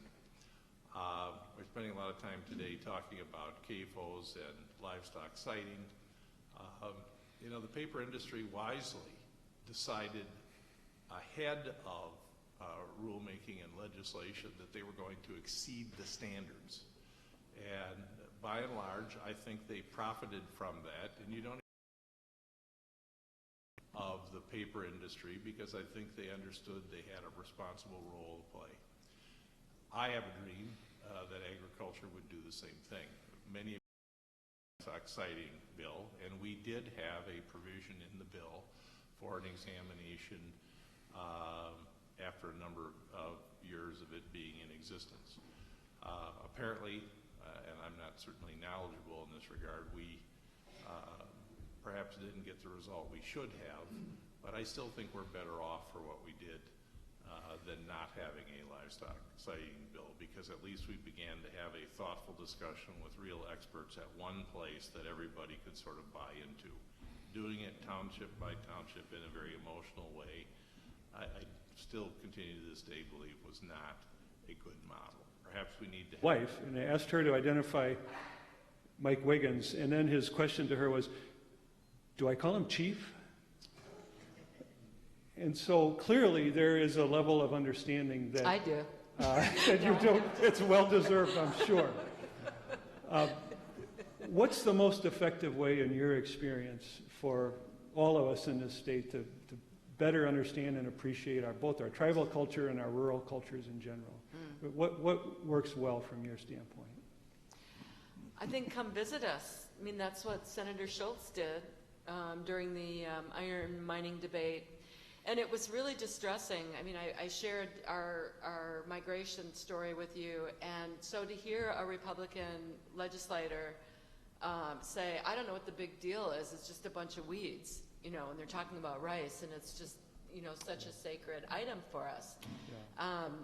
That was really distressing.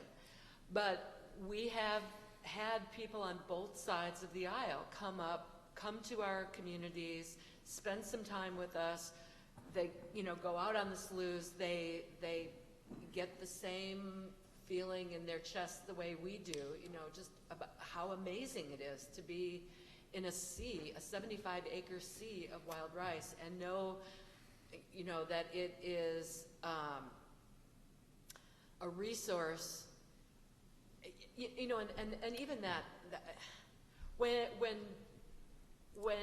non-natives look out the window, you see. And there's a wonderful book. I don't know if any of you have read Robin Kimmerer's Braiding Sweetgrass, but she asks the question. You know, lots of people say, "I love nature," You know, I love being out in the woods, I love walking, I love nature.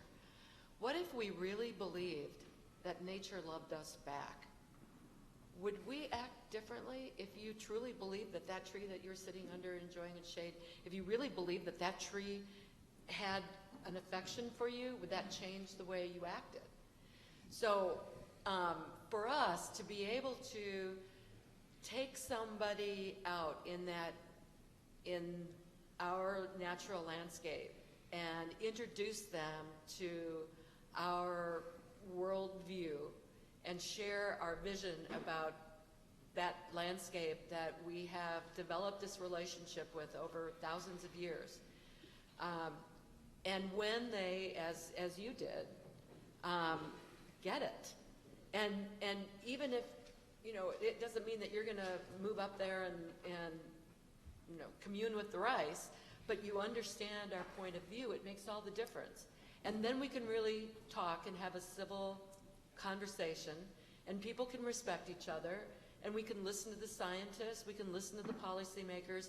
If we really feel that they're listening to us and willing to accept that, you know, we do things a little bit different, and on top of all that science, we also add this layer of traditional ecological knowledge and this, you know, this ethical, spiritual component to our decision making. If they really understand that, then usually you can find some common ground. Thank you. All right, now, as the questions flood in, Senator Bewley, the question posed by a person here: why isn't Flint that historic moment that unifies young and old towards environmental change? And I think the person may have been referring to your description of the Cuyahoga River and your experience in Ohio. So is Flint one of those unifying moments? And if it is, how? If it's not, what will it take to reach that point again when we come to a social consensus around environmental quality? I hope it becomes a defining moment. I hope that it will not just become just one more environmental disaster that just, you know, is going to be followed by another one. But indeed, this is one where it is of such a magnitude, and it affects a city, and so many people get their water from a public utility, that I would hope that it would resonate. I hope it will resonate. But again, I don't know how thoroughly it is being explained by the media and how people are hearing it and relating to it as, wow, that could affect me. I'm afraid that it might not become that.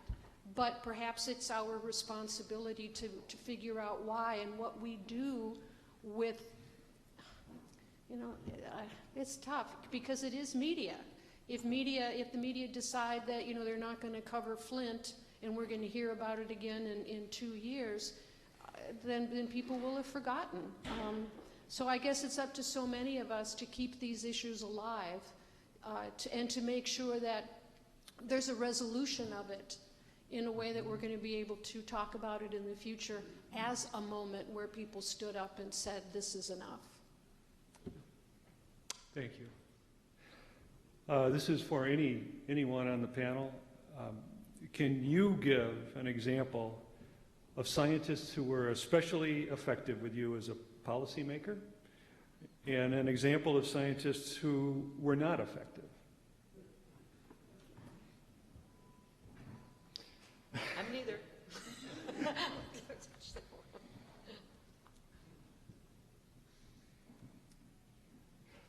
Yeah, I don't know that I want to necessarily pick on a scientist or just talk a little more generally about effective communication. Yep. I really think meeting people on the level and attempting to have a dialogue with them is really critically important. Patty mentioned Mike Wiggins. I'll never forget the first time I met him. He came to my office, and you know, I had already made a pact with Bob Jauch on the mining bill that we were going to produce that had sort of been short-circuited, and we decided we would be welcoming welcoming to everybody, not only Republicans and Democrats. We were going to even let people from the assembly come over and play in our house. Was at the time, you know, a pretty generous gesture. But Mike walked in and I said, Mike, I just need to tell you something. You know, I got on this committee because I really want Wisconsin to have a future in mining. I know that it's been very important historically to our state and our state's economy. I come from a region that certainly benefited, but I also know that it has some very serious shortcomings, and we talked a little bit about Brewery Creek and the Department of Natural Resources efforts to make that a rehabilitated stream that kids could fish in again, and I said, by the way, Mike, I want you to know I'm probably the only person in this building you're going to talk to who's got a set of ricing sticks on the ledge of his back porch.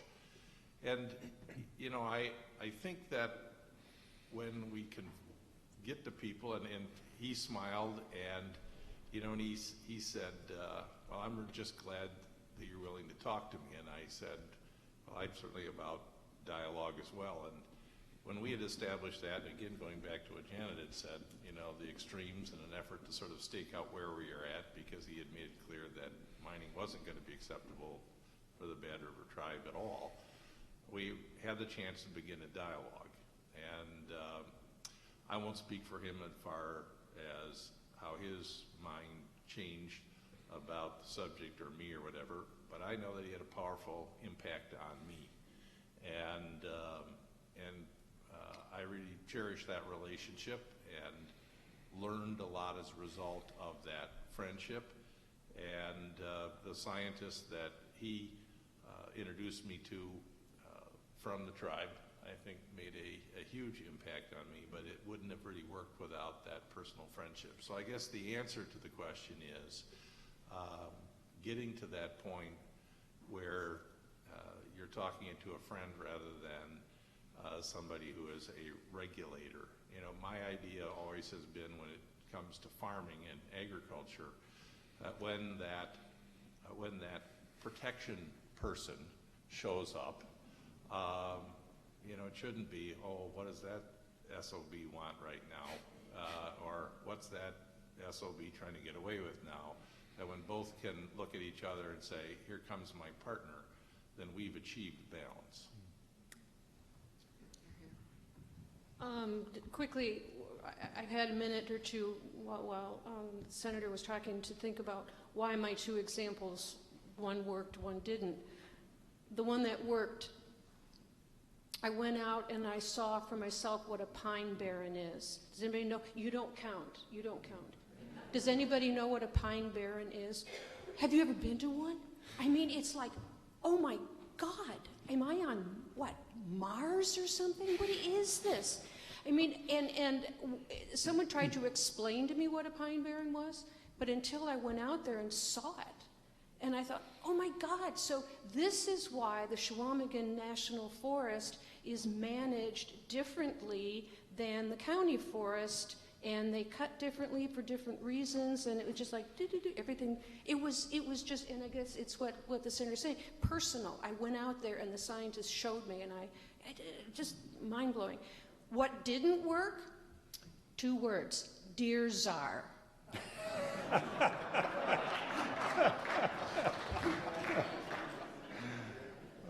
I mean, come on. A scientist named Czar who runs a private company in Texas? No. Oh, can we spend the rest of the time talking about that? Oh, Janet, I think you actually skipped ahead and answered the question I'm going to ask next, but thank you for that. So the question asked, you referred to the fact that when it appears that state government doesn't work, very often effective process drives down and becomes local. And things change because people on the ground take it into their own hands to find other mechanisms to affect that change. So the question is, once we have local involvement, how do we get the seemingly disinterested government bodies and representatives involved? What's the effective hook to bring legislators back into the picture? I think if you're lucky, you simply persist, and you persist, and you persist, and you persist, and then I think in some cases, our policies have a way, if enough local communities do them, that it becomes the policy of the larger entity. I mean, I think of the things that we thought we were going to have to fight for that eventually, I mean, it's just the way it is now, and I'm recalling how much we fought, and man, you know, I'm thinking of gay rights in our state. We just persisted. We just said, this is how we feel again and again and again and again. And it's, you know, it's just the way it is right now. I think if we believe it enough and are able to accomplish it enough on many local levels, we end up having the will of the people truly involved at the local level, and it becomes the entire state. But it takes time and it takes persistence. But the thing that I am afraid of is the erosion of local control, where people cannot make those decisions for themselves. It is feeling more and more like northern Wisconsin is being governed by an imperialist body, or we're being colonized, we're being weakened and shortchanged with infrastructure, and we have no way to raise money, we have no resources, we can't do anything, and then we become desperate, and then some colonizing entity is going to come in and save the day, and we're helpless. We have no laws, we have no money, we have no schools, we have no roads, but boy, somebody's going to come in and take over, and boy, that's just a happy thought, isn't it? You know, yeah. It's not going to happen, because we're going to stay strong on the local level. Come talk to us. We know a little about colonization. We have lots of experience with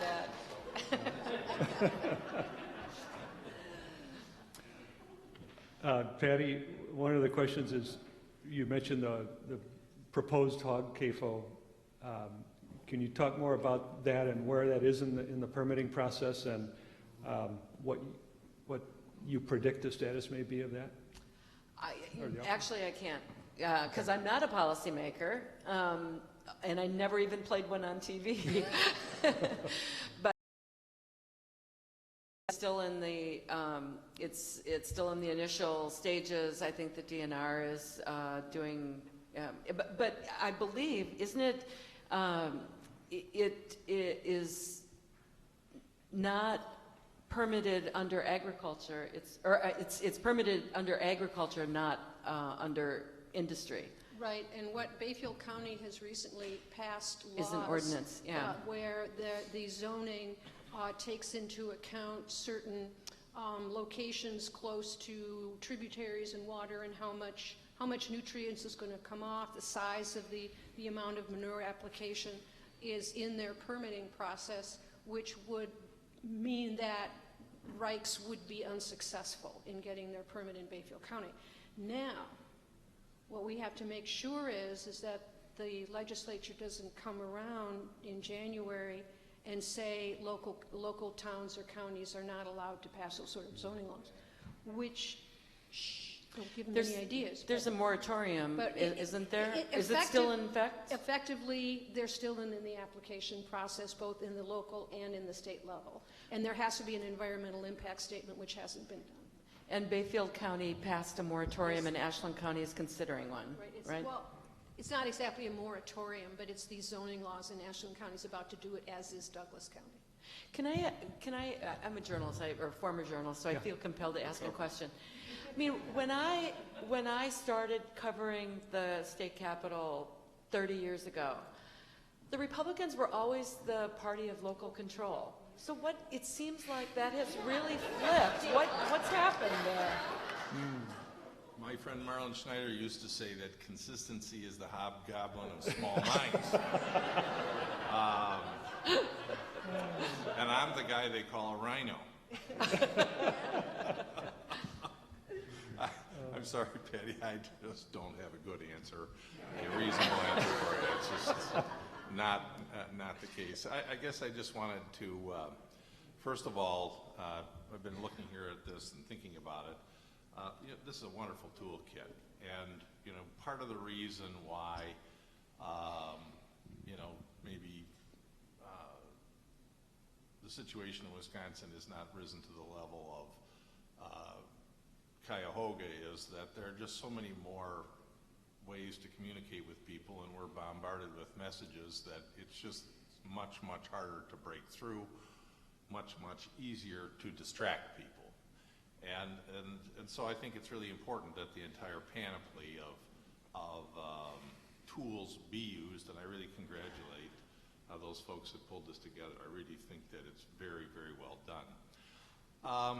One thing that I think hasn't been said here that needs to be said, and that is the role of people who do research, basic science, who do applied science, the people in the field who provide the regulatory oversight and the help to help people comply with the law have been chronically underfunded. It's really easy. Well, I passed this law, just look what I did for you, and then take away the money, and so it never happens. And I think that's an equally dangerous situation that really needs to be dealt with, and certainly is a place that people need to explore in the future in order to be more successful. I'm going to have one more quick question, and then I'm hoping each of you may have a few final words. The question is, how do we prevent groundwater legislation, and I'll just add parenthetically, or other complex environmental policy from being inserted in the state budget? Is there a strategy that helps keep those policy proposals independently reviewed? Vote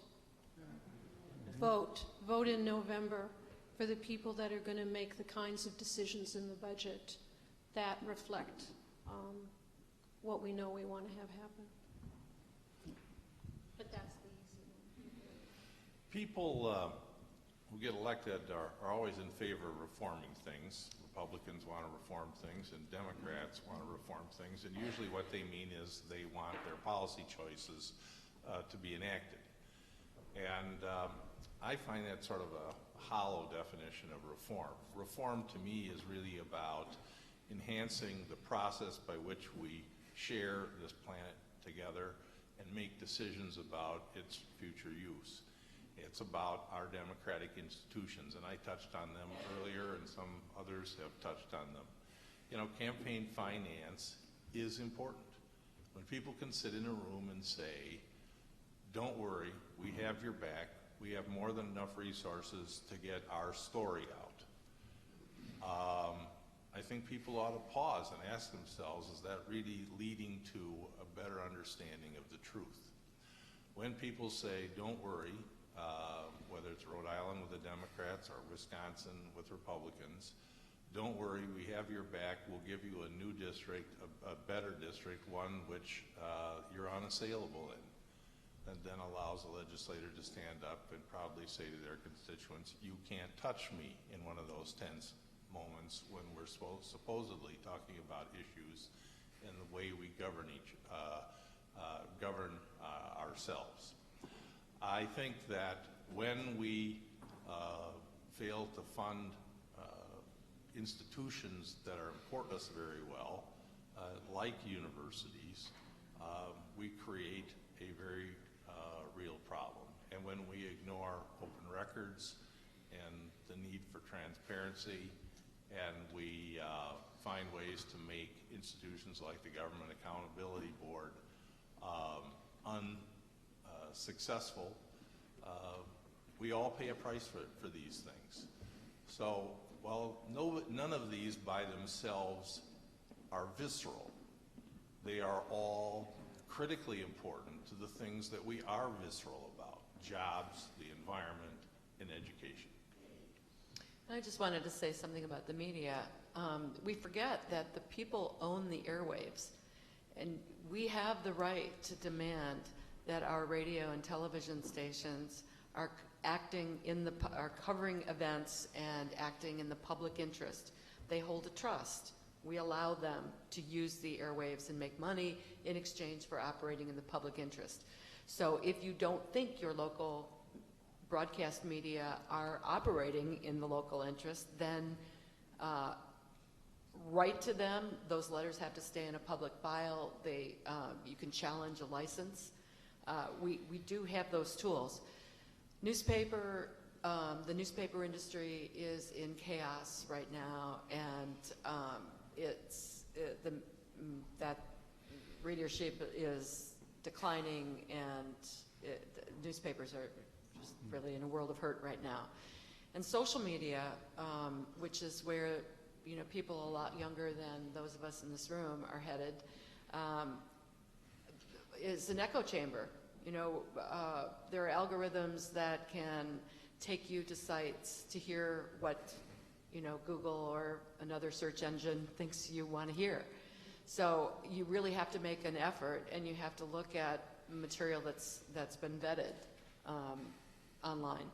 But we need more of a focus, I think, on media literacy.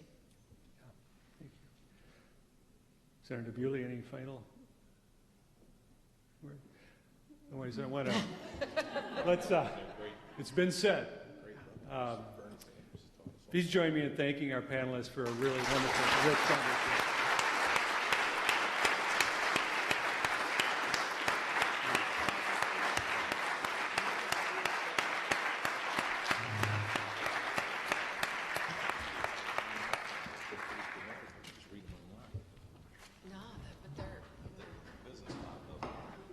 Thank you so much. We have another 15-minute break where you can recharge yourself. There's cookies. There's a fresh supply of caffeine. We'll see you back in 15 minutes.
our whole bios, right, that we sent in?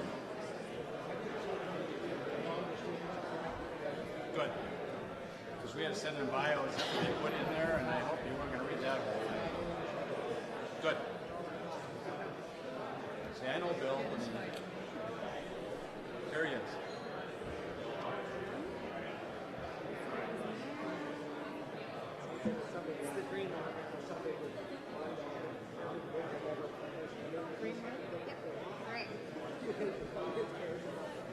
Or sleep before you get the chance. Or sleep before you get a chance.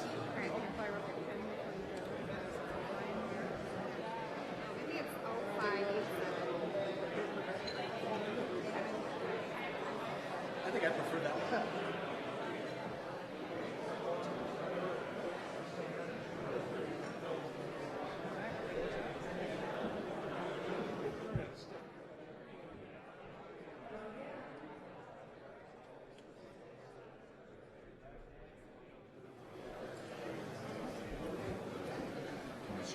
So a little over a year ago, on an afternoon of torrential rains that were threatening to be the first combined sewer overflow of the season, our steering committee was meeting in Milwaukee, and we looked at some of the challenging issues ahead of us, and part of the dialogue was how can we frame the important questions so that Wisconsin can respond to the scale of these challenges. And the phrase, "Can we save Green Bay?" became one of those framing questions, and thus it's become a topic for us here this afternoon. Our panel on this topic will be moderated by Michael Kraft, who's with the UW Green Bay Department of Politics and Environmental Affairs as emeritus faculty. Michael Kraft is Professor of Political Science and Public Affairs Emeritus and Herbert Fisk Johnson Professor of Environmental Studies Emeritus at the University of Wisconsin-Green Bay. He completed his undergraduate work at the University of California, Riverside, received his MA and PhD degrees in political science from Yale University. He has an extensive teaching career and a long-standing interest in sustainable management and so many other contributions to the field. He'll be moderating our panel today to tackle this question, can we save Green Bay? Thank you.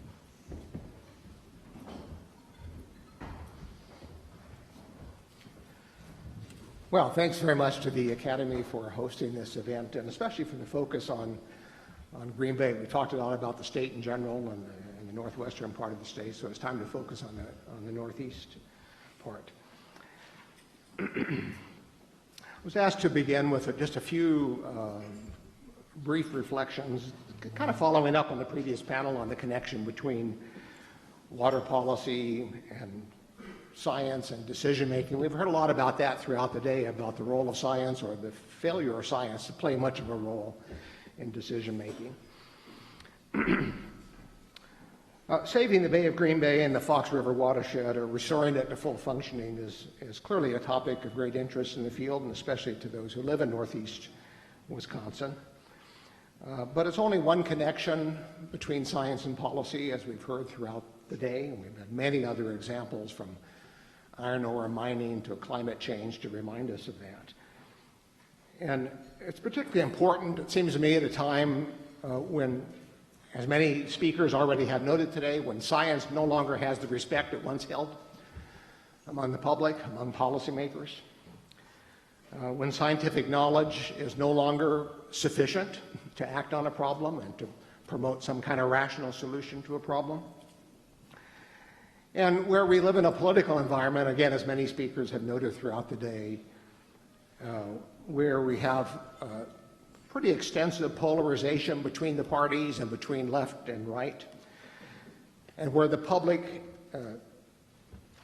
has a great deal of distrust, and as the political campaign this year tells us, a lot of frustration and anger at government, at politics, at policymakers, and also at experts or scientists who no longer are given quite the role that they used to have.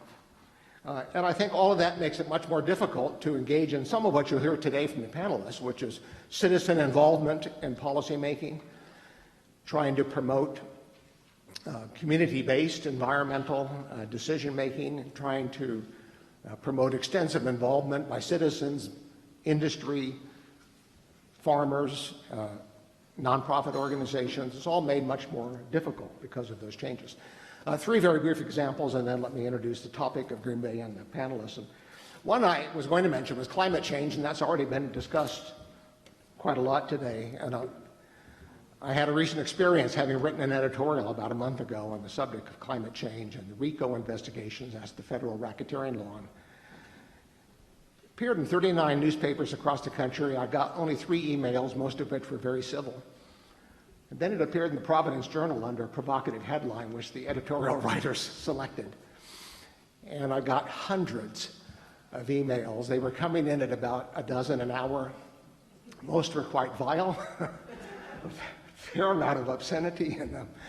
But what it told me is some of us live in different worlds. And I discovered, and I now follow it on a daily basis, there's a climate denial community that is very well organized and very vocal. If you write on this topic in any visible way, you will hear from them. And this sort of is the opposite of where we have reliable science that leads to public hearings and discussion and actions on climate change. Here we have an active community that forcefully denies the reality of climate change, which in a room like this is widely accepted. We may disagree about some uncertainties. We certainly may disagree about appropriate policy actions. But to disagree heatedly about the very existence of the problem is something we're not used to hearing. Certainly not academics are. Secondly, sustainability, as I discovered giving another talk a few years back, is widely accepted among academics. Sustainable communities, sustainable energy, sustainable water resources, sustainable development, United Nations Agenda 21, but in some circles, those are fighting words. There are people who get very, very angry and say, oh, sustainability is about taking away my private rights. You want to take my property. You want to convert the entire West into a wild region and deprive people of their property rights. And then the third example of where science seems no longer to be respected and debate goes off in a very different direction is one that's been noted quite a lot today already, and that's the Department of Natural Resources in Wisconsin. And changes in budgetary and personnel resources, especially in the Bureau of Science Services. So what we've seen is a significant loss of expertise and experience and the capacity to analyze and act on a whole range of environmental issues. Some of those that have been mentioned today include controversies over the Clean Water Act, monitoring and enforcement, wetlands, protection, regulation of high-capacity wells, agricultural impacts on water quality, and of course the Waukesha case of water withdrawal. In previous years, those all would have been fairly straightforward bureaucratic decisions, well informed by science and economics, and today they become highly politicized. So I think the lesson from those and many other examples is that science alone, no matter how good it is no longer sufficient to settle the debate over public policy action. It helps. Science informs decision-making. It doesn't resolve the often very deep value differences that we have. And of course, all policy decisions, as everybody I think in this room knows, involves choices and balancing the values. How much is something going to cost? How effective will it be? Who's going to pay the price? What's the appropriate point of decision in balancing costs and reducing the risks of a particular issue? So having said that, Green Bay presents some unique experiences, particularly as relates to the role of science. I wrote a piece a couple of years back, more than a couple of years back now, about a decade ago, on the remedial action plan in Green Bay and the cleanup of the Fox River, which has gotten to be a $1 billion effort to remove PCBs from the Fox River. And one of the striking conditions, which our panelists will be addressing today, is that the science is pretty settled, not on all matters, but we know a great deal about water quality issues, the Fox-Wolf Basin watershed, about the Bay of Green Bay. So generally, the science is not in enormously short supply, but that has not always made the difference. On the positive side, we've had a lot of experience in collaborative decision-making, partnerships, and again, the panelists will be addressing those issues. We have a long record of promoting watershed-based ecosystem management, more so, I think, than in many other parts of the state. So the experience of the panelists and what they'll be speaking about today addresses a lot of the issues that we've raised throughout the program here today. Let me introduce the panelists, and I'll do this all four at once so we don't have to break it up along the way. Kevin Firmenich, to my left, is Professor of Environmental Sciences and Geosciences at UW Green Bay. He specializes in soil and water resources.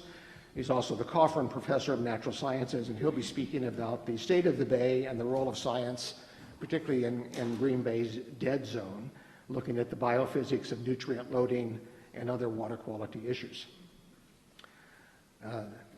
Steve Galarno is Director of the Office of Great Lakes within the Division of Environmental Management of the Wisconsin DNR, where he works on water quality and nutrient management, in part through the TMDL process, which involves a great deal of collaboration among partners and the integration of policy actions through adaptive management. Bill Hafs is the Director of Environmental Programs at the Green Bay Metropolitan Sewerage District, and Bill will use the case of the Silver Creek to look at the service side of nutrient management and essentially how to win support of the partners in these kinds of efforts, particularly the business community and local organizations. This idea of partnerships will extend across several of the speakers today. And finally, Julia Nordyke is a water quality and coastal community specialist in the Green Bay field office of the Wisconsin Sea Grant program. Julia replaced someone that many of you will know who was the Sea Grant expert in water quality in the Green Bay office for many, many years. That was Vicki Harris. So with that, Kevin will be the first speaker. All right, good afternoon. Thanks, Michael, and thanks to the Academy for inviting me here today to talk about some of the science behind Green Bay. And I'm going to talk a bit about what we know about the Bay and some of the monitoring that has gone into understanding how the Bay functions, and then proceed to talk about some of the management options for controlling some of the drivers of the water quality in Green Bay, in a way to sort of test some of the solutions that we heard about earlier.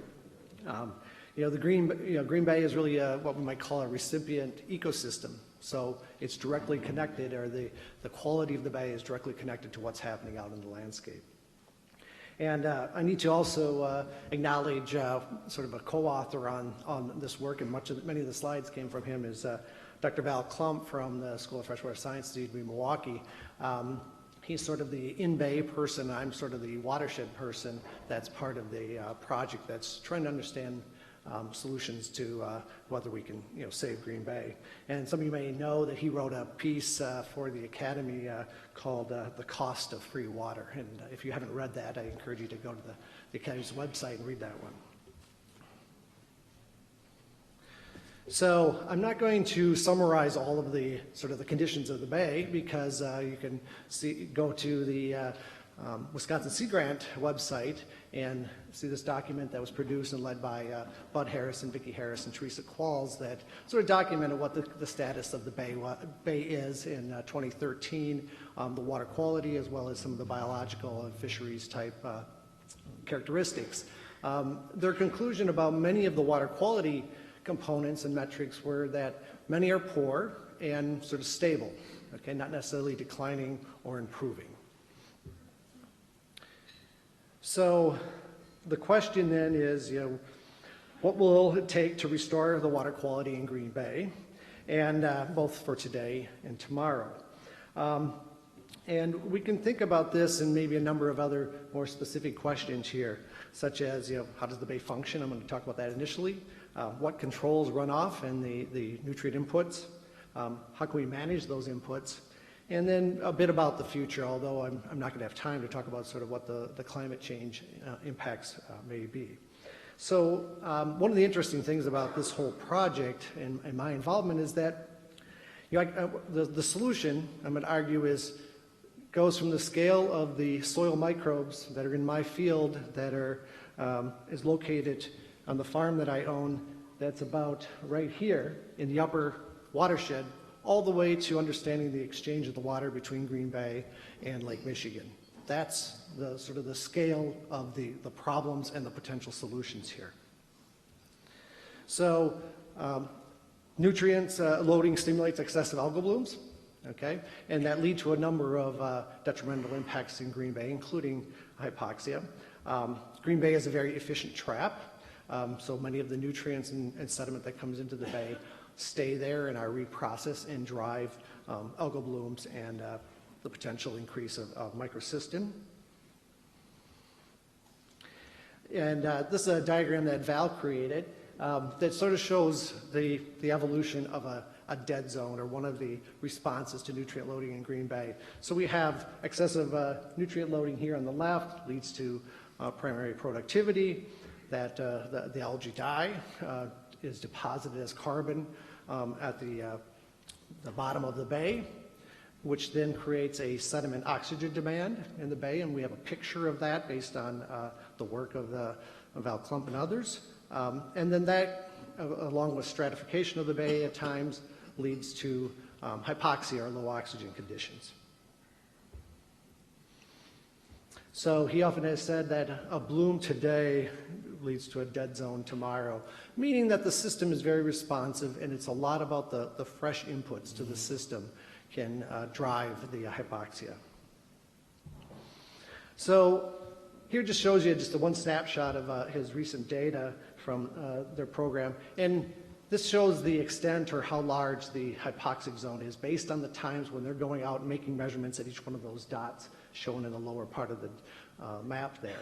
And so you might say things are improving, and maybe they are, but this is only showing conditions where it's less than 3 milligrams per liter. The water quality standard is 5 milligrams per liter, and hypoxia is usually referred to conditions of less than 2 milligrams per liter. Other data shows that the duration and the extent is quite variable, and so it changes from year to year, and even the location of where it's going hypoxic does change a bit from year to year. And to understand the system really takes a community of scientists and managers, and I just list here some of the organizations and funding sources that have contributed to sort of understanding the Green Bay system, from the landscape of the farm all the way to the exchange of the water with Lake Michigan. And we've used this collaborative effort to create a model of Green Bay that we call the Green Bay Ecosystem Model.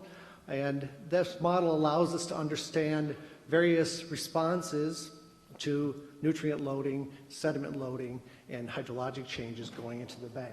So what I show here is the chlorophyll A, which is an indicator of algae production for a particular day, and the circles are measured data, and then the rest of the area is the model data. So we have a model now that's calibrated and set for the years 2011, 12, and 13 that gives us an idea of how it's going to change on a daily basis based on what's coming into the bay. We've then used this model to create a management analysis tool that begins to allow us to answer questions about what if we change the load going into the bay, and how will the bay respond? Okay, so just an example here where we can choose a particular area within the bay, and we can change, let's say, the total phosphorus load that's driving the algal blooms, and then the metric that I show here, and we have many metrics. We can look at water clarity, we can look at phosphorus conditions, all kinds of things. This one here happens to be what we're calling hypoxic days, days less than 4 milligrams per liter. Okay, so you can see a response. If we cut the load by 20 or 50 or 75%, what we might expect to occur. Well, where's that load coming from? And I often refer to this graph as sort of the veins of Green Bay.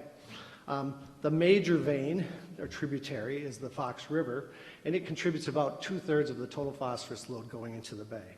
And so what's happening in that landscape, which is dominated by agriculture, are those sort of the yellowish brown areas on top, and the hay and pasture, those are the dominant factors in the lower bay. The upper part of the watershed is dominated by forests. These loads I show here. So this is annual loads going into Green Bay. That's the grayish tan area of the back. And you might say they're variable. That's one of the stories, right? And it doesn't look like there's any obvious trend where it's getting better or worse. And actually, 4 of the last 5 years that I show up there are greater than what was used or was established as the TMDL base, or the base load that was going into the bay. Also, I show there those bars in the bottom. Those are the point source discharges, all of them. The upper Fox, the Wolf, the lower Fox. So you can see that it's less than 20% of the load most years. In some years, it's even less than that. Significant improvements because of the Clean Water Act on point sources. And you can see the challenge, as we already know, is the runoff. So the nutrient inputs comes in as a very episodic inputs. It's very much an event-driven system. I show some landscape examples here in some of the pictures, and this one runoff example there, that's from Plum Creek. So it's very much a reflection of what's happening in the landscape. And agriculture, as I mentioned, is a major driver of what happens in the area of the landscape that contributes to Green Bay. Just to show you a recent example, I wasn't in town on March 16th, but I was curious. I was told, hey, we had a plume going into Green Bay that looks sort of like this one, but that's from a different year, but I assume it looked similar to that. And I wondered what was happening. And so I knew that we had real-time turbidity monitoring data at 2 locations, one here at the mouth of the river and one here at a watershed outlet. And I know that, and so when I went and looked at the data, this was the turbidity plume that left the landscape on that particular day because of a storm in March. Okay? That number up there reads 4,000 turbidity units. Then also at the mouth of the river, we could see a pulse there. This is it blowing up. It shows about 300 turbidity units. The point being here is that we can see the sources of the sediment and presumably the attached phosphorus and other things generated at the landscape and then being transferred to where it's being discharged into the mouth of the river. Okay? So it gives us an idea of how the system functions. These sources come from various areas, and we've created through using a lot of robust data working with the USGS, a watershed model, a SWAT model, so a Water Assessment Tool model, that gives us an idea of where are the highest yielding watersheds. So we have 375 sub-watersheds or something like that that we've modeled under baseline conditions, how much phosphorus leaves the landscape on an annual basis. And what you see here is there's obviously a zone near Green Bay that this is where most of it's originating. That's getting into the bay. Okay? And that we can then use this to make decisions. I see I'm pushing my time here already, so I'm going to just move into my, looks like the translation of this one didn't work very well, but basically I talked about these are options for managing phosphorus, okay? And everything from cover crops and reduced nutrient management to reducing the amount of soil disturbance. And we've modeled then a couple of examples of that, and I'm just going to show a few of these. So the bottom one here shows if we would do reduced tillage, also cover crops and no-till, we might reduce the input to the bay by 18%. If we also reduce soil phosphorus across the entire basin, it would be a 44%, so it begins to get us to that low. And if we just target those areas of high phosphorus yield, we might get 25% load reductions. I'm going to skip here to my end because I'm going over time, but ultimately this shows sort of the story of what happens to Green Bay. We've gone through a period of degradation, and then through point source controls, we've began a regeneration or environmental recovery, and now the real challenge is that in the far right there, and how we implement these practices that make the system less vulnerable and susceptible to loss of those nutrients. Thank you.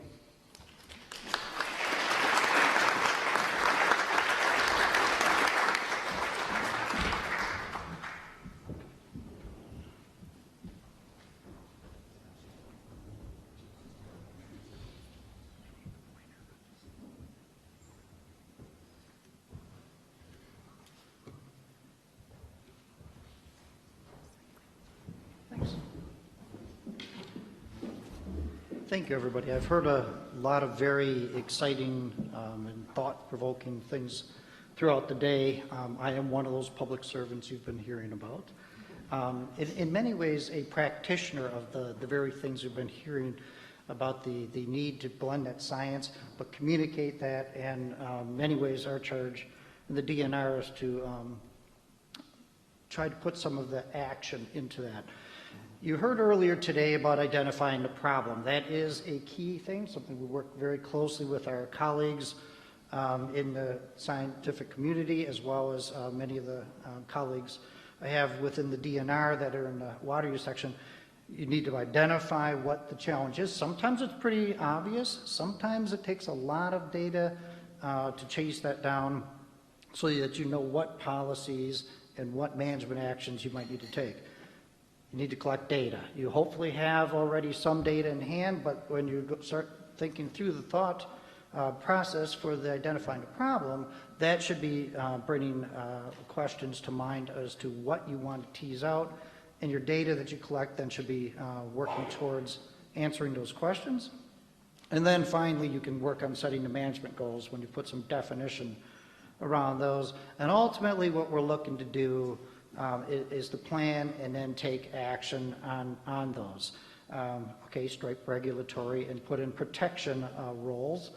But what we largely want to do is we've got a lot of things that we can bring to bear when we're trying to implement and take some actions out there. We have those protection roles, those things that we have regulation and rules on.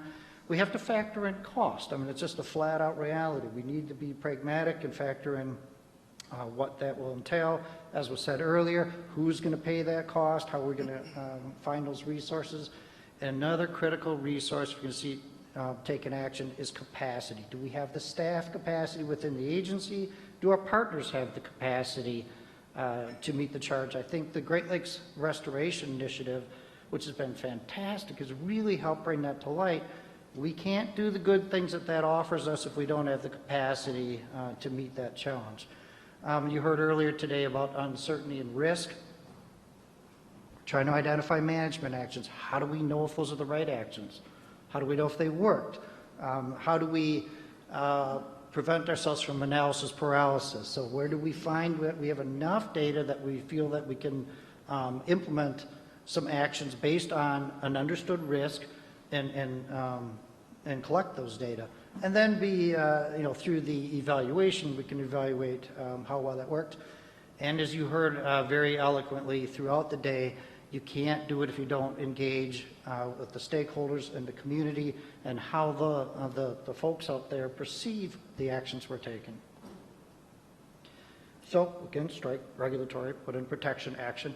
But we've got two arrays of actions that we do out there. We've got a litany of things. We do have phosphorus criteria in Wisconsin. We should be proud of that. That is something that has really moved our state forward. We've got a lot of other of these protection tools that we have through be it stormwater permitting, and one that I'll talk about a little bit more at length is through the Clean Water Act. This portion of the Fox River that you saw illustrated isn't meeting the water quality standards, so it results in being identified as an impaired water of the state, which results in coming up with a TMDL, which I'll talk about a little bit more in a bit, total maximum daily loads.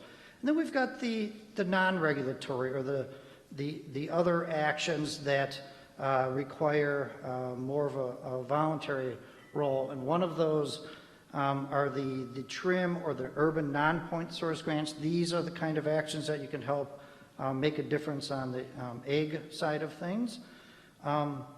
Stakeholder engagement, we mentioned that before. You can't get there unless people understand what the problems is that you're trying to address, why you're taking the actions that you are, and then people can get behind them. And then, of course, I want to talk about the Great Lakes areas of concern. They're called AOCs. For those of you who may not be familiar with the terminology, we have 5 of those in the state of Wisconsin. Green Bay is one of those AOCs. They're, to do the shorthand, they're essentially some of the worst in the whole Great Lakes Basin. There's 43 of them that have been identified throughout U.S. and Canada, and Green Bay is one of those. And the 2 heavy hitter use impairments, there's a litany of them, but the 2 heavy ones are contaminated sediment, mostly PCBs that you heard a little bit about, as well as some other contaminated sediment, and eutrophication, the challenge about the algae has been an equally important and critically identified use impairment for this AOC throughout. And I want to talk a little bit more about those. And underscore, science is the foundation for the decisions we make throughout all of those, whether it's the protection aspect or the voluntary ones. Science is the glue. No, there's not going to be a test on this later. I merely want to point out there's a myriad of actions that we were talking about, and we need, our challenge as practitioners and working with our colleagues is, how do we knit this together? How do we make this work as a complete set so that the actions we take are meaningful? So let me talk a little about TMDL. So these are total maximum daily loads. It's basically a pollution budget for a water body. So very careful modeling is done and allocations are made throughout that TMDL watershed, throughout that area that you're taking action on, that allocates what reductions need to happen for all of those different sources. So it's both the point source and the non-point source. So it's a very powerful tool. It gives us something that we can take action on. Most could take action. That's the whole crux of it. When you have the TMDL, now you need to be able to find the tools to actually bring some action to those. The modeling, everybody here who's used models, they're a wonderful tool. They're not the absolute answer. You heard about that earlier today when we were talking about uncertainty, and that's acceptable. You just realize that the model's helping give you a good direction that you're trying to go, and now that gives us the tools so we can take some implementation actions and then be brave enough to collect those data that evaluate whether those actions we're taking are effective or whether we need to adjust the model accordingly. And that's a excellent scientific process, if you will. One that I think is actually pretty easy to communicate to the public because I think they want to see us take action, but then we should be brave enough to evaluate those actions and then modify our future actions accordingly. AOCs, or areas of concern, I raise also because that is something that's critically important through the Great Lakes Restoration Initiative. This has been an area that we have a tremendous opportunity to bring resources into area to take actions. That's largely been the driver for cleaning up contaminated sediment in sites like the Sheboygan River, in the Menominee AOC, and in this area of concern, in the Green Bay, relative to the eutrophication challenge, we have an opportunity to look for what kind of meaningful actions could we take in this AOC and bring some significant resources to bear. And when you talk about how you can have effective implementation of actions, it's often through partnerships, and that's what you're going to hear as a common theme throughout this. So US EPA is the one that provides the resources through the GLRI, the Great Lakes Restoration Initiative. But what actions do we take? What are the things that we can take as part of this area of concern that can be really impactful to augment the work that is going to be part of that protection action, that TMDL? So how can we knit these things together to really put some action behind there? When we take action, and as I said before, we need to then take data on those actions we took, evaluate them. Did that action work? Did it meet the objective? Evaluate those outcomes. And then the proverbial adaptive management. So take a hard look at those actions that we took and see if it works. So can we save Green Bay? It has to be based on sound science. You've been hearing that throughout the day. Without the sound science, then we're just throwing darts, and we need good communication. If we don't communicate what the problem is, why we're taking the actions we are, then we're not going to be able to succeed. We certainly can't do it without strong partnerships. That is the connective tissue, if you will, on what can make this work. In innovation, I think we need to, the state of Wisconsin has been a leader in this area for a long time. We have some colleagues in Ohio and some other areas that are also weighing in on this. we have to be innovative, we have to try things, and I think we should continue to drive that. So yes, I emphatically think we can make a difference in Green Bay, and I just have a short list of some of the gain that is part of what makes this all work. So thank you.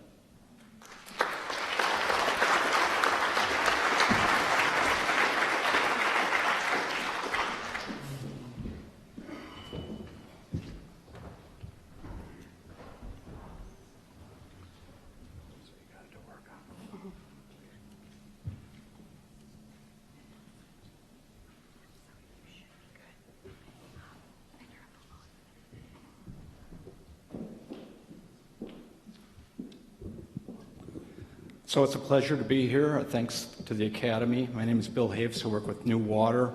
And just wanted to give you a little background. That's the new brand name for the Green Bay Metropolitan Sewage District. We just spent some time with redoing our vision statement. And our new vision statement is protecting our most valuable resource, water. And part of the reason we're doing that is we are really interested in becoming the utility of the future and having that sort of a concept. You might ask, why is a wastewater treatment facility interested in working with agriculture? And I have to extend out some kudos to the Madison Metropolitan Sewage District. Dave Taylor, Kathy Lake really helped us set up a pilot project which helped us really look at this issue, because it really boils down to that we're permitted by the Department of Natural Resources. We have a certain amount of effluent that we discharge every year to the Fox River.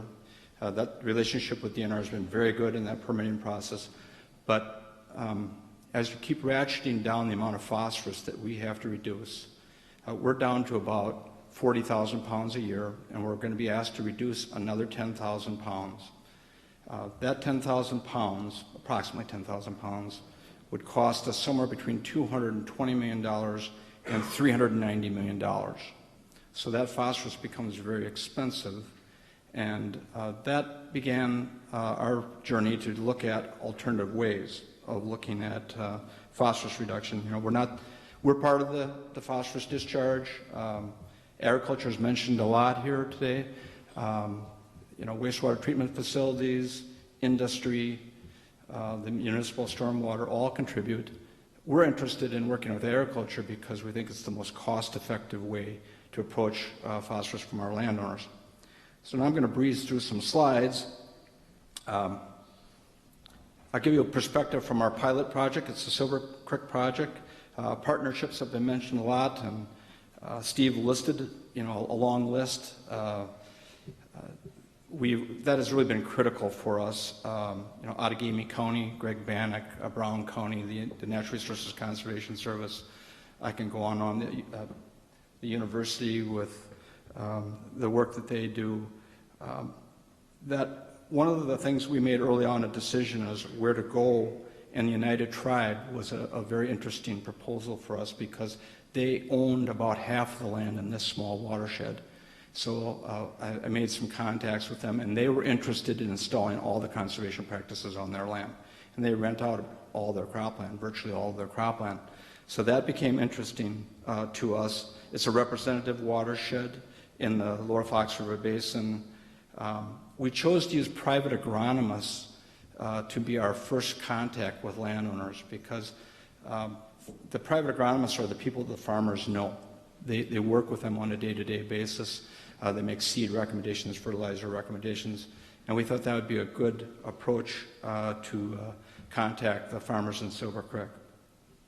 Our process that we used those partners to help us develop the goals. We set up a very extensive water quality monitoring program, soil sampling at a 2.5-acre grid. Our conservation planning that we did, we went on every field in this watershed, so there's 108 fields. And it wasn't just one person, it was a team.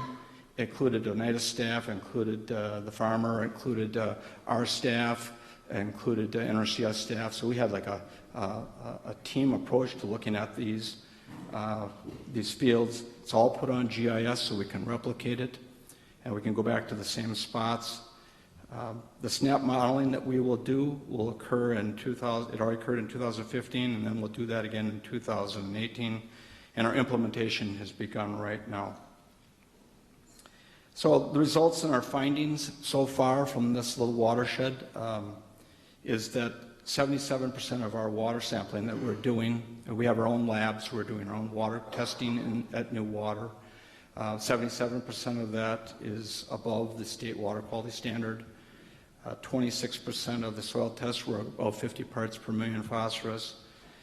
The phosphorus levels in the field, as you can see on the map, were very variable. That surprised us, in that you think of farm fields as being like 50 parts per million or 25 parts per million. But these 2.5 acre grids that we took showed that the soil levels in the fields was highly variable. The cooperation from the landowners was very good. The conservation planning that I mentioned before, one thing that we found was that this team discovered there was 5 to 7 conservation practices or opportunities available in every field.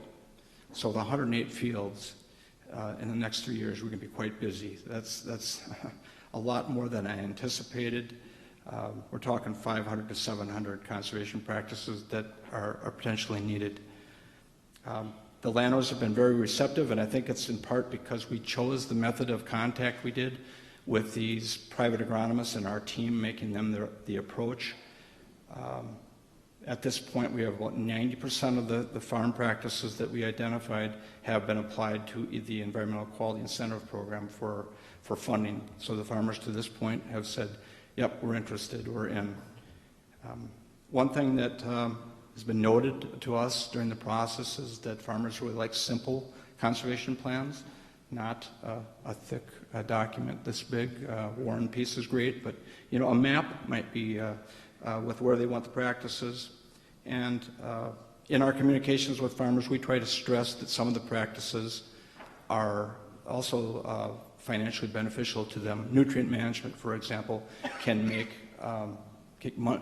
money for landowners, or save them from putting resources in places where they do not need those nutrients. I've got a short video I want to show you. This is a field that our staff were monitoring on the stream.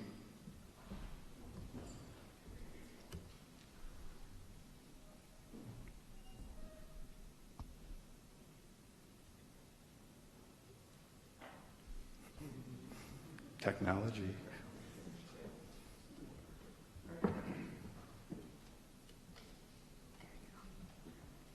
I hope you can hear this. Okay, so I'll narrate it.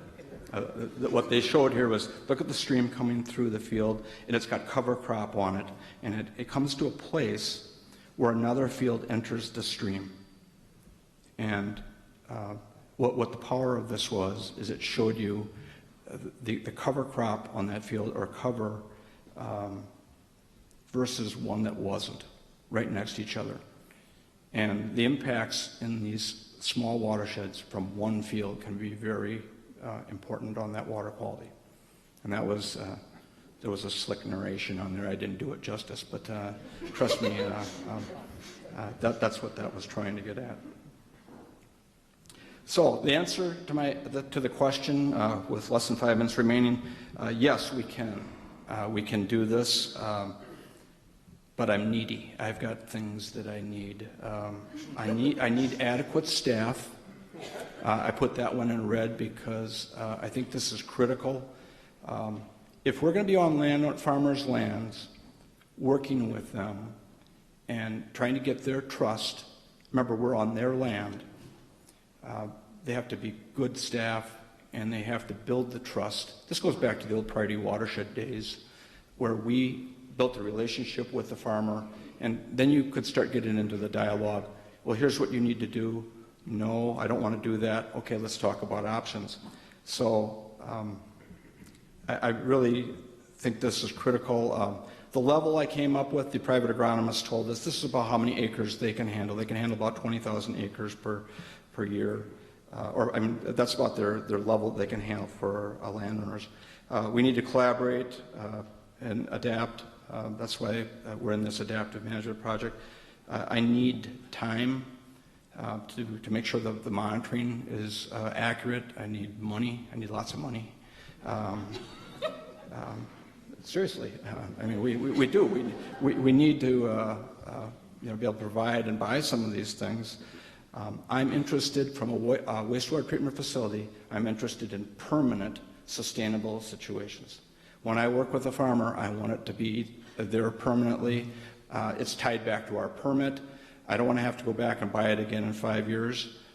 It's got to be done. Now, I understand farmers need to be flexible. Some practices, like cropland practices, yes, but others are going to need to be permanent. We need to spend our money wisely because it's our ratepayers' money. We want to get the most phosphorus for the least amount of dollars. The partnerships, again, with that. And then we want to find from this watershed what is the economic cost to farmers and what are the economic benefits. So in closing, I think we can learn from others, and I looked at the Chesapeake Bay program. I went online and I had a professor from Green Bay that sent me some stuff. And the Chesapeake Bay program has been going on since 1983. And this is near Washington. You know, this is where the big money flows, you know. And I looked at that, and there were some points on this. I have to admit, I did cherry pick from the report. But there were some points that really I thought were important, essential to talk about. They identified that, and this was two groups I've listed below. It's the National Academy of Sciences that did this review, and also the Maryland Institute, I have my glasses on, I can't read it, Environmental Law and Policy. But since '83, and they have insufficient progress for that long. And you know, that made a point with me that there's some problems. The second bullet it hit a nerve too, that the quality, the plans. We've got stack loads, shelves of plans how we're going to do these things, but none of them, at least in Chesapeake Bay, and I think maybe we have to look in the mirror a little bit too. They lack an economic foundation. So think of the money that's been invested in a wastewater treatment facility since 1931, millions of dollars, and lots of staff. Have we made that investment in agriculture? And I would argue we have not. Or we have not done it to the level that we need to with the permanency issue, the staffing issue, for sure we haven't done it. And those things need work. There's been no attempt to directly identify those sources of funding. So that needs work. And then the jurisdictional capacity, we just don't have that, either at the state level or the local level. To conclude, the tracking system that we have, doesn't go across jurisdictional lines. It needs to be strengthened. Need to integrate voluntary and regulatory approaches. I mean, NRCS will come out and do a voluntary program, and then there's a regulatory program on the other side. How do those fit? You ever ask a farmer about that? I mean, I think they look at the stars when they see that. The nutrient management methods need to be improved. Nutrient management is great, but are those plans really accurate? Are they really being followed? And then finally, there was a glimmer of hope at the end of the Chesapeake Bay analysis by the National Academy of Sciences, and that is that they thought that there needs to be more work done on nutrient offsets, and that's our adaptive management program. So that's my thoughts for you. Thank you very much.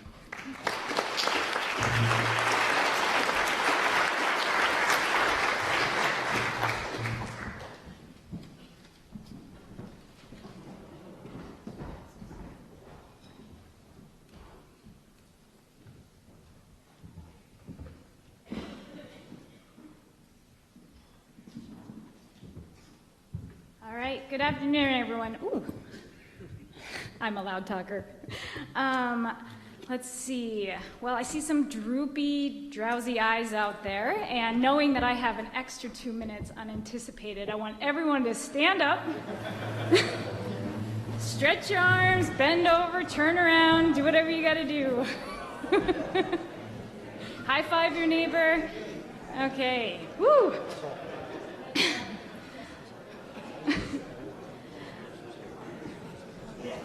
I don't blame you. This is a heavy conversation. Can we save the bay?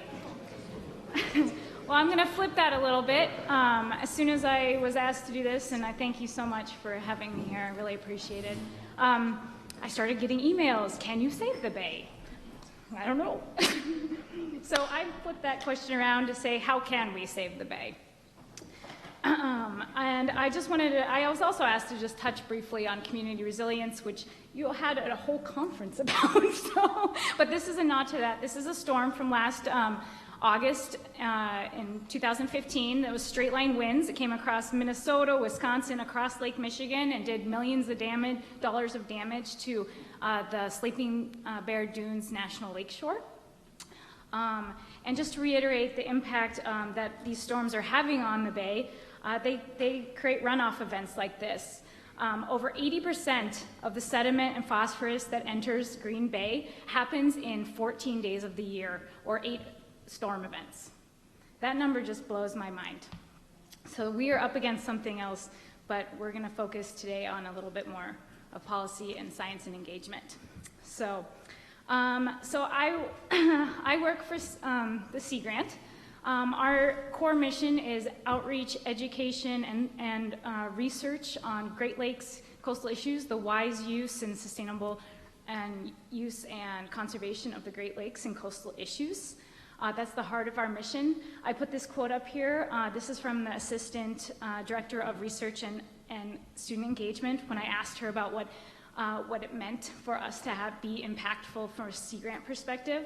As a society, we are most productive when people of different perspectives are debating what to do with the facts rather than debating them themselves. So what does this mean? This means we need to produce really good science. But that's not really the end of it. Sea Grant really focuses on being impactful, and that doesn't mean advocating in any sort of way. That doesn't mean telling someone what they should be doing or what the decision should be. It has to do with describing better what the situation is and how it could be different under different scenarios and different possibilities of those answers.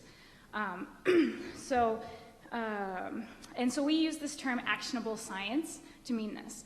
But to create an actionable science is science that is important in informing decisions for government, NGOs, businesses, and just the broader interest of public. Actionable science should help inform decision-making and can also improve the implementation and creation of policies. There are 2 really big challenges when we come to actionable science. We know there's big gaps. How many people have been at a conference and this was put on, something like this was, I know you can't read this, but I'd really like to point out this particular sediment load right here. Okay? We need to get really much better at communicating our results. And I promise you, this goes for social scientists also. You guys can sound just as wonky as economics or sociologists can sound just as wonky as the biologists and the chemists and our good climate scientists out there. So how do we start translating our results into something that people actually could understand? We need to start telling stories about our data. So this is an example. 24 dump trucks a day of sediment go into Green Bay. That's 132,000 tons a year. And this figure is pretty old by now, so I'm assuming that is probably potentially increased. I don't know, I'd look to Kevin to that, but potentially. So this is one example of how we need to really start thinking about our audience and how to communicate that to them. And then people don't understand data right off and how to tell stories. I heard a really good quote about telling stories. It's basically data with soul. We need to think about that. There's a lot of resources for researchers, and I'm talking about from the academic and also at our agencies. There's lots of resources for themselves to learn, but there's outreach specialists out there, and there's people trained in communication that are here and ready to help. So don't be afraid to reach out to us and ask us, well, how do you think I should, this is what I want to say about my data. How can I present it so people understand? The second big challenge in actionable science right now is the science itself, how we go about doing science. We're collecting this data. Normally science, we have a question, we talk to our research colleagues, we go get the data, and then we answer it, and then all of a sudden, that's not the question or the answer people want to hear. And then we have a big problem. Science is being questioned more and more nowadays. So we want to make sure that the science we do matters to people. So, and this isn't, I took these pictures from a journalist from the Milwaukee Journal-Sentinel named Dan Egan, who was a Pulitzer Prize finalist for his Great Lakes work. This is a really good example of him working with researchers to get their data into an understandable form and into a meaningful form. This shows basically where the dead zone is. It's not perfect, it's not, but, the dead zone moves around and it's a big blob and blah, blah, blah. But this dead zone issue is pretty new in the last few years, and it really hit home with a lot of local area residents and with a lot of our elected officials. So we really need to start from the beginning. What matters to our residents and what matters to our municipalities and our communities, and what things should we study? So our results actually mirror them, what they want to know. And they will be more invested in the science and therefore interested in the results. So talking about a little bit more about community engagement in policy, this is a map of the Green Bay watershed. It's 6,600 square miles. It's ginormous. And you have the tiny little red area, that's the lower Green Bay and Fox River area concern, a lot of what I work in. So there is a lot of land use, there's a lot of communities all working within this watershed that are impacting that tiny little area. We produce 1/3 of the pollution into Lake Michigan comes out of the Fox River, and it's because we have such a large watershed. We cannot work on policy and conservation without talking to our communities and engaging the public. Policies are driven by communities' values and community needs, and we need to ask them. It will matter, it could make the difference of whether a policy is implemented properly or fails. I've seen in my area where the money is there to do the restoration, but all of a sudden, and this is some fish habitat in the river, all of a sudden we find out that the city actually doesn't want that there. So that's a pretty big problem. So that fish restoration has to kind of move. Well, we probably should have talked to the community beforehand before we started implementing conservation there in their community and figure out what they would like. In terms of community engagement in the Green Bay area, it's been going on for a very, very long time. I have the original remedial action plan here, circa 1987, when I really only cared about what quality of the candy was in the candy store at that point in time. So, and there's a lot of people, I think there's people in this room who actually were part of making this. And I would just say that we, as a community in Green Bay, including the people that work there, our municipalities, our governments, the researchers, and the residents, we're all very invested in the Green Bay area. I see a lot of my colleagues here. I think that you'd be pretty hard pressed if there was an event in Green Bay to see so many Madison people come to Green Bay for an event like that, but here we are, we're ready to go. Also, I think the WOW panel was really amazed that we met on the phone and we met in person actually to talk about our panel. We couldn't coordinate to drive down here together, but small steps. So the Clean Bay Backers is rebranded from the Citizens Advisory Committee. The Citizens Advisory Committee was instrumental in creating the first original remedial action plan.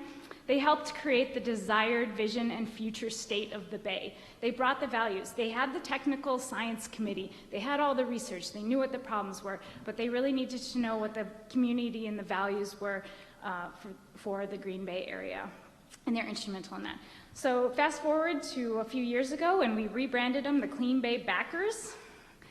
We started, and actually some of the same people who were on the original remedial action plan are on my committee, the subcommittee for outreach, which is pretty incredible. And we decided to go out and target elected officials and community leaders with outreach about the area of concern and the issues going on in the Green Bay area. I have one of my target audience members here, Pauline Meyer from Congressman Ribble's office. Thank you for coming.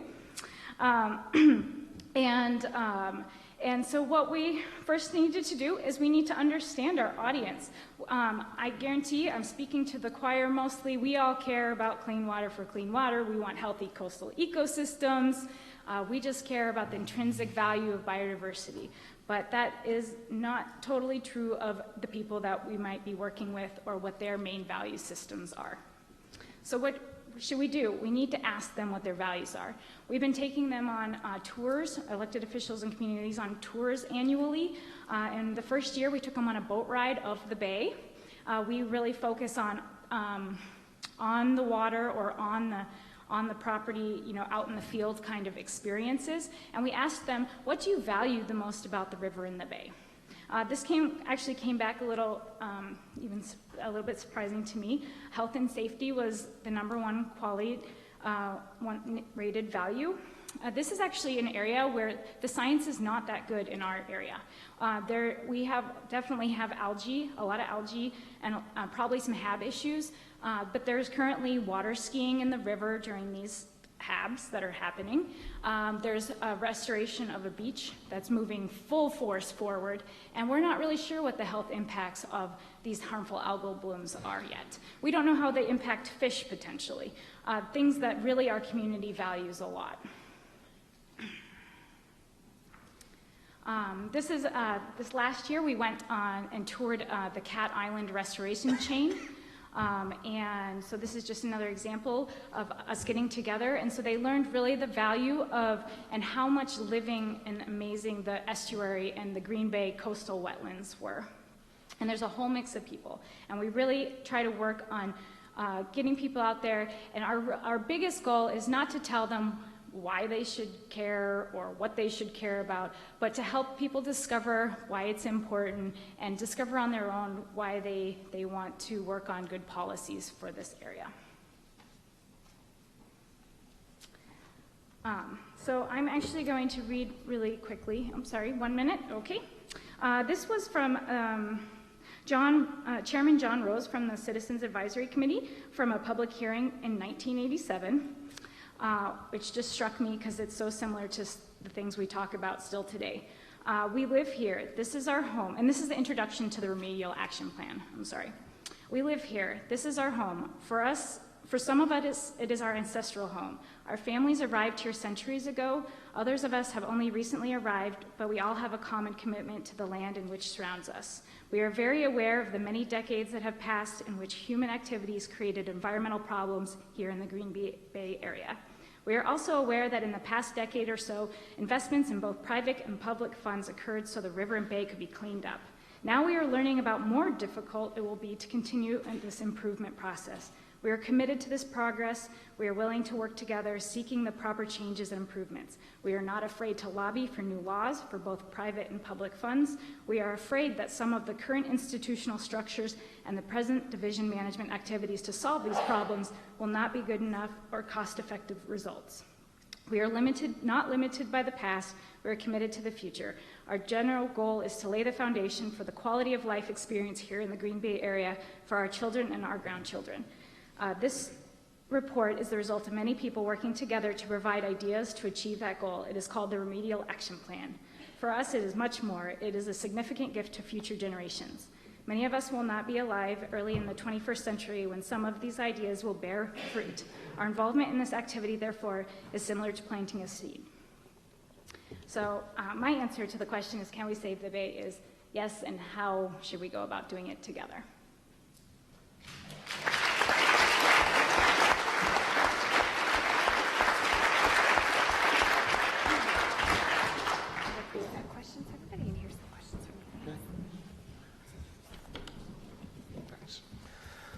Well, thanks very much to the panelists. I'm kind of cheered by what I heard. Some of us have commented on the difficulty of connecting science to policymaking in a highly polarized era in which lots of people disagree about almost everything. So it's kind of encouraging to hear so many positive stories about how partnerships and collaboration can work. And I'll start off with a couple of questions to the panelists and then try to get to the questions that you've raised very quickly. And trying to get at sort of under what circumstances the partnerships work. That is, what is it that makes for successful collaboration, citizen involvement, partnerships. The story in part is about saving Green Bay, but really it's about the whole state, because whatever works to improve water quality in Green Bay presumably extends beyond Northeast Wisconsin to the entire state and the nation. And I know as a political scientist there's a large literature on watershed partnerships and the factors that lead to success and the factors that lead to failure. So this is very consistent with that academic literature. For Kevin, I had a couple of questions, but in particular, so we're gathering lots of information, really good science on something that people are concerned about and has gotten a lot of statewide press. Is the science about the dead zone widely accepted, or are you encountering people saying, no, you got it all wrong? It's not non-point source pollution, it's something else, or that we're not responsible. So science widely accepted or not widely accepted? Well, I don't hear too many people questioning whether there is a dead zone or there isn't, but whether it's getting worse or not, I think that's part of the debate. I mean, obviously there has been a dead zone in the past, particularly when we had lots of BOD loading from point sources and so on. But there's definitely, we have evidence, so we have continuous monitoring out there that tells us that the duration and the onset of the time of hypoxia has not improved. It's probably gotten longer rather than shorter. And do people accept the causes of the dead zone? Or they question whether you got it right? I think when, if we're saying it's mostly nutrients that are probably originating on farms, farmers know that nutrients grow plants. So when you put excess nutrients into the water, they also grow algae, and that's part of the cause of the dead zone. Okay. And Steve, we talked a lot throughout the day about the DNR, and it's in challenging times with budget cuts and personnel changes, and you spoke a lot about the need for sound science and building capacity. What's your sort of net view of things today? Do we have, at present, the resources and the capacity to act on these problems, or are we falling seriously behind what we need? Yes. Yes. Everybody here in this room with their different organizations has run into some of the challenges during austere times, shall we say, in having the necessary resources. Could we use more capacity? I think there's probably few people in here that would look at their organization and not think that they could be better off with some greater resources. We have some excellent scientists in our water use section that help put together the TMDL.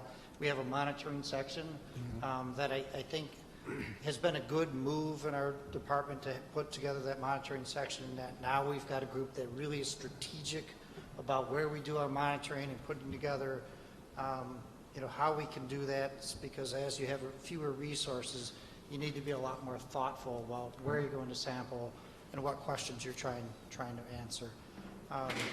So I'd say we're okay, and I'm hoping things will obviously get better, though. Okay. But a few additional resources and personnel wouldn't hurt either? No. Okay. Bill again spoke, as Julia did, about partnerships and cited the Chesapeake Bay example, and a great deal, almost all positive about what has worked pretty well in the Silver Creek case in building partnerships and involving people and earning the trust of farmers. Is there one single thing that stands out that you would say is sort of a make it or break it variable and make for a successful watershed partnership of this kind? Well, I touched on it when I was talking, but I think that staff relationships with landowners is critical. That we've got 200,000 acres in the Lower Fox River Basin of cropland, and if you believe my number I threw up there, 1 per 20,000. We need 10 staff full-time dedicated just to being out there working with farmers. We don't have that right now. So if we can muster the political will and the dollars to do that, then I think that we'll have a reasonable chance.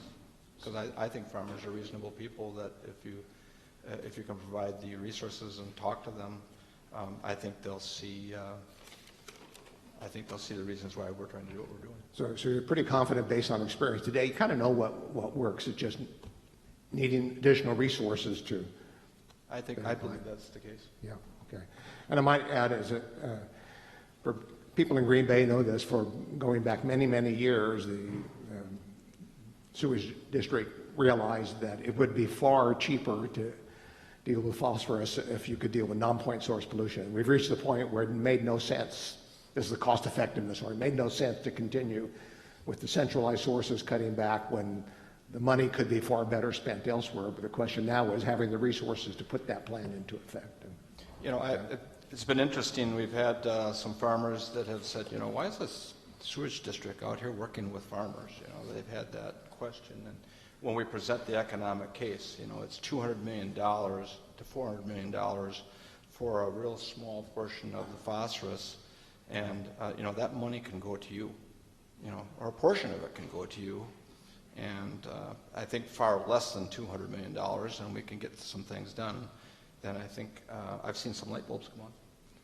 It's also an argument that should appeal broadly to those more conservative bent, because we're not talking about just more regulations on existing point sources, but rather trying to save money by spreading out the contribution, and it becomes an outreach and educational effort, and we're getting to the point where we know what works. It just takes the commitment and the resources to do it. And yeah, Steve. I want to just add on to that a little bit. One of the things about being able to connect with the farmers and the connection with the science is when we work with our demo farms and our discovery farms. Those kind of folks, I think, are making a huge difference as well, because they're showing some innovative practices that farmers in those areas can go and take a look at and see in action, and it helps them understand that economic story. So I think that's also been a positive and something that helps make our case when we're trying to put action in. And finally, Julia spoke a lot about the communication issues and scientists speaking to the public. And so I guess what occurred to me as you were going through all the and demonstrating the need for scientists to learn how to speak better to policymakers, speak better to the community is, are you finding that scientists are receptive to that measure? Or do they have a reluctance? My experience is many scientists are reluctant because of professional training and certain personal constraints to get engaged very fully with communities or with policymakers. Are you finding that to be the case or not the case? I would first say that honestly, I have not been working for that long in my career, so my experience is limited in general. But I do think there is some reluctance. But what I think really is, you know, there are many researchers, they're experts, scientists, and they're experts in their field, and they're not trained in communication or talking or working with people. These are a lot of people skills type things. But there are people out there that have those skills and are more than willing to help transfer that information and work with them. And I think it is about working together and using people's expertise on there, because it's not like I would, you know, I should go out and run the water quality tests in the middle of the river. You know, you're not going to trust me to do that. So. And part of this is I remember in my own graduate seminars on environmental policy that many of the students from the environmental science end of the campus felt a little constrained about speaking to the public for fear that they would have to change the way they communicate science or wouldn't be perceived. And they were also concerned how their colleagues would see them if they had to translate science for ordinary civilians to understand. And I think we all came to the conclusion was that the academic training of scientists, as is the case with physicians and other professionals, needs to change. So communication becomes a bigger part of it. Communication outside the professional circles. Otherwise, we have, you know, I guess that's part of the purpose of today's gathering, is that scientists aren't going to influence policymaking if scientists don't talk to policymakers and talk to the public. But scientists are uncertain how to do that and may be reluctant depending on their institutional setting. So the more we learn about what kind of communication is needed and what works, then certainly the better off we are. Okay, well, let's see some of the questions from the audience. Would moving away from the production of animal food products, dairy and meat, be a feasible solution to save the bay? Anybody want to take that on? Moving away from production of animal food products. Would a vegetarian diet work better for water quality issues? Nobody wants to take that on. Yeah, Kevin's good. One of the things I didn't get to say in my talk was that part of the solution is having a less vulnerable landscape, and a less vulnerable landscape means one that's more covered by permanent vegetation. And how we get to that, whether it's cover crops or grasslands that are used for biofuels as a percentage of the watershed, that's one way for us to get there. Animal agriculture that's using grazing, I think, is part of the solution. Matching the landscape's capacity to handle the number of cows we have is a really important concept in our watershed, and we need to match that up.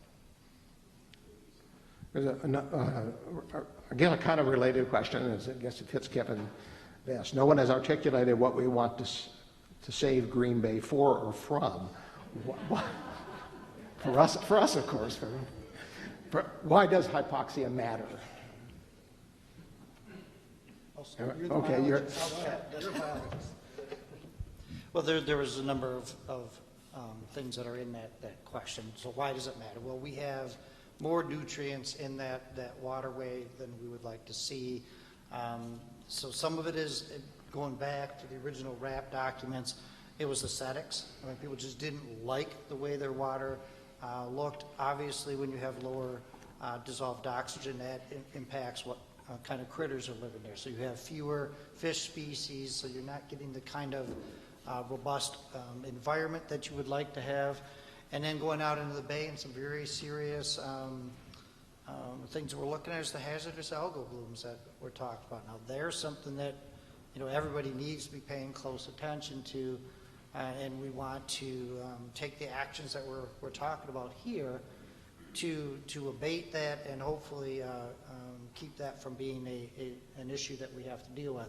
As Kevin indicated, the hypoxic zones out in the bay are not entirely a new thing, but we certainly would like to see that become an infrequent event. And drawing it again, it really comes down to what biota live there. The more abundant or the more stresses you have on that oxygen, the more reduction you have in species, the more reduction.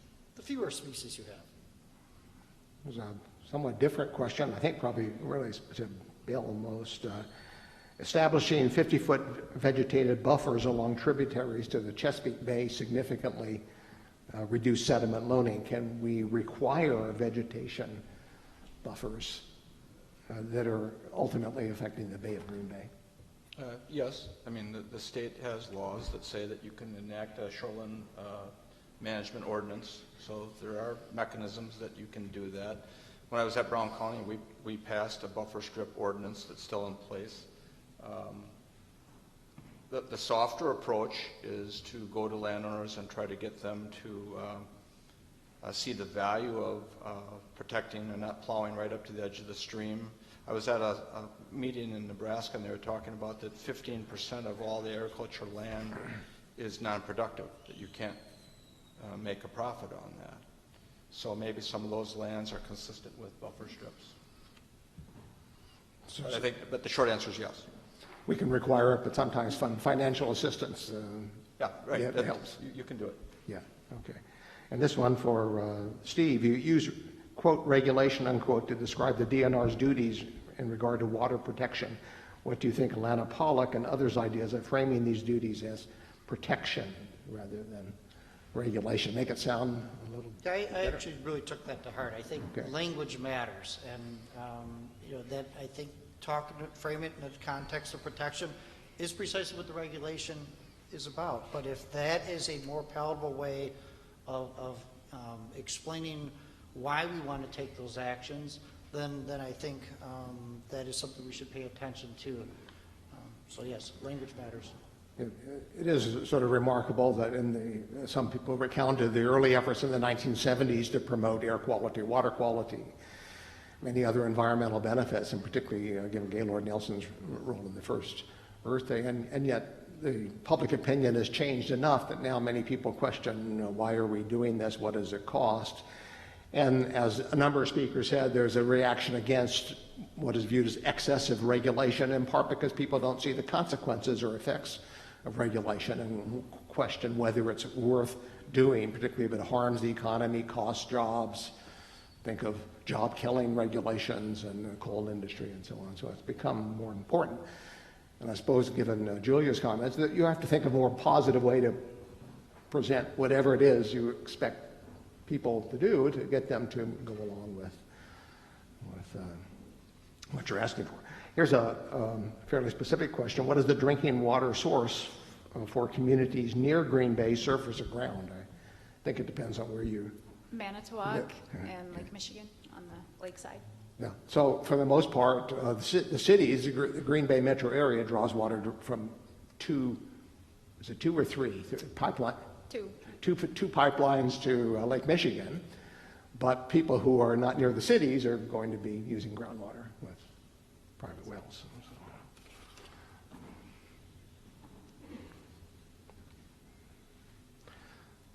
This is another one on, I suppose, related to both Bill and Kevin. Is there a positive synergy with groundwater quality and Green Bay water quality related manure management? Positive synergy. So are we noticing a direct improvement in water quality if there's proper management of animal waste? Well, I think one of the things that there's a big effort now is sort of improvement in soil health, soil quality, and that has the potential to more appropriately, I guess, utilize the nutrients and the other materials that are in the manure so that they're not leaking into the groundwater or into the surface water. So there's definitely a synergy that we can expect to happen if we improve soil health with respect to how likely the manure is going to impact the receiving waters. And nutrient management is about putting the right amount out when the plants need it and in zones that are not vulnerable to loss. And if we're doing that, then it's going to improve, again, groundwater or surface water.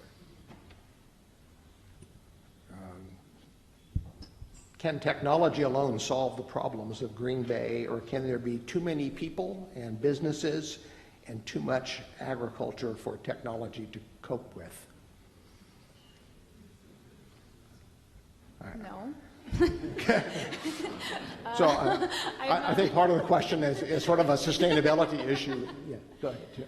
Well, I mean, I would just, like I said, address the people aspect. I mean, these are all the environmental problems we have are people problems, and we know exactly what's causing the environmental issues. We know a lot of the solutions. There are some solutions or some problems right now that are not solvable by current technology, such as some of the groundwater issues. But we really need to start working with our communities. I don't think farmers are definitely not the enemy. I think they're part of the solution. They're their own communities. How do is someone up at the north end of the Wolf River going to care about hypoxia in Green Bay? Probably not so much. So, but they might care about seeing trout or seeing insects and wildlife again in their local trout stream near them. And so we are just about out of time. I'd like to thank the panelists again for their contributions.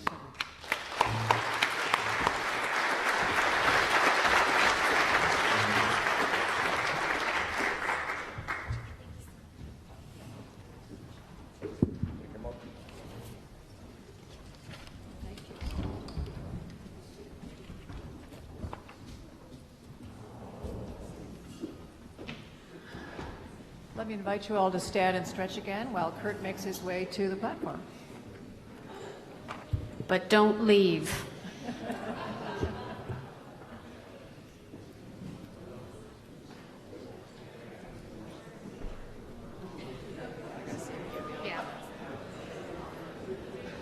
So thank you for not leaving. I want to take this opportunity to wrap us up with our final speaker today. We started out the day talking about the frameworks of science, governance,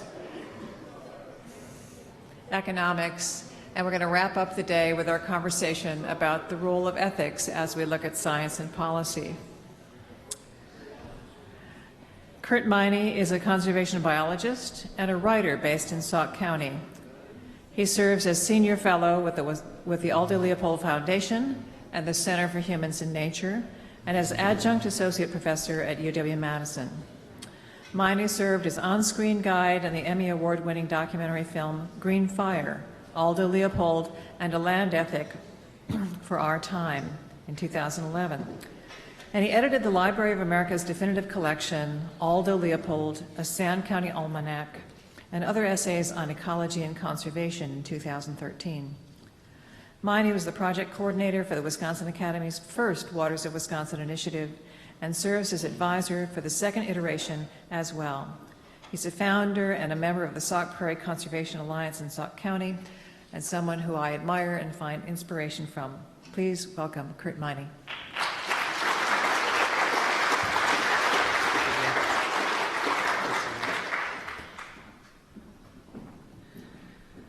Well, I've been playing with the idea of completely throwing out my notes.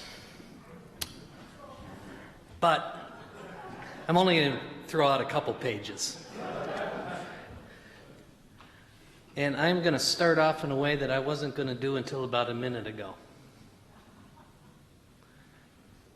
First of all, is Patty Lowe still in the room? Patty, I might ask you to do a little extra thing at the very end. Okay? Stay tuned. So you come up as I'm wrapping up, because I think we need a little poetry. And Kim Blazer has provided something in this magazine. And I'm going to ask Patty to choose one to read at the end. How's that?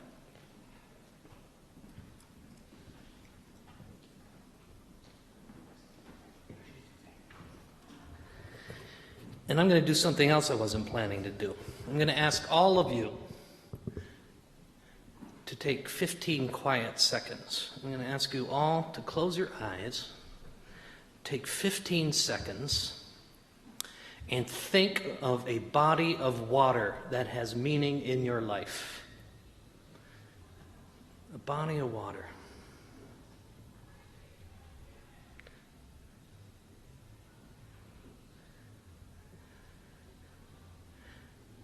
I know you've tried to filter out the loud noise coming from the room next door, which is why we go to water. We go for a little quiet and peace, usually. And the reason I wanted to do that at the outset is to establish the fact that you have a relationship with water. And if you're in relationship with anything or anyone, that means you have an ethical relationship. So if you doubt if there's such a thing as a water ethic, and since we're talking science here, we just proved this theory, because you sat back and you thought about a body of water that has import in your life, established your relationship, and hence defined the fact that you have a water ethic. And if you walk out the room now, you've learned the main point of my talk. So thank you to all the prior speakers and panelists. Thanks to all of you for being here. Thank you all for still being here. Thank you all for still being here and still being awake. And thank you to the coffee makers.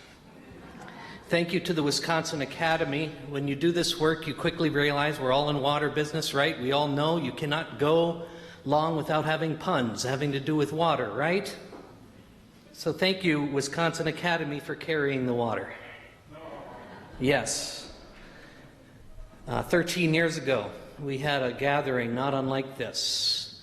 And I would like to bow toward my colleagues, John Magnuson, Steve Bourne, and Pat Leavenworth, the three co-chairs of the original Wisconsin Academy, Waters of Wisconsin.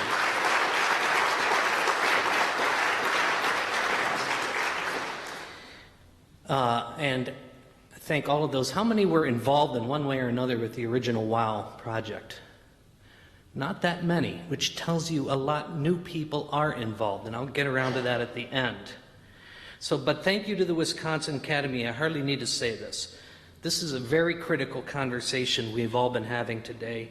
And the Wisconsin Academy is about the only state institution that could have promoted this conversation these days. The Wisconsin Academy, around for 130 some years, is the only institution in the state that could have probably done what we've been doing today. I don't take much happiness in saying that, but it's true, and I say it with appreciation. It's been a rich day. Discussions of science and policy, the findings of the new WOW report, the status of the Great Lakes and Green Bay. It's been so rich I've been revising my notes constantly. So we'll see what emerges. So my task is to do what I've already proven. Show to you that you have a water ethic, that ethics are important, they are a key ingredient. To make the case that ethics is indeed fundamental to this conversation, and to put some concepts and questions before us to help clarify that. So, I hope you can see my slides here. Here's what I'm going to do. Brief reflection on our experience with WOW 1. Explore a bit more of this relationship between science, policy, and ethics. Highlight some recent developments in water ethics and a few concluding thoughts on the way forward. And then Patty has been doing homework over there. So let's begin. This is from the original report of the Waters of Wisconsin project. I won't read these. You can see I've tried to highlight kind of the main points. You can find this prose. There's copies still available and it's online. But we did make a point on our original WOW report that it isn't just the technical and policy parts of this puzzle, but we also have to be paying attention to our ethical responsibilities, and that water stewardship is an expression of responsibility to fellow citizens, downstream users, future generations, the larger community of life. We were inspired in that work. I'm just going to do a few minutes of retrospective to a very special moment in the original WOW 1 experience when we had this opportunity. Our honorary co-chair, Luna Leopold. This may be the only talk in my whole career where I will not quote Aldo Leopold. However, I'll quote another Leopold. And there's a very young Steve Bourne in the background, by the way. Why, he's looking chipper and svelte and on top of his game. We were inspired in our work by Luna Leopold. He was 87 years old at the time. His 100th birthday was last year. Luna arrived as perhaps the most accomplished hydrologist in the world. I won't go into that, his long list of accomplishments as a water scientist. They're well known. Less appreciated, though, until recently, was his growing concern with the ethical implications of his scientific work. I'm going to give you 3 quick examples of this. Going backwards in time. This is from 1990, one of his later statements about the connection between ethics and water science. He talked about the neglect of the general welfare. This is a speech he gave at the National Academy of Sciences. He talked about our ethical responsibilities toward all our resources, essential to our long-term well-being. Our dedication to fairness, by which he meant the general social contract. But long before that even, this one's shown up a lot in the last year. This is from 1977, an essay he called A Reverence for Rivers. Why has this shown up again in the last year? He delivered this at a special conference in 1977 called to deal with the extreme drought in California.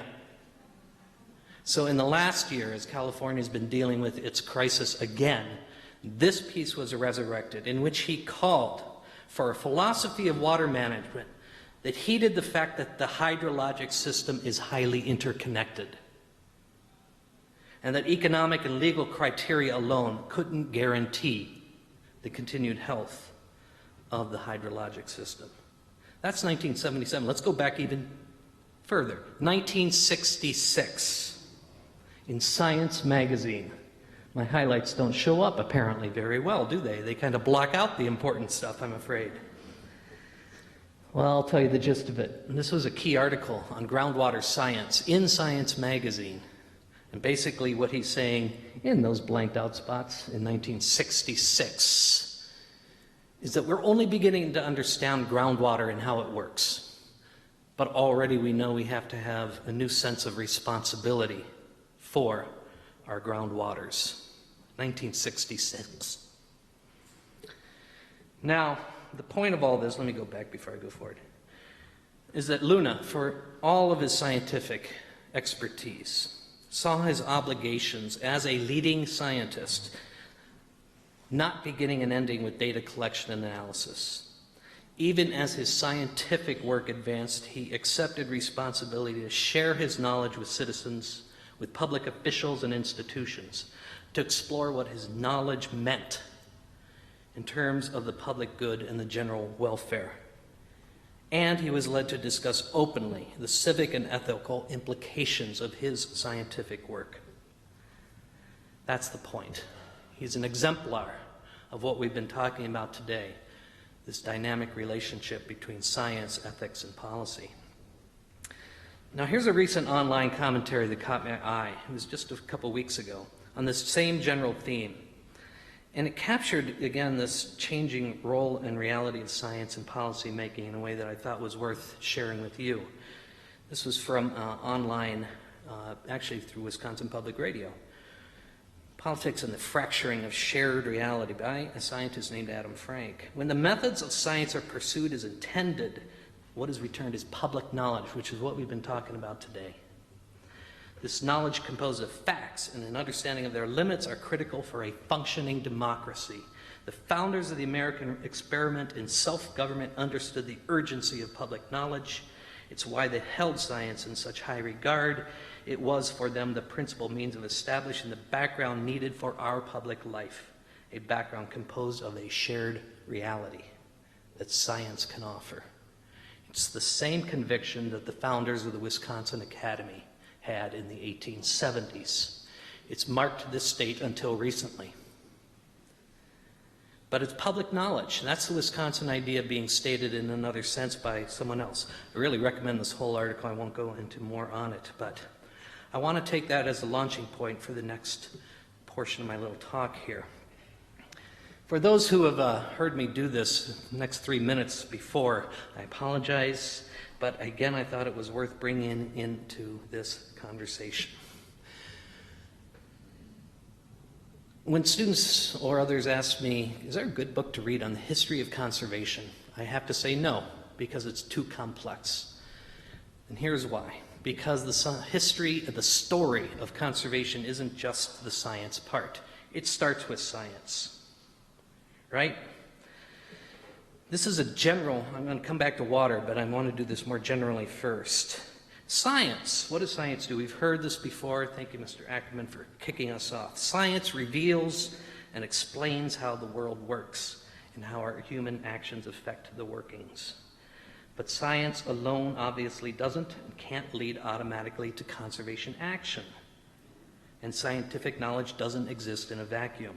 So if I'm explaining the history of conservation, you can use environmental or other words here, there's dynamic interaction. First of all, we have the applications of science. We apply our knowledge using many tools and a wide array of techniques, practices. Think forestry, soil and water conservation, all the stuff you just heard about Green Bay, all those tools that they're playing with and trying to bring to bear. Fisheries, wildlife management, etc. We apply our knowledge. And when we apply our knowledge, we're doing our job and return in a dynamic way and do adaptive management. That feeds back, right? Feeds back to the science. We ask new research questions. But there's another realm that we've talked about, policy. Policy draws sometimes on science. It feeds practices, it directs practices. We develop new policies based on that. So there's an overlap here, right? This is kind of the stagecoach from this morning, right? But there's something else going on that stagecoach. Ethics. So, science tells us how the world works. We apply that knowledge, but we govern ourselves through our policies. They foster practices. We manage our natural assets through our policies. But how we choose to use knowledge and govern ourselves, what responsibilities we recognize, what values we define and abide by, what principles and guidelines we adopt in our communities to define appropriate behavior, That's ethics. Those are fundamentally ethical questions. I've given you pretty much a basic definition of ethics. The principles, guidelines, norms we adopt in our communities to define appropriate behavior. All of these interacting dynamically.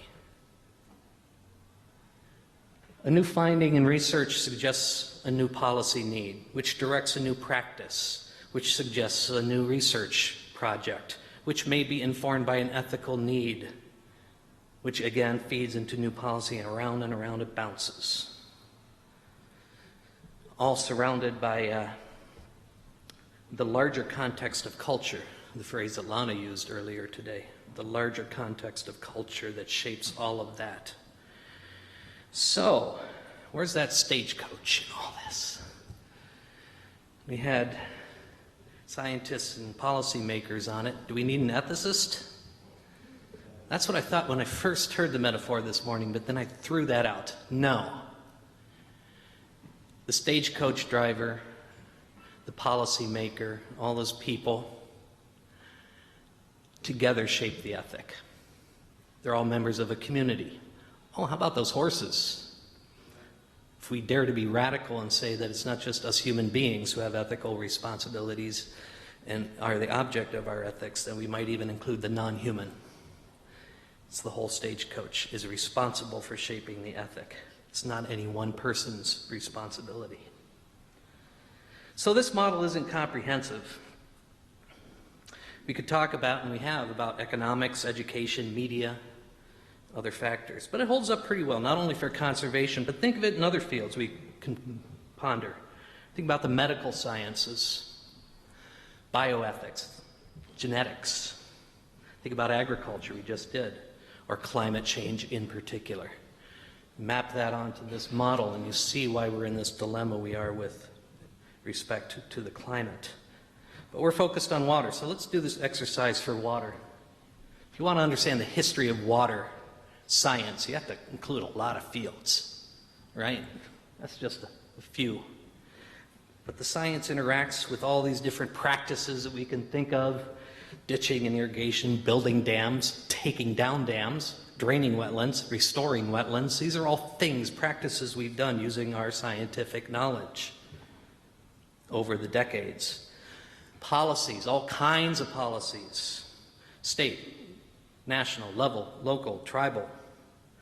Policies is a large arena in itself, and water ethics and philosophy, schools of knowledge, ways of understanding knowledge and applying knowledge, the environmental justice movement, so forth and so on. Again, all of these interacting dynamically as we try to figure out the big questions within that social and environmental context. So, it's a historical model, and it helps us understand how we got to where. Think of Luna's groundwater modeling back in the 60s, right? We learned a lot about groundwater. That should suggest new policies based on new or refined ethics. Well, sometimes the magic works and sometimes it doesn't, as was said in a great film. And so we are in the middle of all this dynamic right now, trying to figure out where we are and how we can move forward to create a sustainable water future. Now, if that seems a little complicated, just think of it in this way. You know, a classic water cycle diagram. This one's from our DNR, in fact. Think of it that way. Scientists, they measure those flows. They measure, analyze, define uncertainty for all the different interactions, right? Practices go on that landscape, affecting those flows, affecting those realities. Those practices are partly shaped by policies, economics, other factors, but ethics gets expressed in that landscape as well. The values we hold, the priorities we abide by, the beliefs that we grow with. So, those get mapped onto the land. So I'm going to read a little bit from the summary draft report that Jane and Meredith and colleagues have been preparing, and you'll see later in the summer.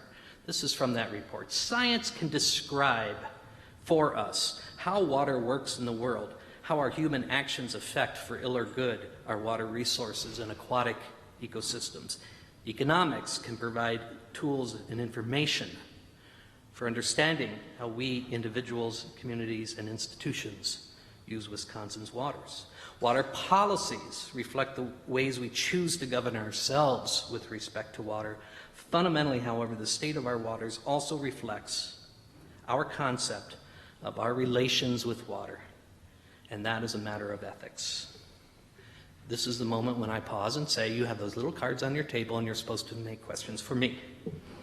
If I run out my time, there will be no questions at all, but I welcome questions.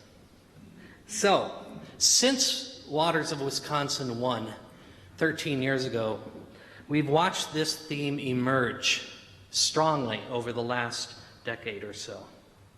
In general, of course, we all know this, water issues have only become more urgent. We've heard about a lot of them today, across the nation, across the globe. All these different issues have brought forth a flowering of thinking on water ethics. This is just a sample of indicators. These books have all appeared in the last 4, 5, 6 years, water ethics. So that's one indicator. Books, courses, conferences, media attention. We can think of it in other ways too, other kinds of statements. I don't have to say much more because Patty did so well with the Bad River Band of Ojibwa statements. This is from their Water Quality Standards Resolution of 2011. I'll let you read it on your own. So another expression of ethics brought forth in this point, in this case by a time of crisis on the Bad River watershed.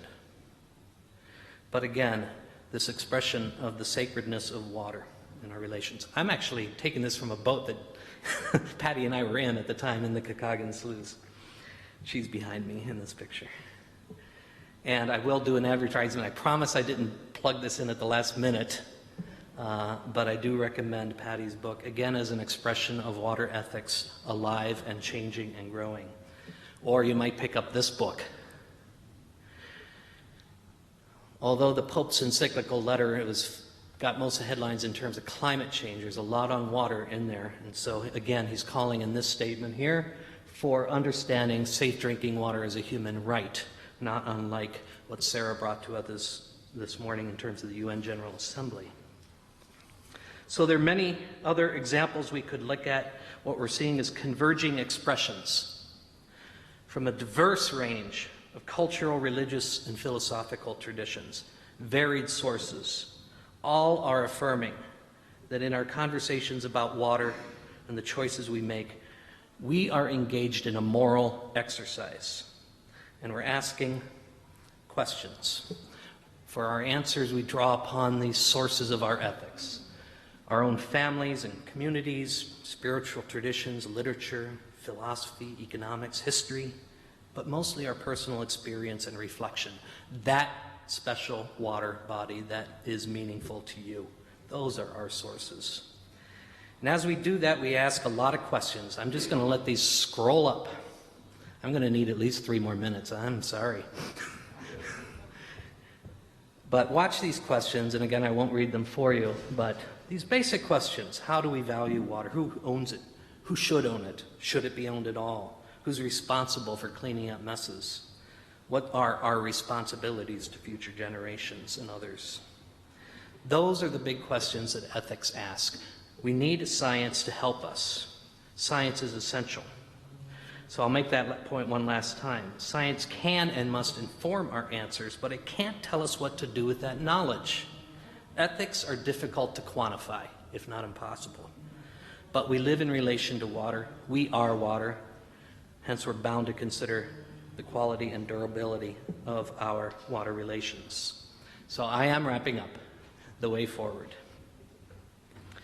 If we're serious about sustaining the waters that sustain us and all the other living things that call Wisconsin home, we will need several things. We'll need a strong, responsive scientific foundation that grounds our action and knowledge in our changing water reality. We will need coherent policies that reflect our best scientific understanding. and involve transparency and fairness. We'll need those innovative technologies and techniques and investments and incentives. But we'll achieve those things only if we have a durable water ethic to prompt us, to inform us, to guide us through uncertainty. And you might think of it this, going back to our first talk this morning, ethics is sort of the social and cultural response to uncertainty. It's what guides us when we don't know what's coming at us. That's what ethics is. And what will its substance be? We don't know. We can guess, though. If we regard water as a mere commodity, without respect to its interconnectedness, and serving nothing more than short-term human economic needs narrowly defined, we won't sustain our waters. If we regard water as a dynamic, interconnected community, the foundation of healthy lives and communities and economies, landscapes, then we'll make progress. So I'm just going to finish up with another quote from the draft report that is forthcoming. Because the fate of Wisconsin's waters can't be separated from the fate of water regionally, nationally, and globally, we're part of a yet larger discussion of an emerging water ethic. In the last decade, that conversation has expanded dramatically as water needs, issues, and opportunities for sustainability have become increasingly evident. Wisconsin can contribute importantly to that conversation while reinvigorating its own historic legacy of water ethics. So I'll leave you with just a couple questions. In another 10 or 15 years, when we gather again, some of us will be in this room again, I hope. How many of you will be here in 10 or 15 years to stick with our waters? I hope. How many will be here in 10 or 15 years? Thank you. Support the Wisconsin Academy in its effort to keep it going. What sort of an ethic will we exhibit by then? How will our science feed it? How will our policies reflect it? How will our practices fulfill it? And I trust there are people in this room who will continue to be attentive and who will continue to gather and share knowledge and to speak for the long-term public good and for the health of our waters and all that depends on them.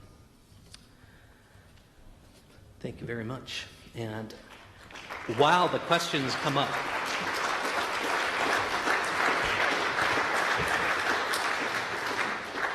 I will ask if Patty would come up and read one poem so we make sure the letters are represented. Feeling a lot of love here, Kurt. Takes a little bit of a setup because this relates to our origin story.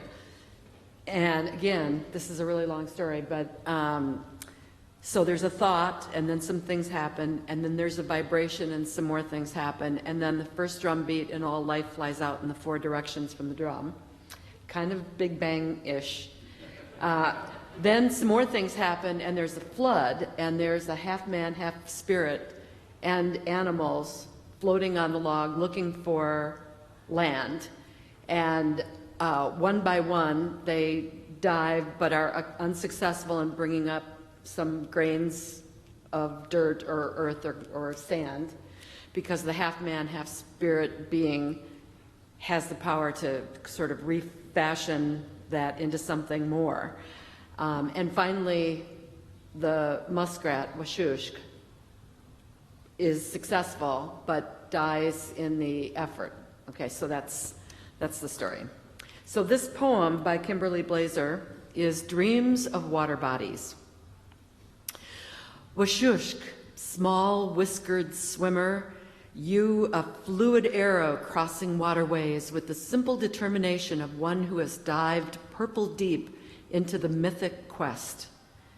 Belittled or despised as water rat on land, hero of our Anishinaabe people in animal tales, creation stories whose tellers open slowly, magically like within a dream, your tiny clenched fist so all water tribes might believe. See the small grains of sand? Ah, only those poor few, but they become our Turtle Island, this good and well-dreamed land where we stand in this moment on the edge of so many bodies of water and watch Washushk, our brother, slip through pools and streams and lakes, this marshland earth hallowed by the memory, the telling, the hope, the dive of sleek whiskered swimmers who mark a dark path. And sometimes in our water dreams, we pitiful land dwellers in longing recall, and singing make spirits ready to follow Bucko B, go down into the water.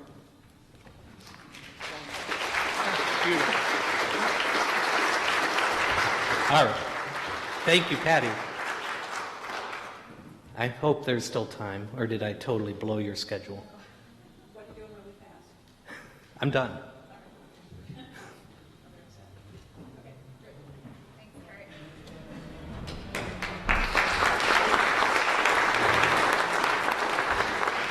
Thank you all so much. I sincerely apologize for the noise going on next door, and I say as penance to them for not telling us about the event, just go crash that party after this is over. All right. Thank you all so much for being here for this incredibly important conversation. I want to thank ICS for recording this. Once it's in post-production, this will be available on our website, so we encourage you to go up there and take a look. I also want to thank Wisconsin Eye for doing the live feed today. It was an invaluable opportunity to have other people join the conversation. I'd be remiss, again, if I didn't thank our wonderful editorial team and steering committee. I'm not going to read their names all again, but Kurt Miney is an example of a really, really important mind who's been a part of producing the next report, bringing the old and taking it with the new, and also guiding us forward in our Waters of Wisconsin program.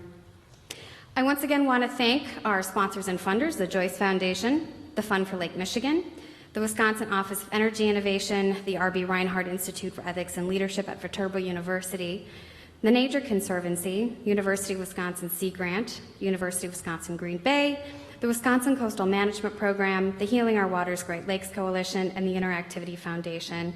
Finally, I just want to remind everybody of the evening talk we have going on in the Marquee Theater with Steve Ackerman, Steve Carpenter, and Patty Lowe this evening. It starts at 7 o'clock, but doors will open at 6:40. One last thing, to learn more about our Waters of Wisconsin initiative, please visit wisconsinacademy.org/WOW. There we have a communications toolkit on how to communicate effectively about water. You can read more about our blog. You can read the 2003 report, the upcoming report, and some other resources. And Jane, you want to close it off here? First, I want to thank the remarkable staff at the Wisconsin Academy of Sciences, Arts, and Letters, because this group has been slaving to produce this event, and I'm just thrilled with, all the attendance we've had today, and thank them for all the seamless work behind the scenes that made this possible. So Meredith and the crew, thank you very much.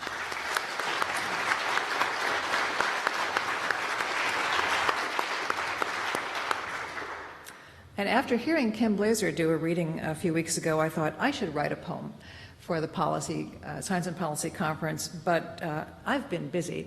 So I'm just going to share with you the last 4 lines reflecting on today.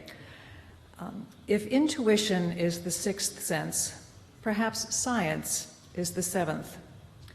A metasensory way to explore and know, hive knowledge, a tool forged through our collective human capacity that can serve the individual as well if we use it. Thanks for being part of this conversation today.